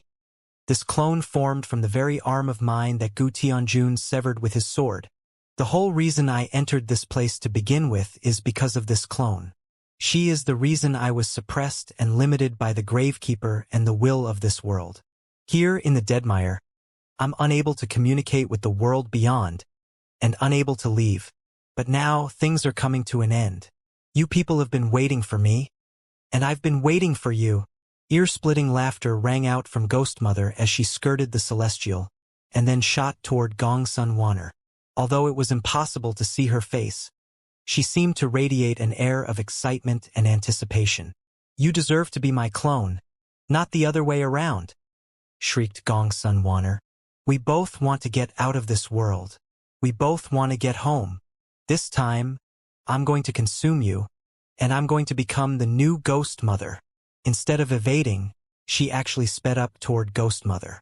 As the two of them began to fight back and forth, the Celestial snorted. He didn't seem at all affected by Ghost Mother's snide comments from moments ago. Unfazed, he joined in the fighting, causing massive booms to rock the entire battleship.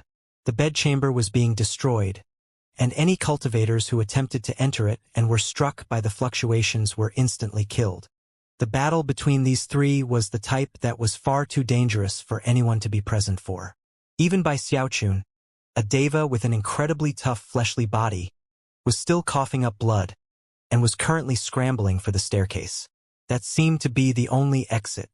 In fact, the surviving cultivators who could see it were all doing their best to reach it. The twin Master Cloud Lightnings were among them, as was Guru Spirit Immortal from the Exalted Zodiac Moon Domination sect. Both of them seemed to be in bad shape. The fighting between the Celestial, Gong Sun Wanner, and the Ghost Mother continued to intensify.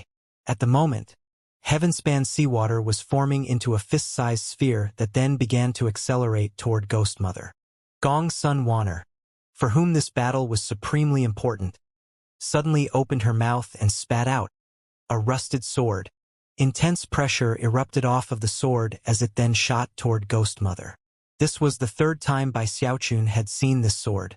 The second was during Gong Sun Wanner's battle with the Gravekeeper, and the first time was when he was a Foundation Establishment cultivator. It was a sword which had fallen from beyond the heavens. It was the enormous sword that contained the so-called Fallen Sword Abyss. So, you took Gu Tianjuan's sword and made it your own. How amusing. Chuckling, Ghost Mother waved her hands out in front of her, causing Ghost Chi to erupt out in the form of a huge black hole, which expanded out toward the Celestial and Gong Sun Wanner. As the booms of battle rang out, Bai Xiaochun finally scrambled onto the staircase and, without the slightest hesitation, began to run up it. Based on the conversation he was hearing, Bai Xiaochun was now getting a fairly good idea of what was going on. The Celestial never had any intention of accepting a new apprentice, and this didn't have anything to do with him restoring his cultivation base. In fact, it didn't even have anything to do with the Four Rivers. It was all a plot revolving around the Bone Galleon. Because the galleon is in the Deadmire, the Celestial can't reach it by ordinary means. Therefore, he sent the cultivators of the Four Rivers into its depths, to find a way to get onto the main part of the ship by other means, and at the same time remain undetected. By this point, Bai Xiaochun was also fairly certain of the origin of the Bone Galleon, and it left him completely and utterly shocked. After all, it was back in the Wildlands that he had learned that another world existed beyond the heaven and earth in which he lived. Many years ago, in that wider world outside, this Ghost Mother had been sailing this Bone Galleon near the border of the Heavenspan realm, and was then attacked by someone named Gu Tianjun. In the end, she took his sword, but not before he severed her arm. Because of some strange circumstances, her severed arm somehow fell down into the Heavenspan realm. That was also how the fallen sword world came to be. Despite losing her arm, and having her cultivation base fall a bit, Ghost Mother managed to escape. However, she couldn't bear to part with her arm, and had paid a spectacular price to re-enter the Heavenspan realm and begin a search for it. However, her interference was immediately detected by the Gravekeeper, who embodied the will of heaven and earth. Calling upon his profound powers, he had sealed the vicious and crafty Ghost Mother in the Deadmire. There, she had been unable to communicate with the outside world, let alone return to it. At the same time, she was unable to search for her severed arm, and thus she had remained sealed in the Deadmire for countless years. Most likely, the Gravekeeper had been at the peak of his power and strength when he created the seal which imprisoned her. As for the enormous sword which had fallen from the heavens, and the Heavendao aura it contained, it ended up the eastern lower reaches, where it became a training ground for Foundation establishment cultivators. The countless souls that the sword had killed in the past were the Bane souls which inhabited the fallen sword world. And one of them was the incarnation of Ghost Mother's arm. That was the little girl that had possessed Gong Sun Wanner. The soul that was the severed arm of Ghost Mother had long remained inside the sword, unable to awaken, and unable to access its old memories. However, thanks to Bai Xiaochun's medicinal pills, that girl woke up. After she recovered her memories, she wished to leave, and yet had not been willing to return to her true self in the Deadmire. Instead, she entered into an alliance with the Celestial. That huge battle which had been fought in the Wildlands had all been in the hopes of returning to her home in the outside world while her true form remained sealed. It was a good plan, until the Gravekeeper called upon the 5 Organ's secret magic. That had been enough to seriously injure the girl clone, and send her fleeing from the scene of battle. The Gravekeeper had simply let her go, the reason being that he had already made an agreement with Ghost Mother. The two of them would give that girl clone no choice but to opt for a second path. That second path was another plan in which she and the Celestial would somehow sneak into the Deadmire and open a way into the depths of the Bone Galleon. Then they would find an opening that led to Deck 3. Their end goal was for the clone to consume her true form, become the new Ghost Mother, and repay the Celestial in the only way she could. After returning to her own peak cultivation base state, she would take her ship and the Celestial to the world beyond. Clearly, the Celestial had reservations about the clone, and was worried she might have secret plans of her own. Therefore, he had sent a large group of cultivators into a supposed trial by fire. Not only would there be more people to find the passageway they were looking for, but the Celestial would be able to hide among them. In all aspects, it was much safer for him this way. Furthermore, the reason why he had brought Ho Xiaomei to Heavenspan Island was because she was perfectly suitable to help Gong Sun Wanner hide her aura and arrive undetected by Ghost Mother. And of course, little did the Celestial and the clone know that the entire thing was an elaborate trap. That was Bai Xiaochun's assessment based on everything he had heard just now, as well as the things he had learned back in the Wildlands. Even if his analysis was not completely accurate in every aspect, he was confident that it was relatively correct. And he couldn't help but think about the Gravekeeper. The truth was that, even back in that spectacular battle in the Wildlands, everything had gone according to the Gravekeeper's plans. He really set everything up perfectly. Bai Xiaochun knew that the Gravekeeper had actually hoped to kill the Celestial during that battle. Now it seemed obvious that the Gravekeeper's killing intent was showing through in this backup plan. This situation with the Bone Galleon had only unfolded because of the original failure to put an end to the Celestial. That's why he gave me his command medallion. It was to keep me safe as I passed through the Deadmire, but also to make sure I wasn't killed during the final phase of this plan with the Celestial. Bai Xiaochun was completely shocked, and simply couldn't imagine what kind of mind could come up with such a convoluted and meticulous plan. The Celestial is definitely going to lose again. After all of these realizations, Bai Xiaochun was feeling more and more uneasy. He didn't care about the Celestial, and was fairly certain that the man would be able to keep Du Lingfei safe. What Bai Xiaochun was worried about was Ho Xiaomei. Back when I saw Ho Xiaomei on Heavenspan Island, I don't think she had been possessed. But the next day, that strange, sinister aura I sensed was no illusion. Just now, there were definitely soul fluctuations inside of her body, which means she hasn't been completely consumed. The only way to save her is to get her soul out of that body. Unfortunately, it was to his bitterness that he realized that his current cultivation base wasn't high enough for him to participate in the fight. Even the shock waves from the fighting were too destructive for him to handle. Vision swimming, he stumbled up the staircase, leaving deck 3. At the top of the stairs, he looked around and found that he was on deck 2. He almost turned to head back down the stairs. However, based on the fluctuations coming from the fighting down there, he knew that he couldn't go back. Even as he stood there trying to decide what to do, the twin master cloud lightnings stumbled out of the staircase, followed by Guru Spirit Immortal. As for the other nascent soul cultivators who had entered the bedchamber during the fighting, most had been killed by the destructive shockwaves of the battle.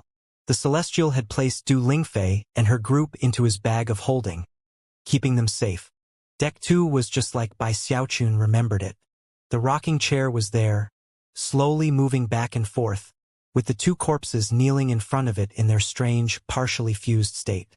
Everything else was rife with sinister frigid qi. But there was something different about the situation this time. Bai Xiaochun was no longer in the nascent soul stage. After glancing at the scene, he sent his divine sense out and onto the rocking chair. In that instant, it stopped moving. He took a step closer. Last time, he had been very interested in the two corpses, and had been almost fatally attracted to the auras of the Undying Codex and the Live Forever Codex which remained on them. Unfortunately, at that time, he had not possessed a Deva cultivation base, and had been virtually overwhelmed by fear and a sensation of crisis. As a result, he had eventually just fled for his life. But this time, things were different. He was well aware that he would most likely not get a third chance to observe this scene, and therefore, he needed to take advantage of the moment. Without any more hesitation, he hurried over toward the rocking chair. As for the twin master cloud lightnings and Guru Spirit Immortal, they reacted differently. This was their first time here, so as soon as they stepped out into the room, they looked around in shock. By the time they noticed Bai Xiaochun, he had already reached the skeletons and grabbed a hold of them. In that moment, his expression flickered. The moment he touched the skeletons, he could sense the undying blood inside of him suddenly surge to life. At the same time, a majestic sensation of qi and blood erupted from the golden corpse which had cultivated the Undying Codex. That aura immediately rushed into his hand, and a moment later, he had another drop of undying blood inside of him. He couldn't have been more shocked by what happened. However, now was not the time to think about practicing cultivation. Therefore, he suppressed his surprise and quickly put the two corpses into his bag of holding. "What was that you just grabbed, Bai Xiaochun?" Guru Spirit Immortal said, his eyes glittering. Despite the fact that they were in a moment of critical danger, the old man still could not suppress his greed. As for the twin master cloud lightnings, if they hadn't already come to know a bit about Bai Xiaochun's background, they would have reacted the same way.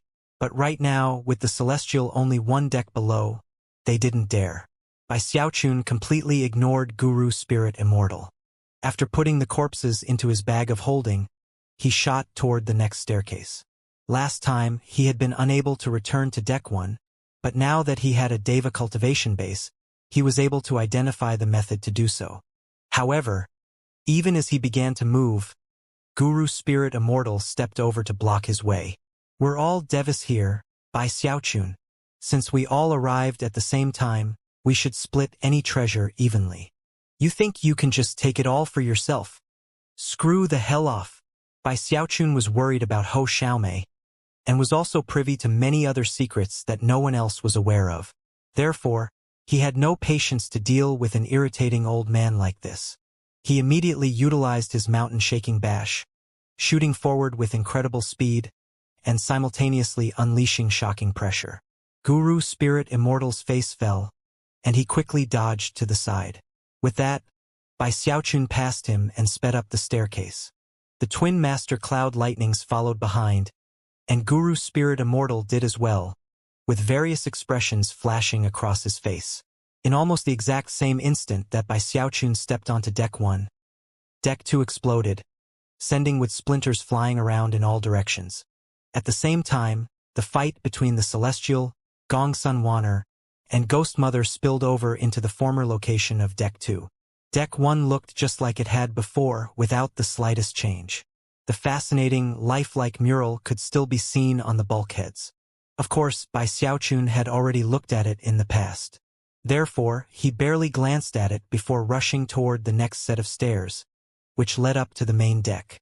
As soon as the twin Master Cloud Lightnings and Guru Spirit Immortal reached Deck 1 though, they were immediately drawn into the mural.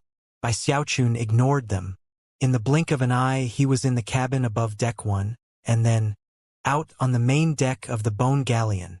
The sky was murky and dim, and the ship was surrounded by a sea of bones. There were 3 flags visible, with 3 enigmatic ghost faces on them, rippling despite the lack of any wind, because of everything he had seen, because of the pressure weighing down on him, and because of the aura of the Deadmire that he recognized. The final, last bit of hesitation in him disappeared. "We really are back in the Deadmire," he murmured. Even as he looked around, the twin Master Cloud Lightnings and Guru Spirit Immortal stumbled out onto the deck, coughing up mouthfuls of blood. Moments later, 3 other figures burst out onto the main deck. "You can't escape, Ghost Mother!" Gong Sun Wanner shrieked. "I will consume you!" As she shot toward Ghost Mother, the expressionless Celestial also advanced. Between the two of them, they continued to shove Ghost Mother backward across the battlefield. Moments later, the handful of lucky cultivators who had survived the trial by fire began to emerge. When they found themselves on the main deck, and saw the fight going on in the air above them, they trembled with shock, and some even cried out loud in alarm. "Heavens! That's the Celestial! Where are we? The exit led to a ship? How is that possible? What is this place? Are we even still in the lands of Heavenspan?" Bai Lin and Zhao Tianjiao were present, although they were badly injured, and were being held up by Big Fatty Zhang. The only one who didn't react with complete surprise was Song Ke. Trembling, he looked around in disbelief, and then glanced over at Bai Xiaochun for confirmation. "We're in the Deadmire," Bai Xiaochun said, his mood dropping rapidly with every moment that passed.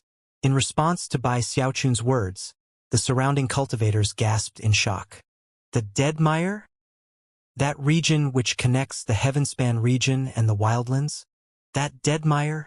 Heavens! I can't believe we ended up here." These were all nascent soul cultivators who had experienced the deadliness of the trial by fire, and were now bearing witness to a battle involving the Celestial himself. Therefore, to hear that they were also in the Deadmire pushed them toward the brink of mental collapse. The danger they had come to face surpassed anything they could have imagined before setting out on this endeavor. No one could possibly have known that the supposed trial by fire was actually taking place in the depths of an enormous bone galleon, much less that the Celestial's proclamation of accepting a new apprentice was actually a complete sham. Perhaps to call it a sham was a bit of an exaggeration. Presumably, the Celestial would indeed select an apprentice after the matter was ended. But for all intents and purposes, the cultivators who had been brought here were being used through and through. It was a feeling that left them feeling profoundly cold inside, although they didn't dare to reveal that openly. Now they were here in the Deadmire, a fact that caused despair to stab deep into their hearts. Meanwhile, up above them, the Celestial and Gong Sun Wanner were teaming up against Ghost Mother in a battle of completely epic proportions.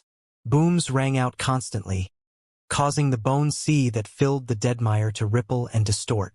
Many of the bones shattered, as did the sky above. The Celestial's Taoist magic sent a shocking projection of the Heavenspan sea into action, and Gong Sun Wanner was going all out, fighting with even more ferocity than she had displayed in her battle with the Gravekeeper. She was holding nothing back in her attempt to consume Ghost Mother. Bai Xiaochun was feeling very nervous as he craned his neck to observe the fighting overhead. Of course, he didn't care at all about Ghost Mother and the Celestial, only Ho Xiaomei.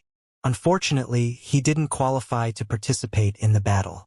Even as he looked on, the Celestial's eyes glittered, and he shouted, Don't forget our agreement. I'm going to do everything in my power to make sure you complete your fusion." As his words echoed about like thunder, he performed a double-handed incantation gesture, which caused the heavenspan sea projection to transform into a sealing mark that shot toward Ghost Mother. This was the most powerful move the Celestial had used so far. The truth was that he had actually been significantly injured during the fight with the Gravekeeper, and although he had suppressed those injuries, his battle prowess had been significantly reduced because of it. But now he was sparing no cost to attack with full force. As the weight of the heavenspan realm weighed down, massive winds screamed, and the Deadmire trembled. Meanwhile, the converged waters of the heavenspan sea seemed to have locked Ghost Mother in place. Although she had no facial features, her face was clearly contorted with rage. Reaching out to point at Ghost Mother, the Celestial said, "You are within my world now, and you will be weak." The projection of the heavenspan world flickered, causing Ghost Mother's aura to slowly weaken. "You're mine, Ghost Mother," Gong Sun Wanner shrieked, turning into a blur of afterimages that shot through the air to appear directly in front of her rival. There, she spat out masses of black smoke, which formed into the face of a girl. Looking profoundly excited and greedy, the girl opened her mouth and lunged at Ghost Mother. In that critical moment, Ghost Mother's voice suddenly floated out, soft, but somehow sly and treacherous. "Are you talking to me, Taoist Heavenspan? Or her?" Then she performed a double-handed incantation gesture, sending black smoke pouring out of her hands to form countless evil ghosts, which smashed into the world projection. Gong Sun Wanner's eyes flickered, and the Celestial frowned. "Another useless move?" the Celestial said, snorting coldly. Taking a step forward, he waved his right arm out in front of him, causing the air to distort and winds to scream as an enormous hand appeared. Radiating shocking power, the hand shot directly toward Ghost Mother. The world projection began to shrink down, and the Celestial's all-destructive hand closed in. Ghost Mother's aura was weakening by the moment. In that dangerous juncture, Ghost Mother went still, then let loose a piercing scream. "Heavenly ghosts slaughter the world." Suddenly, her body shattered into pieces, which became roiling black smoke that spread out in a ring, in 2 rings, then in 3 rings. Soon, 9 rings of black smoke had formed, in the middle of which was an evil ghost. Looking profoundly shocking, the ghost roared and began to charge forward. At the same time, the rings of black smoke began to spin rapidly, transforming into something like a tornado.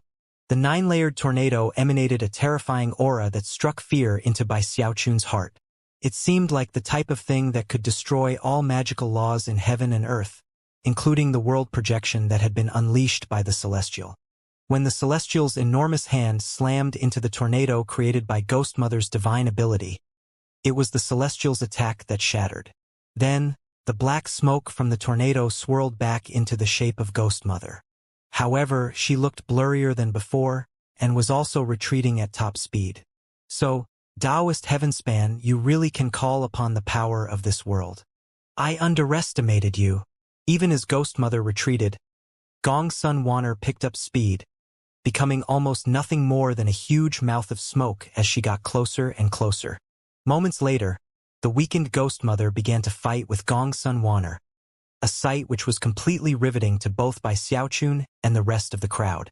Bai Xiaochun was actually less shocked than everyone else. After all, this was not his first time witnessing the Celestial, and the way he wielded the power of the world via projection.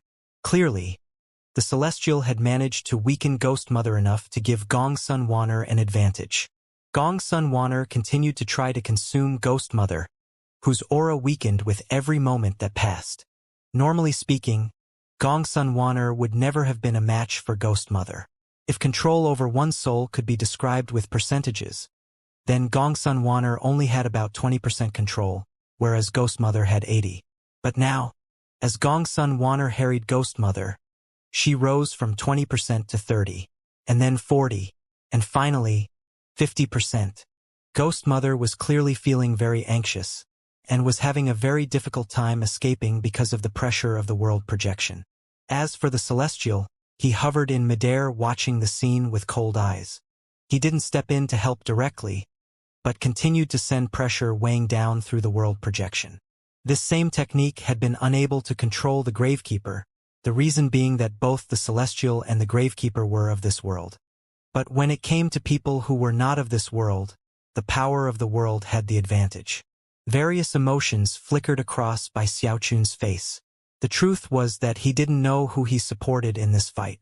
The only thing he did know was that he feared for Hou Xiaomei's safety. Before long, Gongsun Wan'er had 60% control, as well as the clear advantage. At that point, a cold smile appeared on the Celestial's face. "It seems Ghost Mother really is weakening," he murmured to himself. "If this is some sort of trick, then I have to say, it's a very daring one. And if I lose to it, well, I'd have no choice but to accept it." After a moment, his eyes flashed with determination. Then, in the moment in which Gongsun Wan'er reached 70% control, he spread his arms wide and spoke in a voice that seemed to represent the world itself. "Slave seal activate." The world projection twisted and distorted, and in the blink of an eye, transformed into an enormous sealing mark that descended toward Gongsun Wan'er. The sealing power on display was fearsome to say the least, and even contained the power of time. Clearly, there was energy at play which had been building up for a long time. Bai Xiaochun could sense that fact, and was shocked. Although he didn't recognize this sealing mark, he could tell that if it landed on Gongsun Wan'er, there would be no way for her to resist it, and she would definitely become the Celestial's slave. And that was the Celestial's true plan. A person as arrogant as him, the ruler of an entire world, couldn't possibly put all his hopes in a person who might not win in the end. After all, how could he be sure that Gongsun Wan'er would actually take him with her when she left? However, if he sealed her and made her his slave, then he could be completely certain of the final outcome. The sealing mark was incredibly powerful, and truly had taken a long time to prepare. In fact, he had begun to prepare it years ago, back when they first met and had begun working out the plan that culminated in this epic battle in the wildlands. As the sealing power erupted out, the world projection became like a dome, both enveloping Gongsun Wan'er and rapidly shrinking down around her. As could be imagined, once it shrank down enough, Gongsun Wan'er would become a slave of the Celestial. Strangely, Gongsun Wan'er didn't seem surprised at all by what was happening. Eyes shining with strange light, she said, "You've been preparing for quite some time, haven't you, Taoist Heavenspan, you bastard? You were waiting until the moment I began to consume my primary form? But did you really think I wouldn't be ready for something like this? You're a real joke, you know that? Remember, the reason for your defeat is that you don't truly understand the world you exist in, and also, because you have no idea how powerful the Bone Galleon really is." Shrill laughter rang out from Gongsun Wan'er's lips as the Bone Galleon beneath the feet of Bai Xiaochun and the other cultivators suddenly trembled. Black light began to spill out from every bone that made up the galleon, which swirled and formed together into a beam that shot toward the 8 trigrams mirrors above the cabin door. "I didn't need to even prepare for this moment, Taoist Heavenspan, you bastard. Back when we were fighting the Gravekeeper, you didn't dare to try to seal me, but now, you feel confident. Unfortunately, you had no idea that all I needed was this very Bone Galleon. I am Ghostmother's severed left arm, and that left arm controls the sealing magic contained within this battleship. The truth is that I've also been waiting for you to attack me. Devil-conquering mirror, I summon thee." More laughter erupted from Gongsun Wan'er as the black light from the ship was sucked into the 8 trigrams mirror. Then the mirror began to vibrate, after which it shot into the air, a streak of black light that headed directly toward the Celestial. A grim expression overtook the Celestial's face as he waved his right hand out in front of him. Heaven and earth trembled, and yet, the intense black light did not shatter. However, it was shoved backward, whereupon it formed together into an enormous figure. It was a hulking warrior clad in black armor, with green, flaming eyes. Based on the fluctuations rolling off of him, this figure did not originate in the Heavenspan realm. After forming, the warrior immediately closed in on the Celestial again. Power, energy, harmony, healing, After uttering these words, the black-armored warrior's energy began to rise rapidly. At the same time, he shot toward the world projection ceiling mark. Energy radiated out that could end the heavens and crush the earth as, to the shock of Bai Xiaochun and all the onlookers, the world's sealing power began to weaken. An extremely unsightly expression appeared on the Celestial's face. Although he had known all along that, while he was plotting against Gongsun Wanner, she would likely be plotting against him, he had never imagined that her plan would be to use the bone galleon itself against him. If he hadn't been so badly injured back in the wildlands, he would have had many tools at his disposal to deal with the situation. But his cultivation base was currently unstable, and his battle prowess significantly weakened. As such, his rage continued to build. Well, even still, it doesn't matter. It's not like I only have one trick up my sleeve. Eyes flashing, he waved his right index finger, which flew off of his hand and rapidly transformed into an enormous boulder. It was dark violet, and other than being one of the Celestial's actual fingers, didn't seem extraordinary in any way. However, it did emanate an aura that led everyone who sensed it to gasp. It was an aura that seemed capable of crushing all types of fiends and devils. It immediately flew up to the world projection seal, fusing into it to bolster its power. Then, the incredible sealing power shot toward the black-armored warrior, who was incapable of standing up to it, and was forced backward across the field of battle. Heavenly Devil Stone. Gongsun Wanner blurted, her face falling dramatically. Damn it! Even outside of this world, Heavenly Devil Stones are rare. How did you get one? Even where she came from, Heavenly Devil Stones were objects not often seen, and using them required a massive wastage of resources. Using such an object on one's own people was useless. But using it on cultivators from other worlds was especially effective, and could easily suppress them. It was a moment of profound crisis, forcing Gongsun Wanner to abandon her attempts to consume Ghost Mother. Howling, she performed an incantation gesture with her right hand, and then waved her finger through the air to summon the ancient sword of Gu Tianjun, which came from beyond the heavens. Grabbing it in her hand, she slashed it at the incoming sealing mark. At the same time, the black-armored warrior erupted into flames, and his green, fiery eyes burned hotter than ever. Intuition, awareness, dimension, creation, absolute. The black-armored figure's aura erupted with insane power, causing cracks to spread out all over it. As that happened, energy from outside of the world began to spill out of him. Apparently, it was actually burning itself up to acquire an explosive burst of power to use in a deadly attack. As the warrior began to grow blurry, his energy rose up into the sky, where a huge vortex formed. Through that vortex, it was possible to see what could only be the world beyond this heaven and earth. By destroying itself, the black-armored warrior was able to draw upon magical law that did not conform to the heavenspan realm.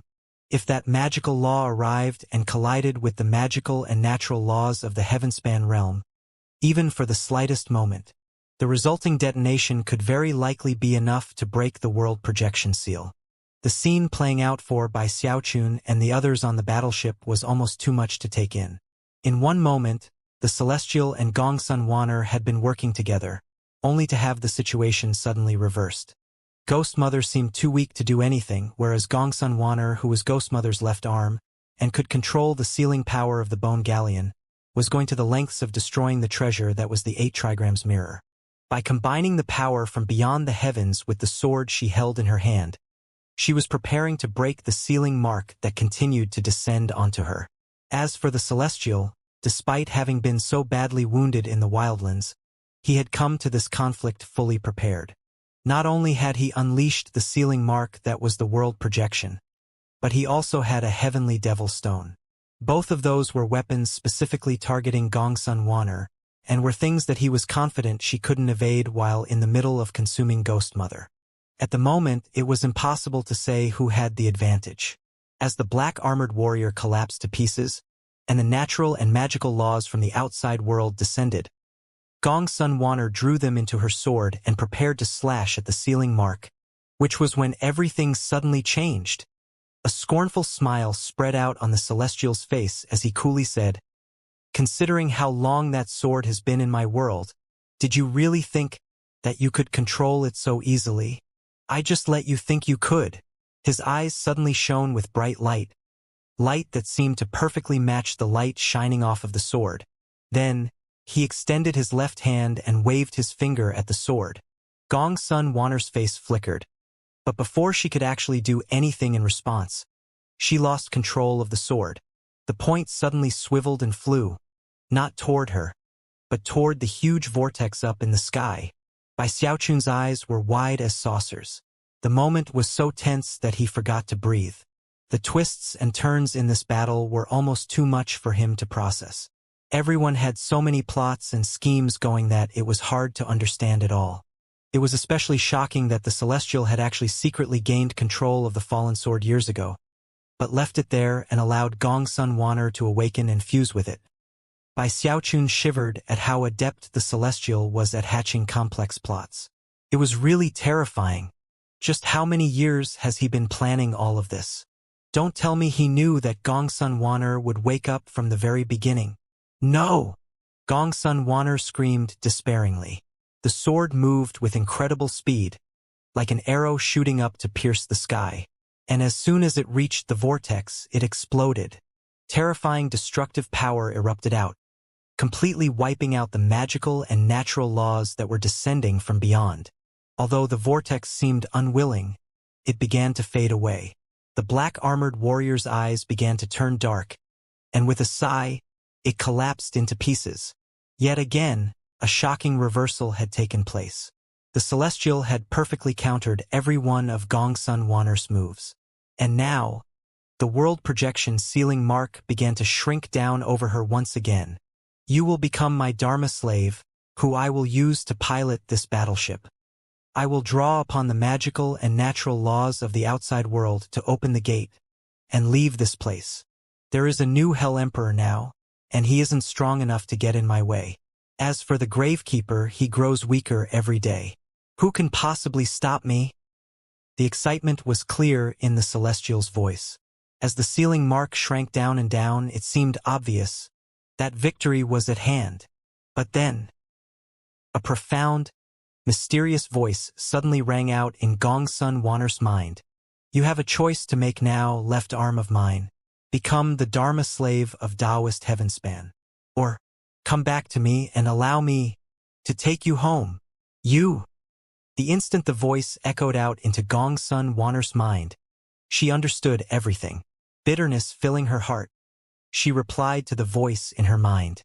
"So, you were gambling this entire time? That's not like us." "You're right," Ghost Mother replied. "It's not like us, but the gamble paid off." Ghost Mother couldn't help but think back to the agreement she had made with the Gravekeeper all those years ago, and how he was the one who had come up with this entire plan.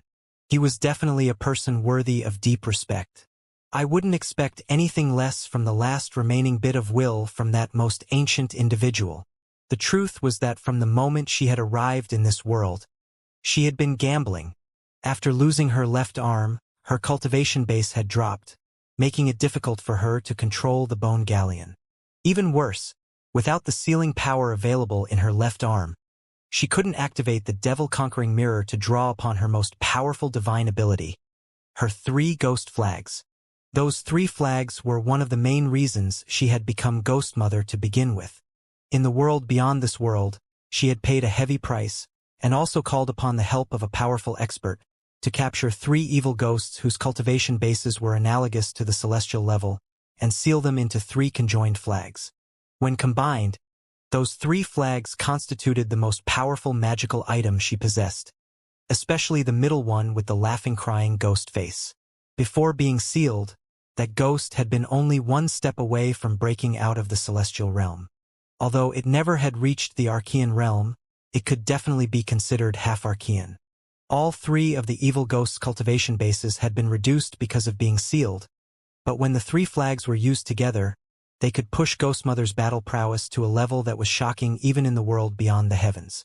Unfortunately, the 3 evil ghosts were unstable and difficult to control, which was why she had asked an Archean to forge the devil-conquering mirror. Normally speaking, that mirror was enough to keep the evil ghosts in check, although there was still some level of difficulty in controlling them fully. And that was why she had used a secret magic to brand herself with an eternal magical symbol placed onto her left hand, which allowed her to summon and control the 3 evil ghosts. After her left arm was lost, Ghost Mother experienced a significant drop in her overall power. She couldn't control the sealing mark in the devil-conquering mirror, and therefore, when the Celestial returned her left arm to her, she could only gamble on the outcome. She had gambled that the ever-suspicious Celestial wouldn't trust anyone fully, and would eventually make a move on Gongsun Wanner. And of course, this was all based on information given to her by the Gravekeeper, based on his personal analysis. She had also gambled that her left arm, personified in Gongsun Wanner, would have made other preparations. Therefore, the moment when the Celestial began to fight Gongsun Wanner was the moment for Ghost Mother to make her comeback. In truth, it wasn't quite correct to say that she had been unable to fight back against the Celestial's world projection. Instead, she had allowed Gongsun Wanner to begin to consume her in order to create all of the opportunities needed. "You win," Gongsun Wanner replied in her mind. "Take me home." Of course, that conversation happened in the brief time it takes to snap a finger. There were no other options available to Gongsun Wanner. She didn't want to become a slave of the Celestial, and therefore, she simply closed her eyes and lapsed into silence. The instant she closed her eyes, the black smoke around her took the shape of Ghost Mother. "You!" the Celestial gasped, his face falling. He had gone all out to bolster the strength of his sealing mark, but in the moment before it completely locked down Gongsun Wanner, Ghost Mother appeared next to her. "Ghost Trio, your time has come." Intense rumbling sounds filled the air, the source being one of the 3 flags on the bone galleon, which exploded violently. A roar of rage erupted out as a huge ghost face materialized, radiating shocking energy that surpassed the demigod realm and came close to the celestial realm. The ghost had 3 horns, dark violet skin, and was fiendish in appearance. The instant the ghost face appeared, it shot toward the world projection sealing mark, causing the Celestial's face to flicker. The Celestial prepared to intervene, but before he could, a rumbling sound even more intense than the previous one erupted into the air. The second flag exploded, and a second ghost face flew out. This ghost was green, with numerous eyes. Furthermore, when it opened its mouth, even more eyes were visible inside. Its energy was just as close to the celestial realm as the other ghosts, and in fact was a bit more powerful. It was like a fiendish monster that, upon being unleashed, charged directly toward the world projection sealing mark. The Celestial was clearly very anxious by this point, and was just preparing to take defensive action to block the 2 ghost faces when a third appeared. The third flag exploded, unleashing even more brutally powerful fluctuations, along with vicious, cackling laughter. "You finally freed me, Ghost Mother," said a voice that shook all heaven and earth. It was like a combination of countless evil ghosts all roaring at the same time, causing everything in the area to tremble violently. This ghost face was half black and half white. It was clearly laughing, but at the same time seemed to be crying. Or perhaps it would be better to say that it was clearly crying, but seemed to be laughing at the same time. It was bizarre to the extreme, to the point where anyone who looked at it would be so shaken they began to tremble physically. The nascent soul cultivators on board felt their life force being sucked out of their eyes, ears, noses, and mouths, and no matter what they did to try to defend themselves, it was useless. Bai Xiaochun gasped and began to tremble in fear. He actually recognized this most powerful of the ghost faces. It was the very same face that had smiled ferociously at him from within the flag back when he first saw the bone galleon. This ghost face was so shockingly powerful that it seemed to be perfectly on par with the celestial. Bai Xiaochun wasn't the only one to be visibly taken aback. The celestial was clearly struck with profound anxiety at the sight of these 3 ghost faces shooting toward his world projection sealing mark. They were moving so quickly that it was obvious there was no way to stop them from reaching their target. When they struck, The resulting boom was so loud it threatened to shatter the world. A huge depression appeared in the ceiling mark, which clearly could not stand up to a celestial-level strike. Cracks spread out across its surface, and then it shattered. Even more shocking to Bai Xiaochun was that, as the ceiling mark shattered, the laughing, crying ghost face's eyes lit up with a gleam of greed, and he began to consume the destroyed fragments. With every piece that he swallowed, the excitement in his eyes grew more intense. Delicious! Ha ha ha! It's been a long time since I've enjoyed flavor like this. This world seems full of tasty things. I want to eat them all. How dare you, you vile thing! The Celestial howled. He was just about to step forward to attack when the laughing, crying ghost face turned and looked at him, eyes shining with bizarre light. Ah, a quasi-celestial. I think I'll eat you too. Laughing loudly, the ghost face abandoned the shattered remnants of the ceiling mark and shot toward the Celestial. The other two ghost faces looked on, clearly terrified of the laughing, crying ghost face. However, after a moment they joined in to attack the Celestial. Everything was happening too quickly.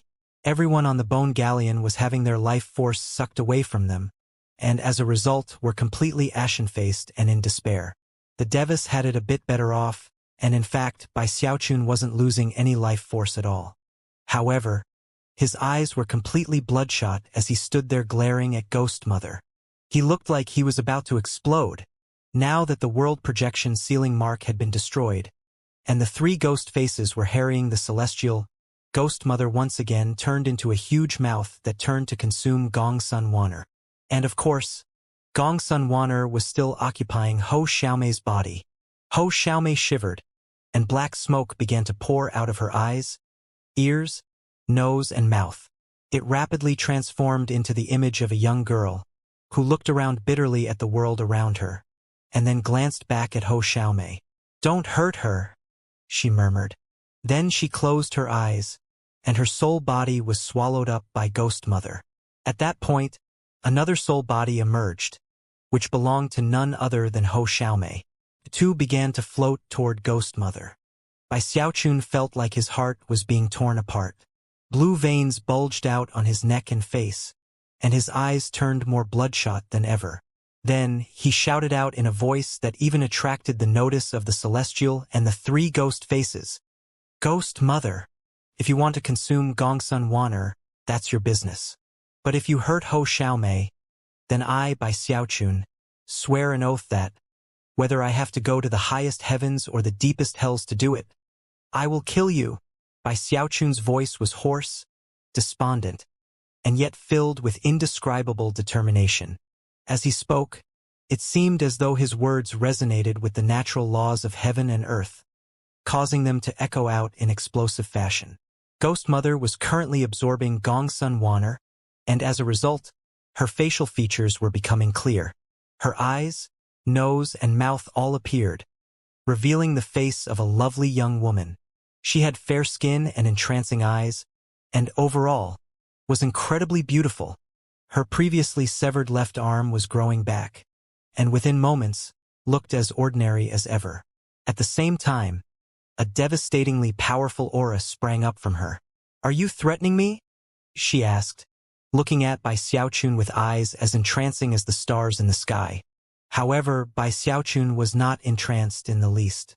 Seemingly hovering on the brink of insanity, he grated, "No, not a threat. Just a promise." Bai Xiaochun wasn't really thinking about what he was saying. If he were, then considering his personality, he wouldn't ever dare to say something like this to Ghost Mother. But that was just one of the contradictions that was part of Bai Xiaochun. Although he feared death, whenever he saw someone he considered to be a friend or family member in trouble, he would not flee or act with cowardice. In this moment, Bai Xiaochun didn't even know what fear was. All he knew was that Ho Xiaomei's life was on the line. In fact, he had already decided that, if he had to, he would call upon his apprentice, and even summon the gravekeeper if necessary, to stop Ghost Mother. From the madness in his eyes, it was possible to tell what he was thinking, and how determined he was. Ghost Mother could see it, and it shook her deeply. She could already sense the will of the world around her thrumming in response to the oath that he had just sworn. For some reason, her heart began to pound. In her eyes, Bai Xiaochun was nothing but a mere deva. Were it not for the Gravekeeper's command medallion that he had, she could crush him to death without even thinking about it.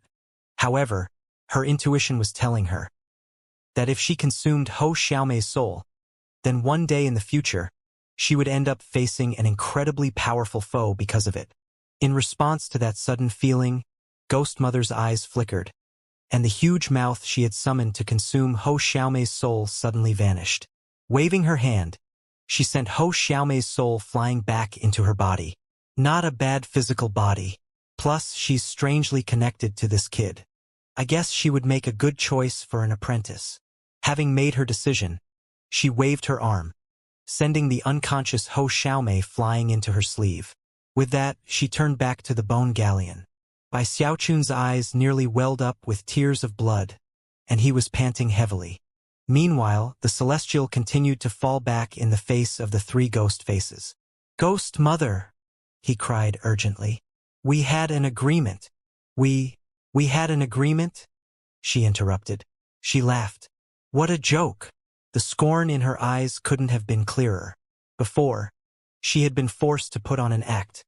But now, there was no one in this world other than the mysterious Gravekeeper who she would possibly fear. She didn't even care about this quasi-celestial. Were he not so tied together with the power of the world around him, she might have killed him and turned him into a fourth flag. Unfortunately, he is bolstered by the power of the world, which would make him very hard to kill right now. If only I could break out of the celestial realm and into the Archean realm. Then I could ignore the natural laws and kill him. Right now, though, only someone from these lands could kill him without worrying about the blessing of the world. To be openly scorned by Ghost Mother in front of so many other cultivators caused an unsightly expression to appear on the celestial's face. He was really having a hard time accepting this. Moments ago, victory had been in sight, but now the tables had been completely turned. Not only did his plan to make Gongsun Wanner a slave fail, but now, Ghost Mother was back in a position of power. "Gravekeeper, you bastard. You've blocked me at every turn," he growled to himself. "You did it in the wildlands, and now here I can see the traces of your hand. I refuse to accept this. I vow to escape from this world. I rule this world." He truly felt like going mad. After all, if it weren't for his serious injuries, things would have turned out very different this day. Before he could say anything else, Ghost Mother touched down onto the bone galleon. Although she looked spectacularly beautiful, she also was profoundly scornful. Now the time has come to leave his world and go home. Vile celestial bone galleon, set sail. With that, she waved her hand, causing rumbling sounds to fill the air, and the entire ship to vibrate. At the same time, the sea of bones surrounding it was transformed into ashes. Crevices snaked out across the surface of the deadmire, from within which bone spikes emerged. In fact, from one of the largest crevices emerged a sinister bone tail. It was almost as if some enormous creature were about to climb out from under the ground. Many of the cultivators that remained felt a massive force slamming into them, causing blood to spray out of their mouths as they were hurled off of the ship. Bai Xiaochun was included among them. At the same time, the bone galleon began to rise up into the sky. Countless gasps could be heard as the main body of the ship, which up to this point had never been seen, became visible. This, heavens! The bone galleon is actually only part of something larger. The bigger part was hidden beneath the surface of the ground. Bai Xiaochun was just as shocked as everyone else to see an even larger bone ship rising up from the ground. More precisely, what had been visible before was only part of the larger bone galleon. Now that the bone sea was destroyed, and the deadmire was falling apart, the full ancient ship was being revealed. Shockingly, it was an enormous lizard made from bones. It was so large that it was almost impossible to look at from one end to the other. Furthermore, the bone galleon, which had been visible before, was only part of the lizard's head. This shocking development went beyond what anyone could have imagined. Numerous cultivators, including Bai Lin, Zhao Tianjiao, and others familiar to Bai Xiaochun, were so astonished they coughed up blood. Rumbling sounds filled heaven and earth as Ghost Mother threw her arms wide, causing the sky to distort and a vortex to appear. Through that vortex, Bai Xiaochun could see what appeared to be another world. Although it wasn't clear enough to make out any details, he could sense it beyond the shadow of a doubt. "Time to go home," Ghost Mother cried. The dead mire began to collapse as the huge bone lizard shot up toward the vortex. From a distance, it almost looked like that lizard was punching a hole into the sky. It was at that exact same moment that Bai Xiaochun realized that not only was Hou Xiaomei being taken away, but there were other cultivators stuck on the bone galleon as well. In fact, there were dozens. And one of them was Big Fatty Zhang. Big Fatty Zhang stood on the deck, trembling as he looked up at the vortex. Then he looked at Ghost Mother with her upraised arms. At that point, a tremor passed through Big Fatty Zhang, and he recalled the dream he had experienced. Is this the new world? As the bone lizard rose up into the sky, the three ghost faces were tugged unwillingly away from the celestial and toward the vortex. However, the laughing, crying ghost face seemed far more defiant than the other two. "I like this world. I don't want to leave. I want to stay." However, no matter how hard it struggled, it couldn't escape from the control of the bone galleon and was dragged ever upward. Soon, the bone lizard was only moments away from entering the vortex. Down below, a look of indescribable longing could be seen on the face of the celestial. In terms of attitude, his was the polar opposite of the laughing, crying ghost face. He had long yearned to be able to reach the peak of the world he lived in, and then step beyond it. However, after all this time, he was still stuck in the same place. It was almost as if he were in a huge prison. He didn't want to live in this world. He wanted to leave it. If he forced his way out, the world would be destroyed, and everyone in it killed. And yet, he still wanted to leave. Big Fatty Zhang and the other cultivators stuck on the bone galleon were heading into extreme danger. But for the Celestial, that ship and that vortex represented the future. The Celestial burst into motion, becoming a beam of bright light that shot toward the vortex. However, not only did he feel pressure pushing at him from above, but the lands below also tugged him down. It was actually impossible for him to even get close to the vortex. In fact, the will of the world, which was part of him, recognized what he was doing and began to tremble on the verge of collapse. At that point, a howl of defiant rage escaped the Celestial's lips. "Gravekeeper, you bastard! One of these days, I will escape this place." His words shook the world like heavenly thunder, and even caused lightning bolts to appear in the air around the huge bone lizard. A sea of lightning appeared, almost like a huge hand that then grabbed at the lizard. The Celestial was using his last bit of power to try to prevent the bone galleon from leaving. Tinged with the power of the Heavenspan River, the lightning hand was golden as it closed in on the bone lizard. However, before the hand could actually touch the lizard, Ghost Mother chuckled coldly and performed a double-handed incantation gesture. Instantly, black smoke erupted from the lizard and shot toward the golden lightning hand. Rumbling sounds filled the air as the two made contact. Clearly, the lightning hand was no match for the smoke, as it began to tremble and fall to pieces. Before it could be completely destroyed, though, the laughing, crying ghost face suddenly used an unknown technique to change directions and shoot toward the hand. This sudden turn of events caught Ghost Mother by surprise, and a murderous aura sprang up from her. Even the Celestial was shocked. However, he reacted quickly and sent the golden hand speeding toward the laughing, crying ghost face. A huge boom rang out as the laughing, crying ghost face was snatched up by the Celestial's huge hand. Then, as the hand descended back toward the Celestial, and then opened up, the laughing, crying ghost face was nowhere to be seen. The Celestial stood there, eyes flickering with thought. When Ghost Mother saw what had occurred, her murderous aura grew even more intense, and yet, she didn't say anything. Looking back down at the world below one last time, she turned her attention away and sent the bone lizard into the vortex. However, it was in that moment that something happened that not even the Celestial could ever have predicted. Down in the destroyed Bone Sea, a figure shot up into the air at high speed. It was none other than Bai Xiaochun, Ghost Mother. Give Ho Xiaomei and my eldest brother back to me. He had long since decided to throw caution to the wind. He simply couldn't stand idly by as Ho Xiaomei and Big Fatty Zhang were taken into that vortex. He moved with incredible speed, shooting up toward the disappearing bone lizard. As for the cultivators who remained down below, they looked on with surprise and astonishment.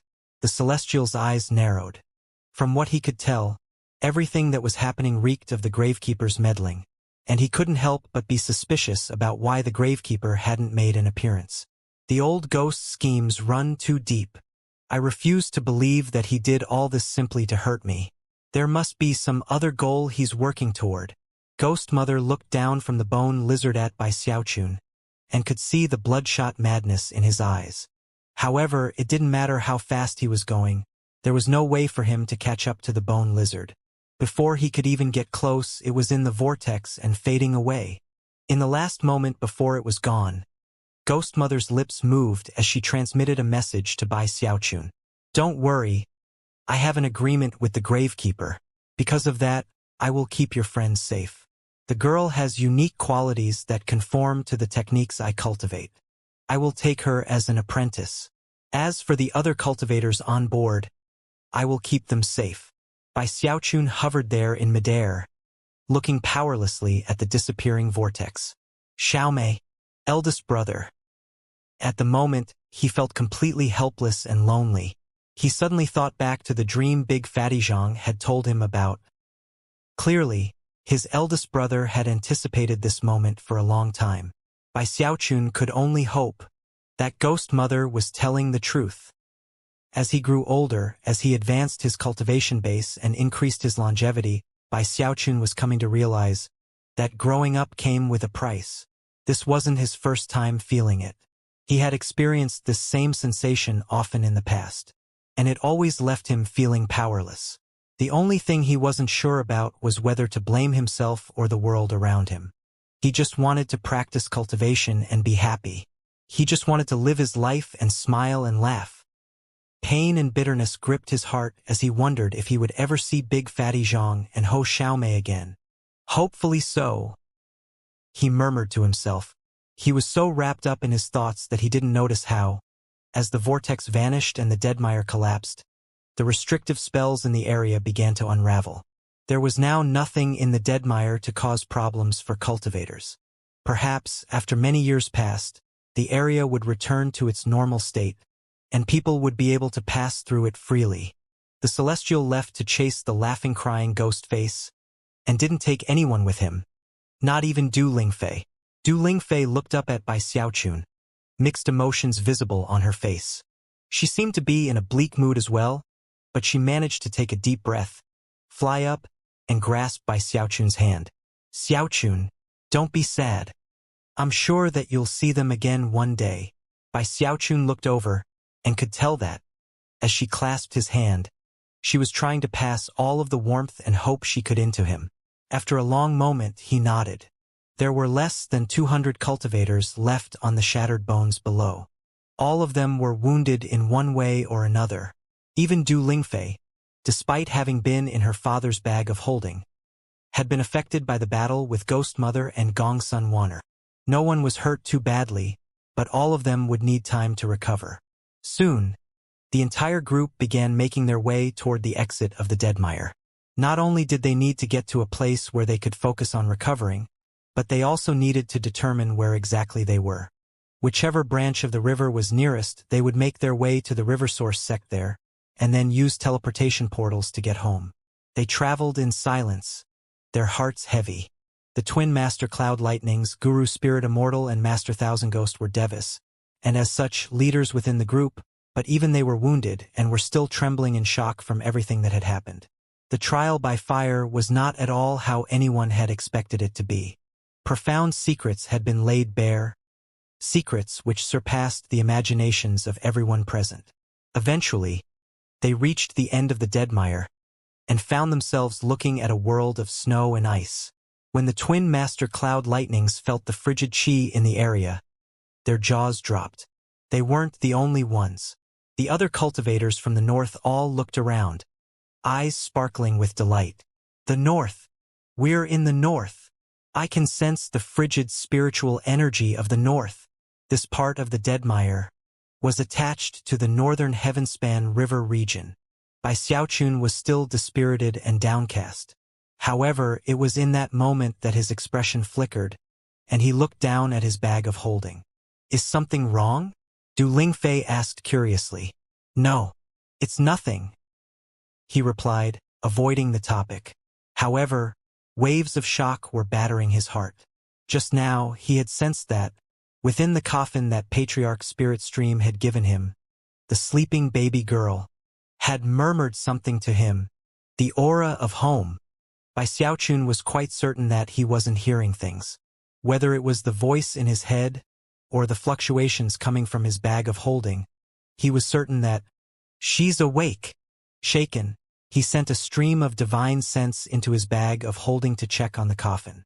However, all observations indicated that the baby girl was sleeping, her eyes closed, not a trace of life force on her whatsoever. Because of how many people were around, he couldn't very well take out the coffin and examine it closely in front of them. Therefore, he buried his questions in his heart, looked over at Du Lingfei, and shook his head. No, it's nothing. Before Du Lingfei could respond, the twin master cloud lightnings chuckled coldly. Of course it's nothing. What, you find out you're in the north, and you're scared all of a sudden? The twin master cloud lightnings had been suppressing their anger for too long now. Bai Xiaochun had killed their beloved apprentice, creating a grudge that could only be resolved by death. However, the details of Bai Xiaochun's identity had caused intense fear to spring up in their hearts. Not only had they not dared to try to kill him, but being worried that he would try to get revenge on them, they had already considered giving him some gifts to smooth things over. But after everything which had occurred later, and given that the twin master cloud lightnings were Devis, they were easily able to see how the Celestial actually viewed the situation. The Celestial doesn't really view him as a son-in-law, although he's in some sort of relationship with Du Lingfei. Unless the Celestial approves of it, he's just like any other Deva. In any of the other rivers I might need to fear him, but this is the north. Even if he's a dragon normally, he's a worm to me here. The twin master cloud lightnings chuckled coldly, and did nothing to mask the cold gleams in their eyes. The truth was, just as they had been musing in the north, which was controlled by their sect, they would have the upper hand when dealing with Bai Xiaochun. In response to the twin master cloud lightning's words, the other surrounding cultivators' expressions flickered. The cultivators from the south and the west didn't say anything. They didn't want to get involved in any posturing right now. But things were different with the northerners. Virtually all of the northern cultivators' eyes glittered. Now that they were surrounded by frigid chi, their cultivation bases could rotate more rapidly than before. Looking over at Bai Xiaochun and the other Easterners, they adopted the same hostile attitude as the twin master cloud lightnings. The Eastern cultivators wanted to make a stand of sorts, but the dangers they had faced recently, and the fact that they were now in the north, sapped them of any ability to do so. As for Bai Xiaochun, under normal circumstances, he would not have simply accepted the twin master cloud lightning's ridicule and the hostility of the northern cultivators. But right now he was in no mood for such things. His heart still hurt because of Ho Xiaomei and Big Fatty Zhang. Furthermore, he was still feeling shaken that the baby girl had spoken to him. The only thing he wanted to do was go to the Nine Heavens Cloud Lightning Sect's teleportation portal and leave this place. Furthermore, he had no desire to go back to the Starry Sky Dao Polarity Sect. He wanted to go back to the River-defying sect and take some time to calm down and recover. Therefore, it was in rare fashion that he didn't even respond. The twin master cloud lightnings said more snide things, and the northern cultivators continued to glare at him in hostile fashion. But he just walked onward. He felt like returning to the east on his own, and the truth was that he had his ways to do that if he wanted to. But he couldn't leave the other eastern cultivators behind on their own. If he did, they could very well end up suffering because of it. When the twin master cloud lightnings saw Bai Xiaochun's reaction, they laughed coldly, but ceased any sarcastic jibes.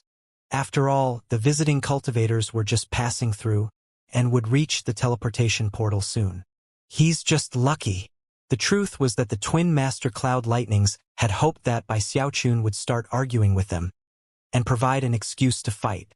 Although they probably couldn't kill him, they could at least injure him in a way that would take dozens of years to recover. Du Lingfei never got to reply to Bai Xiaochun.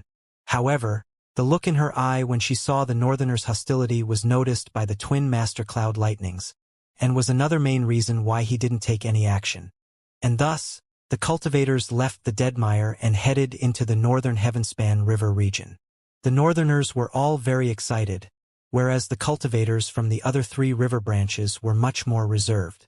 The lands around them were frozen, the sky was dark, and an icy cold breeze blew constantly, providing the only sound to be heard. There were ice mountains everywhere, jagged and sharp, and profoundly cold. Occasional flurries of snowflakes would rise up, but considering the cultivation bases of the travelers, they would melt as soon as they touched them. In surroundings like these, mortals would quickly freeze to death. But even the weakest of these cultivators were in the nascent soul stage, and thus they were unharmed. Before long, they caught sight of a mighty, golden river which flowed off into the distance. It was none other than the northern Heavenspan River. In the north, where it was so cold that virtually nothing could live, the Heavenspan River water flowed eternally, and was not frozen. So this is the north, Bai Xiaochun murmured, looking around and thinking about the Spirit Stream sect and the frigid school. There was little talk as the cultivators turned into bright beams of light and shot through the freezing lands toward the 9 Heavens Cloud Lightning sect. Before long, that mighty and majestic sect was on the horizon. Eventually, Bai Xiaochun looked up and saw an enormous and shocking waterfall at the end of the Heavenspan River. Just like the Starry Sky Dao Polarity sect, the waterfall connected the sea above with the river below, fueling the flow of the river. At the Starry Sky Dao Polarity sect, the area surrounding the waterfall was filled with lush vegetation. But the 9 Heavens Cloud Lightning sect was different. The area surrounding the waterfall was a vast expanse of frozen white. Furthermore, flanking the waterfall on either side were 2 enormous statues of ice. They were majestic to the point of defying description, and radiated a shocking energy and profound pressure. The statue on the left depicted a scholarly and refined middle-aged man. He was gazing up into the heavens, and even stretching out his right hand out toward the sky. His hand was empty of any physical object. However, it propped up a majestic white cloud, so large that it appeared to be a land mass of some sort.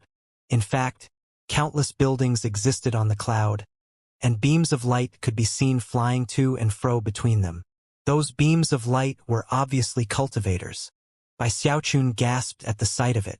Based on what he remembered learning of the 9 Heavens Cloud Lightning sect, he realized that the cloud in the hand of that statue must be the sect's cloud order. In that case, the lightning order must be on the right. He shifted his gaze to the statue on the right, which also depicted a middle-aged man. However, this man was by no means scholarly and refined. He looked like a warrior with blazing, threatening eyes. Furthermore, lightning danced to and fro all over him. There was a cloud in his upraised left hand as well, but this cloud was black. It looked like a storm cloud, and much like the white cloud on the other side of the river, was covered with buildings and filled with cultivators. In addition to the difference in color, this cloud appeared to be filled with silver lightning bolts, as well as the muffled rumble of thunder. It was none other than the Lightning Order. The 9 Heavens Cloud Lightning sect ranks their disciples by cultivation base. First Heaven disciples are the lowest ranked, with 9th Heaven disciples being the highest. Furthermore, their sect is split into 2 orders, those being the Cloud Order and the Lightning Order. At this point, his gaze drifted upward, beyond the clouds being held up by the statues, to 2 coffins, one large and one small. The large coffin was pitch black, and emanated an air of extreme ancientness, as though it had existed for countless years within the stream of time. Within that coffin, Bai Xiaochun could just barely make out deva fluctuations. That must be the equivalent of the starry sky Tao polarity sect's blue rainbow. That's where their devas reside. That means the smaller coffin must be the home of the demigod. Having reached this point in his train of thought, he focused his gaze on the ultimate pinnacle of the nine heavens cloud lightning sect. There was a crystal coffin. It was only 30% the size of the pitch-black coffin, but it occupied the highest location in the sect and emanated a shocking aura. The twin master cloud lightnings looked around at the shocked expressions on the faces of the surrounding cultivators, smiled, and said, "Welcome to the Nine Heavens Cloud Lightning Sect." The northern cultivators were all visibly excited to be home after such a deadly ordeal. In almost the same moment that the twin master cloud lightnings spoke, piercing whistling sounds erupted from within the sect, and numerous beams of light shot down from the two clouds, as well as from the black coffin. There were also deva fluctuations. 1, 2, 3, 4. For sets of deva fluctuations pushed away the will of the heavens as four enormous faces appeared up above, to stare down at the newly arrived crowd. The gazes of one of those faces suddenly shifted to focus on by Xiaochun, and then spoke in a voice that echoed like the roar of heavenly thunder. "You killed a disciple from the north, didn't you, Bai Xiaochun?" This deva clearly had ill intentions, and was domineering to the extreme. Bai Xiaochun's eyelid twitched. Of these four northern devas, 3 were men and 1 was a woman. The woman was not middle-aged, but neither was she young. However, she was very beautiful, albeit grimly frightening. Of the 3 men, 2 were older and 1 was middle-aged. The latter was very handsome, with sword-like eyebrows and eyes that glittered like stars. Bai Xiaochun had seen quite a few handsome male cultivators in his time, but had to admit that none of them could compare to this man in terms of good looks. In fact, it left him feeling a little prickly. This middle-aged cultivator was just too handsome. Plus, he had a very high cultivation base. Considering how his eyes glittered, he was clearly the type who female cultivators would find incredibly attractive. By this point, the cultivators from the west and south, including Master Thousand Ghost and Guru Spirit Immortal, had all backed away from the eastern cultivators. Zhao Tianjiao and Bai Lin both had nervous expressions on their face. As for Song Ke, he wasn't quite sure how to feel. Although he was nervous, he was also itching to see what Bai Xiaochun would do. After all, it seemed like an irresolvable situation. The northern devas probably wouldn't dare to actually kill Bai Xiaochun, but it seemed unlikely that they would hold back from unleashing their fury on him. Song Ke was right in his assessment. The twin master cloud lightnings had sent messages on their way back, which led to the northern devas immediately coming to cause problems for Bai Xiaochun upon his arrival. The twin master cloud lightnings chuckled coldly, their eyes flickering with icy light. Maybe we can't handle him alone, but with everyone together, it should be easy." Bai Xiaochun suddenly felt the pressure building up. Although he was in a despondent mood, this sudden development with the devas caused his heart to begin to pound. Without the twin master cloud lightnings, the Nine Heavens Cloud Lightning sect had 4 devas. However, if the twin master cloud lightnings were counted, then Bai Xiaochun wasn't sure if that meant they had 6 devas or 5. Either way, he would be completely dominated. And that wasn't even mentioning the fact that there was a demigod in that crystal coffin up above. To have 4 enormous deva faces staring down at him caused him to groan inwardly. In fact, if the twin master cloud lightnings weren't present, he would definitely look around in confusion and ask who Bai Xiaochun was. But now, he had no choice but to take a deep breath and stare back with bloodshot eyes. "I'm a mighty and majestic deva," he thought. "Even if my bones get broken and my blood gets spilled, I can't let myself look scared." Heart thrumming with madness, he stepped forward, looked up at the faces and slipped his arm around Du Lingfei's waist. Du Lingfei had already been trying to think of a way to resolve the situation. But before she could even do anything, Bai Xiaochun stepped forward and put his arm around her. Shocked, she looked over. To any observer, Bai Xiaochun would look impressive to the extreme, the type of person who looked down condescendingly on all creation. Then, in front of all of the cultivators from the north, west, and south, and as the eastern cultivators looked on nervously to see how things would play out, Bai Xiaochun leaned over and kissed Du Lingfei loudly on the cheek. Song Kei's eyes went blank with shock, and the twin master cloud lightnings frowned. The northern Devis looked on in shock, especially the handsome cultivator, whose eyes began to burn with anger. Wifey, Bai Xiaochun said loudly. Since our dad, the exalted celestial, is gone, that leaves it up to us to patrol the north. Oh, I seem to remember that you have an elder brother here, right? Could you put in a good word for me with him? Actually, since we're already here in the north, we should probably go offer some formal greetings. Song Kei gasped out loud.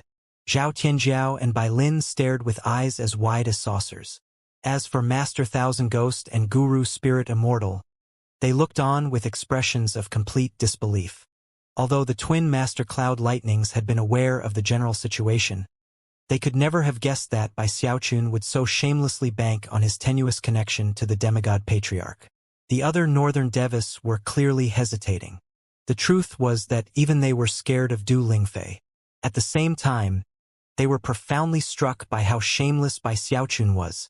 A mighty and majestic deva who seeks help from a woman. What kind of a clown is this guy? This Bai Xiaochun is exactly like the rumors say he is. He's treacherous, crafty, and has no sense of shame. Bai Xiaochun couldn't care less what the crowd was thinking, and even gave a proud harumph. As far as he was concerned, only an idiot would start a fight in a situation like this. Du Lingfei was feeling very out of sorts. Face scarlet, she glared over at Bai Xiaochun, opened her mouth, and was about to say something when an enraged shout interrupted her from above. Get your filthy hands off of her, Bai Xiaochun. It was none other than the handsome, middle-aged deva, who became a bright beam of light that shot down toward Bai Xiaochun. He had a mid-deva realm cultivation base, and drew fully upon it, becoming a destructive meteor that bore down on Bai Xiaochun in the blink of an eye. Bai Xiaochun was a bit surprised by this handsome cultivator's outburst, but there was no time to ponder the situation. Without any hesitation, he clenched his left hand into a fist and punched out into the air toward the man. A rumbling boom could be heard, and Bai Xiaochun fell back a few paces, as did the handsome cultivator. At the same time, a murderous aura sprang up from Du Lingfei, and she shouted, "What do you think you're doing, Feng Chun?" Pointing angrily at Bai Xiaochun, Feng Chun said, "Lingfei, I can't believe this cretin would dare to sully you in my presence. I'm going to kill him." Bai Xiaochun was more than a little surprised at how this handsome Feng Chun addressed Du Lingfei. Blinking a few times, he looked at Du Lingfei and said, "You two know each other?" Before Du Lingfei could reply, Feng Chun blurred into motion, attacking Bai Xiaochun yet again. At the same time, the other Devis began to move in Bai Xiaochun's direction. Bai Xiaochun gasped at the sensation of so much killing intent directed at him. There were 4 Devis coming at him from all directions, making escape impossible. No matter which way he dodged, he would be facing a dangerous attack. At this point, cracking sounds filled the air as he roared and drew upon the living mountain incantation.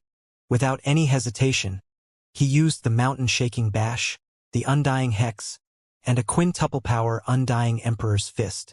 The frigid coldness in the area suddenly grew more intense.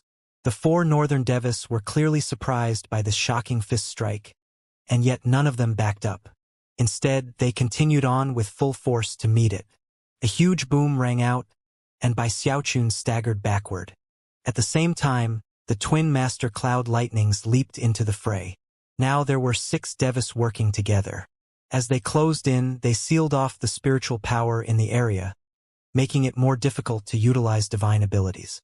At this point, Bai Xiaochun let out a shout as he got ready to crush one of his drops of undying blood.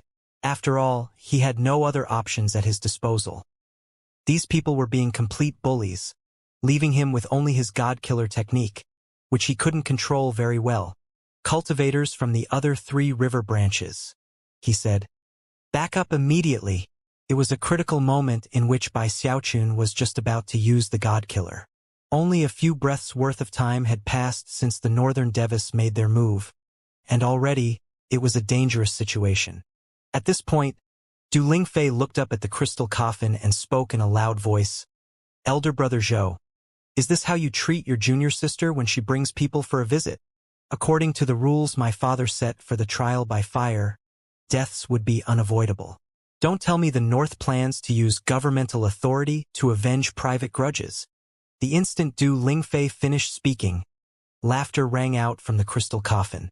Then, the sky flashed with bright colors as a young man appeared out of thin air.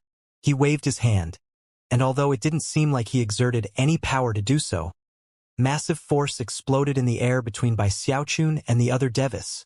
The 6 northerners' divine abilities were instantly suppressed, and a gentle force shoved them backward. Things didn't go as smoothly for Bai Xiaochun, though. His divine abilities were forcefully crushed, and a powerful force slammed into him. He grunted, coughing up a mouthful of blood as he staggered backward several steps. Gasping for breath, he looked up with bloodshot eyes at the young man hovering up above, radiating demigod fluctuations. A very grim expression overtook Bai Xiaochun's face. Were it not for his unusually strong fleshly body, the blow from just now would have seriously injured him. The young man glanced at Bai Xiaochun, then shifted his gaze to Du Lingfei, toward whom he smiled and said, "Little junior sister, do you really need to talk to your 4th elder brother like that? Well, I guess I shouldn't get into any bickering. Men, activate the teleportation portal and send these cultivators back home to the other 3 river branches." Immediately, elders from the 9 Heavens Cloud Lightning sect activated the teleportation portal, causing rumbling sounds to fill the sect. Master Thousand Ghost and Guru Spirit Immortal offered respectful greetings to the demigod patriarch, and then led their subordinates to the teleportation portal. Within moments, they vanished. Bai Xiaochun suppressed his rage and led his own people toward the teleportation portal, surrounded by the sarcastic gazes and cold comments of the northern cultivators, as well as the naked killing intent of the Devis. However, it was in that moment that intense fluctuations which surpassed the demigods suddenly descended onto the 9 Heavens Cloud Lightning sect. The demigod's face fell, and even Du Lingfei looked surprised. Bai Xiaochun and the Easterners looked up to see an enormous magical symbol descending from the sky. At a certain point, the symbol shattered, and a solemn voice echoed out in all directions. Bai Xiaochun is hereby appointed as a special guard to the emissary. He will assist Heavenspan emissary Du Lingfei in an inspection tour of the north. It was a dermic decree from the Celestial himself. Bai Xiaochun was visibly stunned, as were the northerners and easterners. Thoughtful expressions could be seen on the faces of Du Lingfei and the demigod. Silence prevailed for a long moment before Bai Xiaochun finally regained his senses. At that point, sweat began to drip down his forehead. After all, he knew that everyone in the north disliked him. I'm probably not a good fit. Let's just go back to the east." Feeling like he might start crying at any moment, he made a beeline for the teleportation portal. However, in the moment he started moving, the demigod snorted coldly and waved his hands, causing powerful invisible bonds to wrap around Bai Xiaochun and prevent him from taking another step. Bai Xiaochun could then do nothing but watch anxiously as all of the Easterners hurried over to the teleportation portal, and then disappeared. As of this point, Bai Xiaochun was now the only person left from one of the other sects, and he was surrounded by countless glaring northerners. The twin Master Cloud Lightnings and the other Devis were all cracking sarcastic jokes amongst themselves. After all, it would have been one thing if Bai Xiaochun had been promoted to the position of emissary. But he was now nothing more than a guard. Therefore, there were plenty of ways the 9 Heavens Cloud Lightning sect could cause problems for him. Who would have thought that you would end up staying here, Bai Xiaochun? Well, I hope you enjoy your stay in the 9 Heavens Cloud Lightning sect. It doesn't matter how you threw your weight around back in the east. Here in the north, you'll have no choice but to bow your head. The Devis had already decided that, even though they couldn't kill Bai Xiaochun, considering they were on home ground, they would definitely come up with plenty of ways to torment him. All of the other lower-ranking cultivators were laughing and joking as well.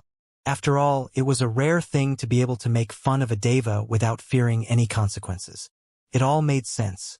Bai Xiaochun had killed Master Lightning Origin, sowing a deep personal grudge between himself and the twin Master Cloud Lightnings, a grudge which extended to include all of the north. Bai Xiaochun knew that there was no getting around it. "I don't want to stay here," he wailed inwardly. As for Du Lingfei, a wry smile appeared on her face. Although she wasn't sure exactly what her father was thinking, she did have business here in the north. Although she hadn't anticipated having Bai Xiaochun around at the same time, there was nothing she could do to change it. At this point, Feng Chun cast a cold glare at Bai Xiaochun, then walked forward and clasped hands in formal fashion to the demigod patriarch and Du Lingfei. "Patriarch," he said loudly, "I can accept the fact that this Bai Xiaochun has been appointed as a heavenspan special guard, and will be stationed here in the north. But, considering how dangerous of a person he is, I suggest that we place some limitations on him, effective immediately." Bai Xiaochun wanted to offer a retort, but at the moment, the bonds placed on him by the demigod made it impossible to speak. All he could do was curse inwardly. The other devas, especially the twin master cloud lightnings, agreed immediately and began to voice their assent. "It makes perfect sense. He might be a special guard, but he's also a foreign deva. We can't just let him do whatever he wants in our sect." "That's right, Patriarch. A mere glance at this Bai Xiaochun and one can see that he harbors ill intentions. The best thing would be to put some rules in place to keep him in check." Bai Xiaochun's anxiety began to mount, and Du Lingfei frowned. Although the demigod patriarch hadn't openly agreed with Feng Chun, neither had he interrupted or refused. Therefore, Feng Chun smiled and clasped hands again. "Patriarch, I suggest that as long as Bai Xiaochun is in the Nine Heavens Cloud Lightning sect, he must abide by a three-point covenant. First, he will not be allowed to reside in the Black Coffin. He can stay in the Cloud Order, and will not be allowed to step off it a single pace. If he does, he'll be confined in the Lightning Order's Lightning Penitentiary." Bai Xiaochun's heart was racing like mad, but all he could do was curse madly inside. Feng Chun could guess how Bai Xiaochun was reacting, and even went so far as to look over and stare at him as he continued speaking. "Second, he will not concoct pills while in the north. His Tao of medicine is bizarre, and so powerful that it can destroy even a river source sect. Therefore, he must abide strictly by this second point. If he does not, he will not just be locked up in Lightning Penitentiary, but he will also be placed on death row and executed." The words were spoken with utmost solemnity, and caused a bit of humiliation to enter into the madness that raged in Bai Xiaochun's heart. After all, considering what had happened recently in the Starry Sky Tao Polarity sect, he hadn't planned to do any pill concocting. And now the third point. The spiritual power of heaven and earth in the north belongs to us northern cultivators. How could we possibly just give it to a foreigner to use in cultivation? As long as Bai Xiaochun is in the Nine Heavens Cloud Lightning sect, if he absorbs the slightest sliver of spiritual power, he will be locked up in Lightning Penitentiary. This three-point covenant was cruel and harsh, to say the least. All of the surrounding northern cultivators were convinced that it would have Bai Xiaochun completely locked down and bereft of hope. Even the twin master cloud lightnings were shocked, and looked over at Feng Chun with complete approval. Everything Feng Chun had said made sense, and seemed to be designed for the benefit of the north. Even the somewhat unreasonable third demand met with the approval of all of the surrounding cultivators. After all, the spiritual energy in the north did belong to the northerners, so for a person from the east to take it was basically theft. Bai Xiaochun felt like he was going insane, and was even trembling. However, he was still incapable of doing anything other than scream in his heart. Bullies. Complete and utter bullies. Unfortunately, there was nothing he could do about the situation. And although he wasn't sure what exactly Du Lingfei was tasked with doing up here, he was fairly convinced that the Celestial was doing this in revenge for being slapped in the trial by fire. Du Lingfei was currently looking coldly at Feng Chun, and doing nothing to conceal her anger and murderous aura. "This is absurd," she said coolly. "To enforce a three-point covenant like this on a heavenspan special guard is a complete joke." Feng Chun hesitated, but didn't respond. A moment passed, and the demigod chuckled. "I think it's a wonderful idea," he said. "Let's do it." "Fourth elder brother," Du Lingfei said, You? I'm not sure about the details of your relationship with Bai Xiaochun, little junior sister, but you can rest at ease. As a special guard, he will not lose his life here so long as he doesn't kill any northern cultivators. By the way, I need to remind you that this is the north. Chuckling again, he turned and vanished. As he left, the bonds holding Bai Xiaochun in place faded away. He had seen how Du Lingfei leapt to his defense, and had also seen the cold attitude of the demigod patriarch, and it filled him with a sense of hopelessness. Ah, whatever, he thought, sighing. I'll just do my best to behave. I hope Bu's inspection tour will end soon. Du Lingfei looked very anxious, considering that her father was still injured, and given how badly the trial by fire had gone. It wasn't just the demigod from the north who was feeling displeased with the celestial. And thus, with no way to change the outcome of events, Bai Xiaochun scowled on the verge of tears as he was escorted to the white cloud above the statue of the refined and scholarly man. There, he was given the same residence that a first heaven disciple of the Nine Heavens Cloud Lightning sect would get.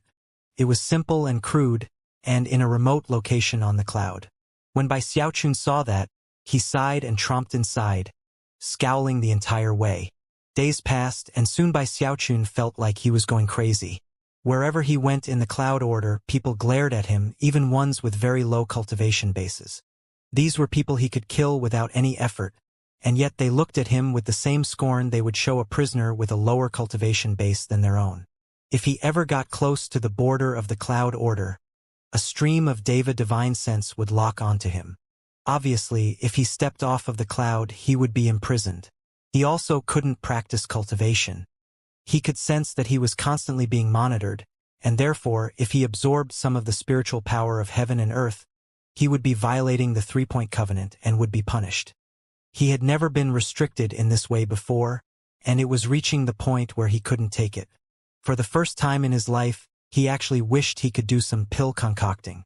In this place, he wouldn't feel a scrap of guilt if anything strange happened. In fact, he would hope for it too. And yet, these bastards actually said I can't concoct pills. How is a person supposed to live like this? To Bai Xiaochun, it felt like being trapped in a pit of despair. By this point, he was absolutely furious at the Nine Heavens Cloud Lightning sect. Unfortunately, there was nothing he could do about the situation. He couldn't beat 6 devas in a fight, and that wasn't even mentioning the demigod patriarch. Therefore, he simply had to endure. Grin and bear it, he growled, tugging furiously at his hair. He had never been in such torment in his entire life, a situation in which all he could do was sit there and stare off into the sky. He couldn't cultivate his sun-moon-vast sky incantation. And when it came to his undying blood, he didn't have enough life force to work with.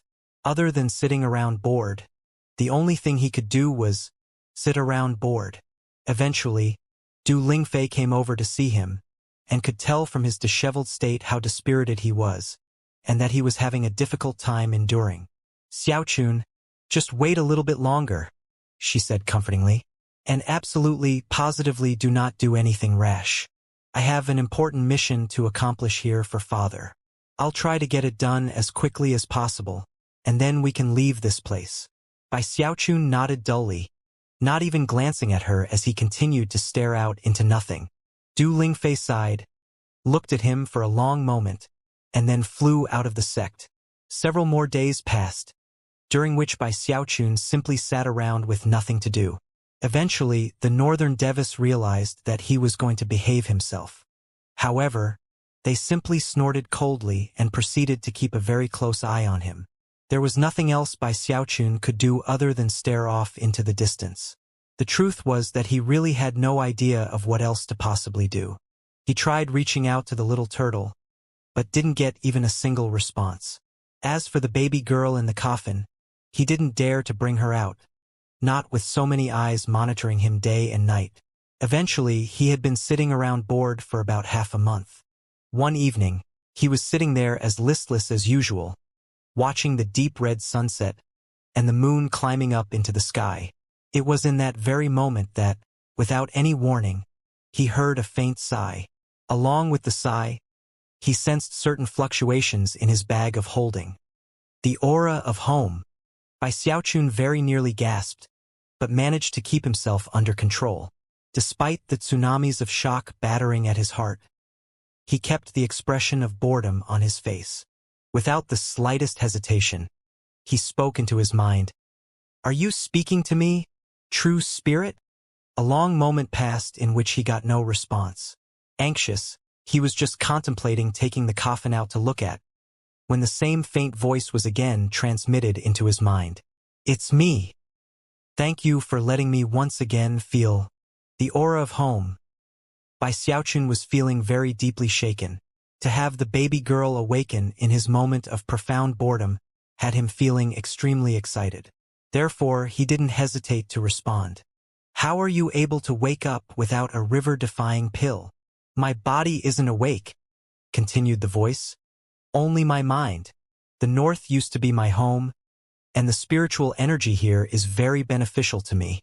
If I can absorb enough of it, then it will be just as effective as 100 breaths river-defying pill. Unfortunately, even my mind can't stay awake very long right now." Worried that she would fall asleep soon, he quickly went on with the conversation. "The aura of home? Patriarch Spirit Stream once told me that the Spirit Stream sect used to be a river source sect from the north. The Frigid School. Is that what you're talking about?" "The Frigid School." The baby girl laughed softly, a bitter laughter that seemed filled with reminiscence. "You're right. The Frigid School. Once upon a time, I was the Celestial's top apprentice. In his campaign against the Archemperor dynasty, I killed multiple heavenly kings. I eventually helped him drive the dynasty completely out of the Heavenspan River region. Later, it was to help him defend the Northern River region that I founded the River Source sect here. The Frigid School." "What?" he said, stunned. He had originally been interested in talking mostly because he was so bored. Never could he have imagined that a single question on his part would reveal astonishing secrets. It seemed almost unbelievable that this baby girl had once been the Celestial's top apprentice. After all, the current apprentices of the Celestial were the demigod patriarchs of the 4 river source sections. "How did?" he began, but then hesitated. "You want to know how I ended up like this, and why the Frigid School was replaced by the 9 Heavens Cloud Lightning sect? Well, the answer is simple. The Celestial wanted it that way. Otherwise, there is no way that Zhou Daoyi could have possibly been a match for me, even if he was a demigod." Bai Xiaochun's eyes went wide, and he began panting. This new information from the baby girl was simply too astonishing. He simply couldn't imagine what the Frigid School's demigod expert could possibly have done to cause the Celestial to ignore the master-apprentice bond and kill her. And why was she still around? A discarnate soul in the form of a baby girl. The baby girl could sense what Bai Xiaochun was thinking. After a moment of silence, she continued, "Child, I'm prepared to give you some spectacular good fortune, if you dare to take it." After a moment of hesitation, he asked, "Is it dangerous?" This time, half an incense stick's worth of time passed before her voice thrummed in his mind again. "I'm very curious why the Spirit Stream sect would possibly give my coffin to you." Feeling a bit embarrassed, Bai Xiaochun decided to explain himself a bit. I guess it must be because I like to play things safe. Ha ha ha." Ignoring him, the baby girl continued. "Back when I realized the Celestial was planning to kill me, I made plenty of preparations. Although my true self died, I managed to send out a soul clone. The soul clone possessed the body of a true spirit and erased all traces of my aura from it. Because of that, it was impossible for the Celestial to detect me. However, I only possessed the true spirit because my first plan failed. I originally wanted to possess a world treasure. The world treasure was not completed in time. If it had, then given the Celestial's cultivation base at the time, I might have been able to take him out." Unable to hold back, Bai Xiaochun asked, "World treasure? The lands of the north in their entirety form the foundation of a world treasure. It was forged starting from the very depths of the ice here. Do you understand what type of magical item I'm talking about? A world treasure." In this moment, the baby girl seemed completely domineering and powerful, As for Bai Xiaochun, his eyes were nearly popping out of his skull. You took all of the lands of the north and used them to create a treasure? But the north is so huge. After all, the north was just like the east, almost like a continent in terms of size. And yet, here this baby girl was saying that those lands were used as the foundation of a magical item, albeit one that was never completed. Despite being a deva, this sounded like nothing more than a fairy tale to Bai Xiaochun. Heavens, he thought. I was just bored and wanted someone to talk to. Who would have thought that the conversation would be as monumental as this? He couldn't help but look down at the ground below and think about the idea of it being part of a huge magical item. At this point, the baby girl continued speaking. I can sense that after all the years which have passed, the magical item has fully taken shape. I need your help to finish the process. Once I become the spirit automaton of the treasure, I can repay you by bonding the item to you. The only requirement I have is that you kill the celestial. The treasure will be incredibly powerful. It will take all of the lands of the north, remove them from the heavenspan realm, and transform them into a frigid greatsword. The cultivators who live in the north, as well as any other living beings who have proliferated here, will not die. They will live in the world of the magical item. And once the sword is bonded to you, you will be its owner and master.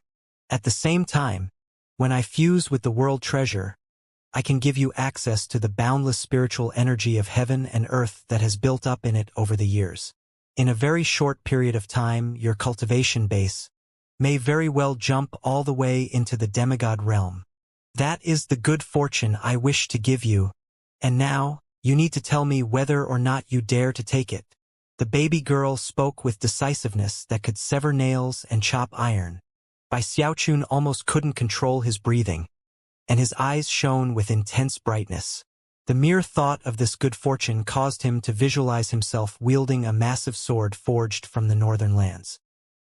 He would sweep across all creation, and countless individuals with weaker cultivation bases than himself would gaze at him with awe and fervor. That would truly be the peak of life. He could imagine how he would throw his head back and laugh uproariously, then flick his sleeve, stick his chin up and coolly say, with the flick of a sleeve, I, Bai Xiaochun, reduced all heaven and earth to ashes. As he continued to imagine the scene which would play out when he became the ruler of the north, he saw the twin master cloud lightnings, the furious Fengchan, and even the demigod patriarch, all standing next to him, their hands tucked into opposite sleeves as they bowed and scraped.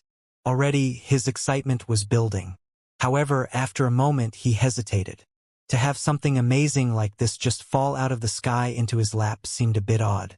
At the same time, he figured that it wouldn't be good to seem too eager. Therefore, he cleared his throat and hesitantly said, Well, the thing is, however, before he could say anything else, the baby girl interrupted. I can't stay awake for very long before needing to sleep again. Tell me your answer the next time I wake up. Then her voice faded away into nothing. Ha!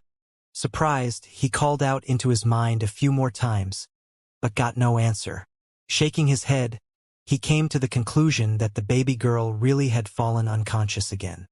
She passed out way too quickly. I wasn't even finished talking. At this moment, his heart was itching with anticipation. The good fortune the baby girl had offered him was simply too enticing. Sadly, there was nothing he could do about it now. The baby girl was too weak, so he would have to wait until the next time she woke up before continuing to discuss the matter. Sighing, he tried to figure out if the girl had intentionally fallen asleep right at that moment. After analyzing the matter a bit, he couldn't be sure, so he started thinking about what he would say the next time he could talk to her. In the following days, he continued to look bored, but the truth was that with this new topic to ponder, he had plenty to think about. 10 days passed by in a flash. Bai Xiaochun waited and waited, but the baby girl never woke up. It reached the point where he was so anxious for it to happen that it felt like ants were marching across his heart day and night. At the same time, he had gotten used to life in the north. He followed all the rules, neither leaving the cloud order, concocting pills, or absorbing any of the energy of heaven and earth in the area. Because of how well he behaved himself, The Northerners, while they still didn't like him, also couldn't find anything to complain about. He was still kept under close watch, though. Even the 6 Devis would occasionally keep tabs on him. Countless disciples in the Cloud Order would talk about him, and even laugh coldly sometimes as they looked at his residence from afar. Bai Xiaochun has a reputation for being really aggressive, but now that he's here in the north, he had no choice but to bow his head. It feels great to be able to bully a Deva like this. Deva? Ha! Here in the north, he can't do anything. You guys should have seen it when he got put in his place. It was hilarious. I heard stories about Bai Xiaochun before. Supposedly, he causes disasters everywhere he goes. I'd always assumed he was some kind of superhuman monster, but I guess those were just exaggerations. Talk like this floated around the entire time, although Bai Xiaochun wasn't interested in listening to it. His keen Deva divine sense made it almost impossible not to. This is outrageous. I can't believe they're being so sarcastic even though I'm behaving myself. The more he heard, the angrier he got. Furthermore, considering that the baby girl wouldn't wake up, it eventually got the point where time seemed to slow to an agonizing crawl. Enough is enough. I don't care if I have no freedom. I have to work on my cultivation. Bai Xiaochun had never thought of himself as a person who was truly into cultivation. But now that he was in the north, he had really begun to miss it. After all, whenever he was in seclusion practicing cultivation, it was almost like being asleep. Time would fly by incredibly quickly. My undying blood needs life force, but I don't have access to any cultivation resources. And I can't bring that golden skeleton I found out into the open. My sun-moon vast sky incantation requires the energy of heaven and earth, but the Northerners won't let me absorb any. It was a really frustrating situation, like an endless useless cycle. No matter what ideas he came up with, nothing seemed viable. There had to be a way to circumvent the 3-point covenant and figure out a way to work on his cultivation. A few days later, he looked up, hair disheveled and eyes bloodshot, yet shining with bright light. Smacking his thigh, he laughed loudly. I, Bai Xiaochun, am a complete genius. Ha ha ha. Won't let me leave the Cloud Order? Fine, I won't. Won't let me absorb the energy of heaven and earth? Fine, I won't. Won't let me concoct pills? Fine, I won't. I can always go sell medicinal pills. He was already starting to get excited at the prospect of selling some medicinal pills to earn spirit stones. Then, he could use those spirit stones to work on his sun-moon vast sky incantation. As far as how quickly he could progress, it would all come down to how many spirit stones he could get. Ordinary medicinal pills won't be easy to sell. However, I have 2 types of pills that will definitely work. With that, he excitedly slapped his bag of holding to produce 2 medicinal pill bottles. Looking down at them, his eyes began to burn with passion and pride. Everybody needs an aphrodisiac pill once in a while, and once you consume a fantasy pill, you'll never want to go back. Sighing, he mused that it was a good thing he had concocted so many medicinal pills in his spare time back in the Starry Sky Tao Polarity sect. Without the stockpile he had built up, he would really be at a dead end here in the north. He had already figured out the best way to go about selling pills. Obviously, he couldn't just sell these 2 types, so therefore he would add in some other miscellaneous items as well, and sell everything together. After getting everything ready, a bit of hesitation lurked in his heart. But then the thought about how outrageous the Northerners were being, scorning and ridiculing him constantly. And then there was the blood feud between the Frigid School and the 9 Heavens Cloud Lightning sect. At that point, he gritted his teeth. "You people are forcing me to do this," he murmured, rushing out the door. As soon as he was out in the open, the gazes of countless Northerners locked onto him, gazes of ridicule and mockery. Just as many of them had said openly, it was their first time being able to openly bully a Deva, and it was something many of them had come to enjoy. Because they had the tacit approval of their demigod patriarch, none of the disciples were worried about any consequences. However, at this point, Bai Xiaochun didn't care. In fact, the more people who were paying attention to him, the better. After swaggering around a bit to make sure plenty of people had noticed him, he selected a public square near where people in the Cloud Order gathered for trials by fire. Within the square were 9 gates that led into 9 separate arcane pocket realms. It was very similar to the Starry Sky Dao Polarity sect in that the disciples who went into the pocket realms would be ranked according to their performance. As a result, it was a big center of competition for the disciples. After finding a suitable location, he sat down, spread a white cloth out in front of him, and started pulling things out of his bag of holding. In front of him on the white cloth, he arranged magical items, medicinal pills, and other random items. At the moment, he didn't put any aphrodisiac pills or fantasy pills up for sale. After arranging everything properly, he waited for customers. His actions had garnered quite a bit of attention, and before long, disciples were heading over to see what was happening. When they did, jaws dropped, and many of them began to openly laugh. He set up a vendor stall? A mighty deva is selling stuff on the street? Ha ha ha. Looks like we really drove him crazy. He can't leave, can't concoct pills, and can't practice cultivation. Now he has no option other than to sell random stuff on the street. The cultivators in the public square weren't the only ones to notice and start poking fun. Even the devas in the black coffin noticed, and sent down streams of divine sense to observe. However, the devas didn't have the time to literally watch over by Xiaochun every hour of every day.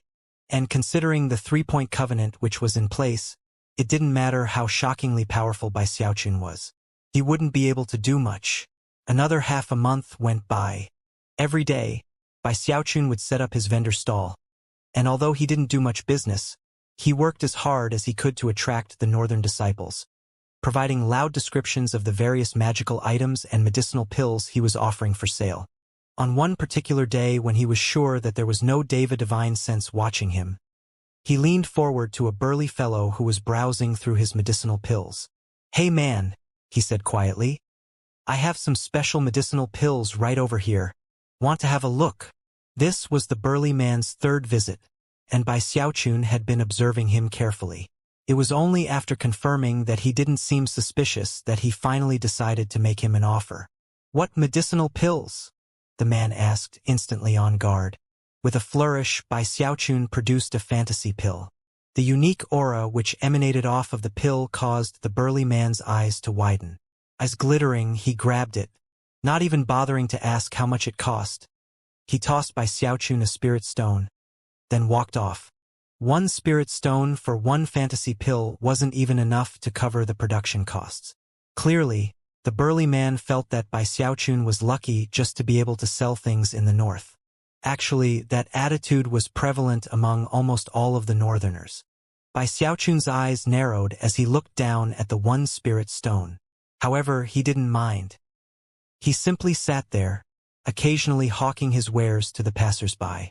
As time went by, he would identify disciples he deemed trustworthy, and would offer them aphrodisiac or fantasy pills. As hostile as these northerners are, I still treat them in very moral fashion. I only sell aphrodisiac pills to the female disciples, and not to the men. As for the fantasy pills, they only go to the male disciples, not the women. He sighed at the realization that his greatest weakness was how good and honest he was. Even as he shook his head, a particularly burly and fierce female cultivator appeared in front of him. "Is there a male cultivator you've taken a liking to?" he asked. "All you need is 1 aphrodisiac pill, and he'll be yours forever." When the woman grabbed the aphrodisiac pill, her particularly meaty fingers nearly crushed it, scaring Bai Xiaochun half to death. Grabbing her hand to stop her from breaking it, he said, "You can't crush it here. AI, maybe this pill isn't for you." The female cultivator immediately threw him a bag of spirit stones, turned, and hurried off. Bai Xiaochun stared in shock before putting the spirit stones away. Soon, he began to sell uncaring pills, which were a byproduct of his experimentation with the uncaring fruits back in the Starry Sky Dao Polarity sect. "Have you heard of my aphrodisiac pills? Don't worry, this is the antidote. If you take an uncaring pill, it will keep you safe from the effects of an aphrodisiac pill. Listen, your cloud order has a lot of really tough female cultivators, and pretty much all of them have come to buy aphrodisiac pills from me. Just be careful out there." He was very careful about who he sold the 3 different pills to, and would only pick from repeat customers that he had observed carefully. Because of that, the pills didn't cause a big commotion in the sect. However, slowly but surely, they began to make their way out into the sect. Virtually everyone who bought a fantasy pill would come back a few days later, enchanted and excited, hoping to buy more. Of course, every time they came back, Bai Xiaochun charged more than the last time. He also made sure to explain the downsides of the pill.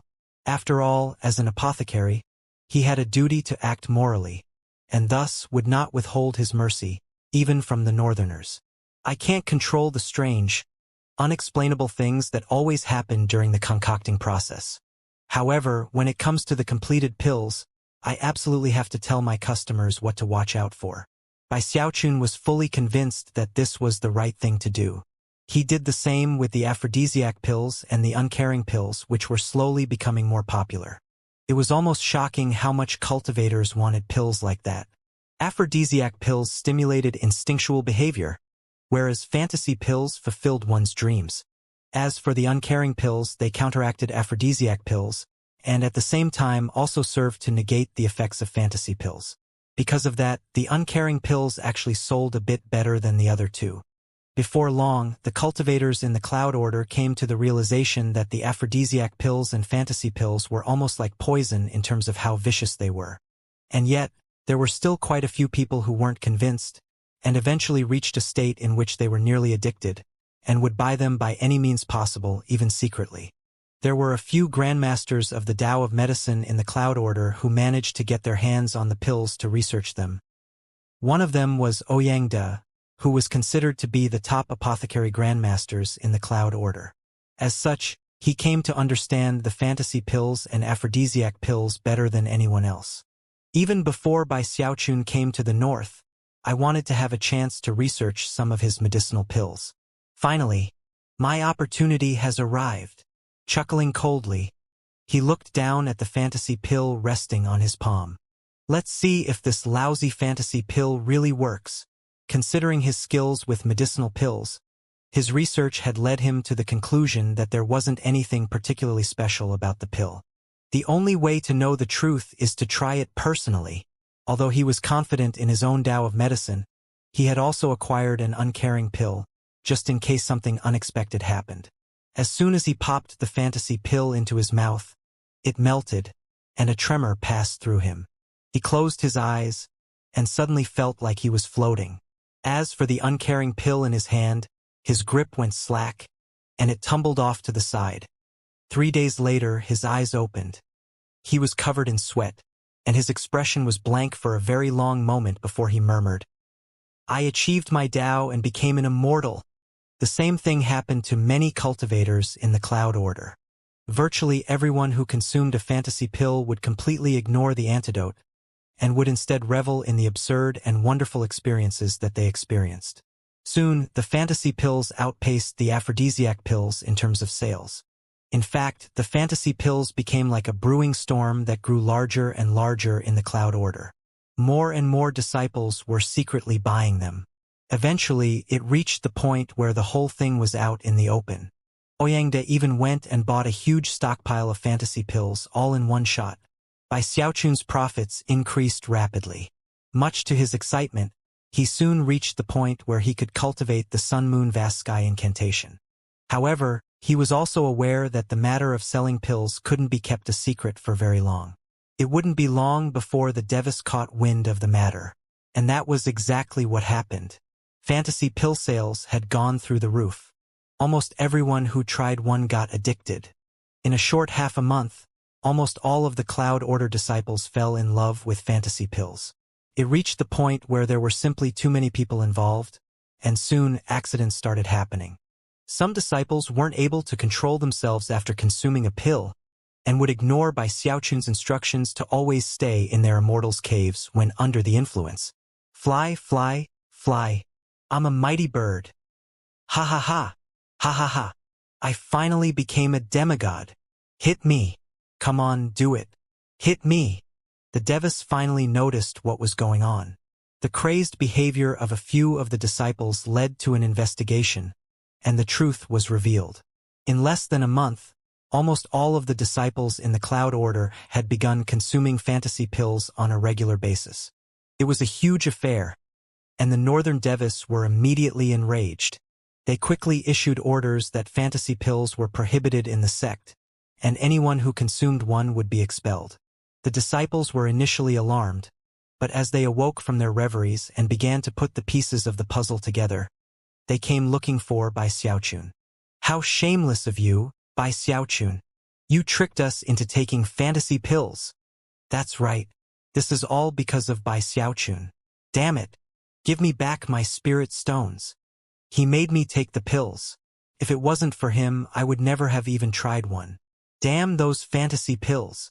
Some people were afraid, and others regretted spending their spirit stones on the fantasy pills.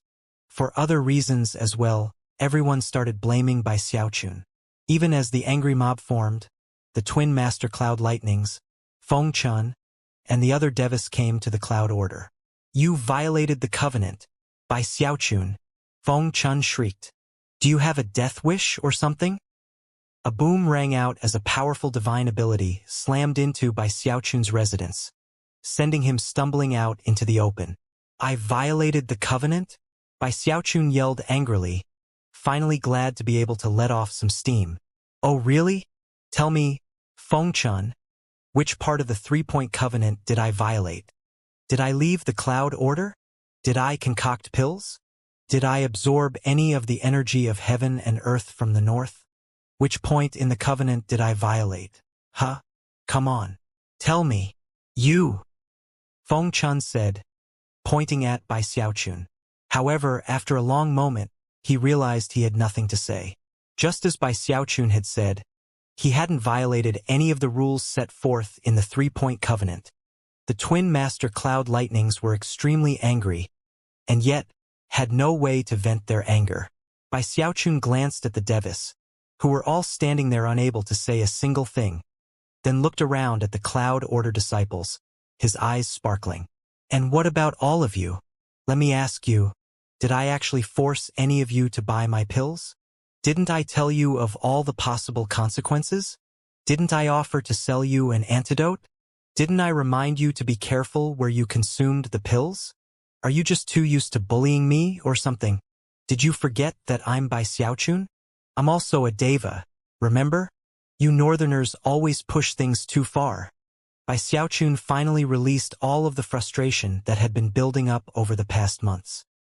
His voice echoed out like thunder as a huge version of his face appeared overhead, striking fear into the hearts of all the disciples. In that moment of deadlock, the voice of the demigod patriarch suddenly echoed out from the crystal coffin high above. "Henceforth, there is no three-point covenant. Instead, we will have a four-point covenant. Bai Xiaochun is not permitted to sell anything in the north. If he violates this rule, he will immediately be imprisoned in Lightning Penitentiary." Along with the demigod patriarch's words came a powerful force that spread out through the sky and drove away the enormous face of Bai Xiaochun. In response, Bai Xiaochun grunted and staggered backward several paces. Aura teetering unstably, he looked up at the crystal coffin high above. Meanwhile, Feng Chun, the twin master cloud lightnings, and other Devis stared at Bai Xiaochun with slight smiles on their faces. The surrounding disciples breathed sighs of relief. They had been feeling very shaken by Xiaochun moments ago, but the words of the demigod patriarch had driven away his aura. Now that the disciples were completely recovered, they looked at Bai Xiaochun with expressions of loathing. Although most of them would secretly take more fantasy pills if they could, now that the Devis and the demigod were present, the only thing they dared to do was show implacable hatred toward Bai Xiaochun. "Now that you're in the north, it doesn't matter that you're a Deva." That was what most of the people were thinking. In terms of the three-point covenant having a fourth stipulation added to it, it indicated that the matter with the medicinal pills had come to an end. The fact that Bai Xiaochun was still confined to the Cloud Order and couldn't concoct medicinal pills left everyone feeling very pleased. "Fudge," he thought. "One of these days, I'll make sure these Northerners sweat bullets when they're in front of me." As his anger built, he couldn't help but think about the world treasure the baby girl had mentioned. Although he had been on the fence before, His mind was now mostly made up. At the moment, however, he had nothing else to do but use his spirit stones to start doing a bit of cultivation. They wouldn't last for too long, but he was out of other options. Therefore, he set to work cultivating. 10 days went by, but even after plenty of thought during that time, he didn't have any ideas on how to get out of this new impasse. It was at that point that the baby girl woke up for a third time. Even as he was working on his sun-moon-vast-sky incantation, her voice echoed quietly into his head. "Have you made a decision yet?" Taking a deep breath, he gritted his teeth and spoke out into his mind. "There are a few things I want to say. First of all, let me just point out that this whole thing is very sudden. I find it hard to believe that you plan to just give me this good fortune and let me become your master. You must have another goal you're working toward. However, considering where you come from, I guess I have no choice but to just trust you. By the way, I want to know why exactly the Celestial wanted you dead. You never explained that. Another thing, Patriarch Spirit Stream called you a true spirit and said that the mission of the Spirit Stream sect is to keep you safe. But I'm not him. My mission is to keep the river-defying sect safe, keep my friends safe, and keep myself safe. If you do have some other goals you're working toward, don't use me to get them. If you try something like that, then let me tell you, you will be bringing a huge amount of trouble on yourself. And it will mean trouble for me too, which I don't want. Worse, you would turn the thousands of years of protection that the Spirit Stream sect gave you into an absurd joke." There was a determination in his words that he was sure would strike a bit of fear into the heart of the baby girl. Actually, he wasn't really sure about any of the things he had just said. He just knew that this baby girl seemed suspicious. Therefore, he had long since come up with this little speech to give her. The baby girl didn't respond at first. After a long moment passed, she said, "Trouble onto myself? What do you mean?" Bai Xiaochun had anticipated this turn in the conversation. Eyes brightening, he decided to truly frighten the baby girl and said, "Do you know who my master is?" "No." The girl responded, sounding a bit surprised. "The Gravekeeper," Bai Xiaochun replied dramatically. He was fairly certain that the baby girl was completely shocked by this news. However, before she could say anything else, he continued to speak. "Do you know who my apprentice is?" Before she could reply, he provided the answer. "The reigning Hell Emperor." The baby girl was clearly shocked. That much was obvious by the fluctuations he could sense. At that moment, he felt very proud of his background and status. Of course, it was very disturbing that, despite having such qualifications and never using them to go around bullying people, the first thing that happened when he came here to the north was that he ended up being severely bullied. Therefore, if you lie to me, then you would have an enemy, not just in the Celestial, but in two other powerful people. The threat in his words was very clear. In response, the baby girl maintained her silence for a moment. The truth was that she had a secret magic which allowed her to assess whether or not his words were true, and therefore, didn't even need to try to figure out if he was being honest. A long moment passed. When she spoke into his mind again, her voice was completely calm. "I am a discarnate soul with incomplete memories. Only by becoming one with the magical item will I be able to recall the true reason why the Celestial wanted me dead. As far as you becoming my master, view it as an agreement between the two of us, with the main stipulation being that you have to kill the Celestial. I'm not keeping anything secret from you. As for the thousands upon thousands of years that the Spirit Stream sect has kept me safe, well, I won't bite the hand that feeds me. The only thing I want is revenge." In response to the baby girl's strongly spoken words, Bai Xiaochun's eyes began to shine with determination. "Very well," he said. "I agree. I'll help you fuse with the world treasure. As far as killing the Celestial goes, that will have to wait until my cultivation base is high enough.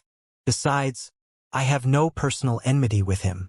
To be perfectly honest, I'm not sure how I'll be able to make it happen." "You will," the baby girl said, her voice tinged with a profound smile. Somewhat taken aback, Bai Xiaochun was about to ask what she meant, when she changed the subject to explain more about the world treasure. "The north is my home. Back when it was a flourishing place, the frigid chi here was the best thing in the world for me. In order to fuse with the world treasure, I need to do two things. First, get to the entrance, which is not in the sect itself, but is out in the northern ice plains. When the time comes, I can tell you the specific location. Bai Xiaochun's eyes flickered. He always liked to have everything planned out in detail before doing anything, and it was only because of how badly the northerners were treating him that he made this decision so quickly. The truth was that he still had some reservations. The main thing he was curious about was what the baby girl meant when she said "you will."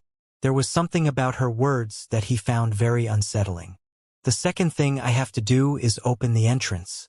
I need this true spirit body of mine to awaken for 100 breaths of time. That will be enough for me to open the entrance. To prepare for that, I need you to collect plenty of northern frigid qi.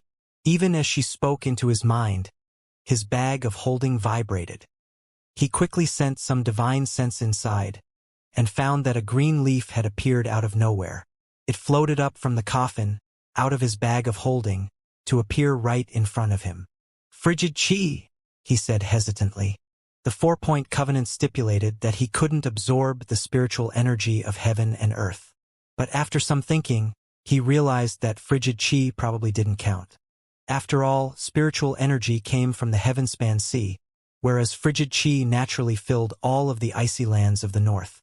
As he considered this, the baby girl continued to speak into his mind. "Collect the frigid qi into that leaf. When it becomes an ice leaf, then that means it has enough frigid qi to keep me awake for 100 breaths of time. When you've done that, we can go open the entrance to the world treasure. As for how exactly you collect the frigid qi, I'll leave that up to you." By this point, the baby girl's voice sounded very weak. "My divine soul is very weak. I need to sleep again. Once you create that ice leaf, send it into this coffin, and I'll awaken. All my hope rests in you. You're on your own now." With that, the baby girl's aura faded away. Bai Xiaochun blinked a few times, and then sighed. The truth was that he hoped his attempt to frighten the baby girl hadn't caused any friction between them. The whole matter was actually a good thing for her, for him, and for the river-defying sect. After she was gone, he looked at the leaf and began to consider what to do next. How does this leaf absorb frigid qi? He looked down at the ground beneath his feet. The cloud order was built on a massive cloud, a cloud that contained frigid qi. After a bit of thought, he put the leaf down on the ground, but even after waiting for quite some time, he didn't see any frigid qi going into it. If it weren't for the 4-point covenant, he would have many ways to collect the qi he needed. But now things weren't so easy. Eventually, he sighed and prepared to put the leaf into his bag of holding. However, as he did, his eyes suddenly went wide as he noticed something in his bag of holding that he'd forgotten about. It was a seed. Moonflower. I can graft the leaf onto a moonflower. He had discovered the moonflower on the bone galleon, and after some research, had come to realize that it grew by absorbing frigid qi. The 4-point covenant doesn't say anything about planting flowers. At this point, his eyes sparkled with excitement.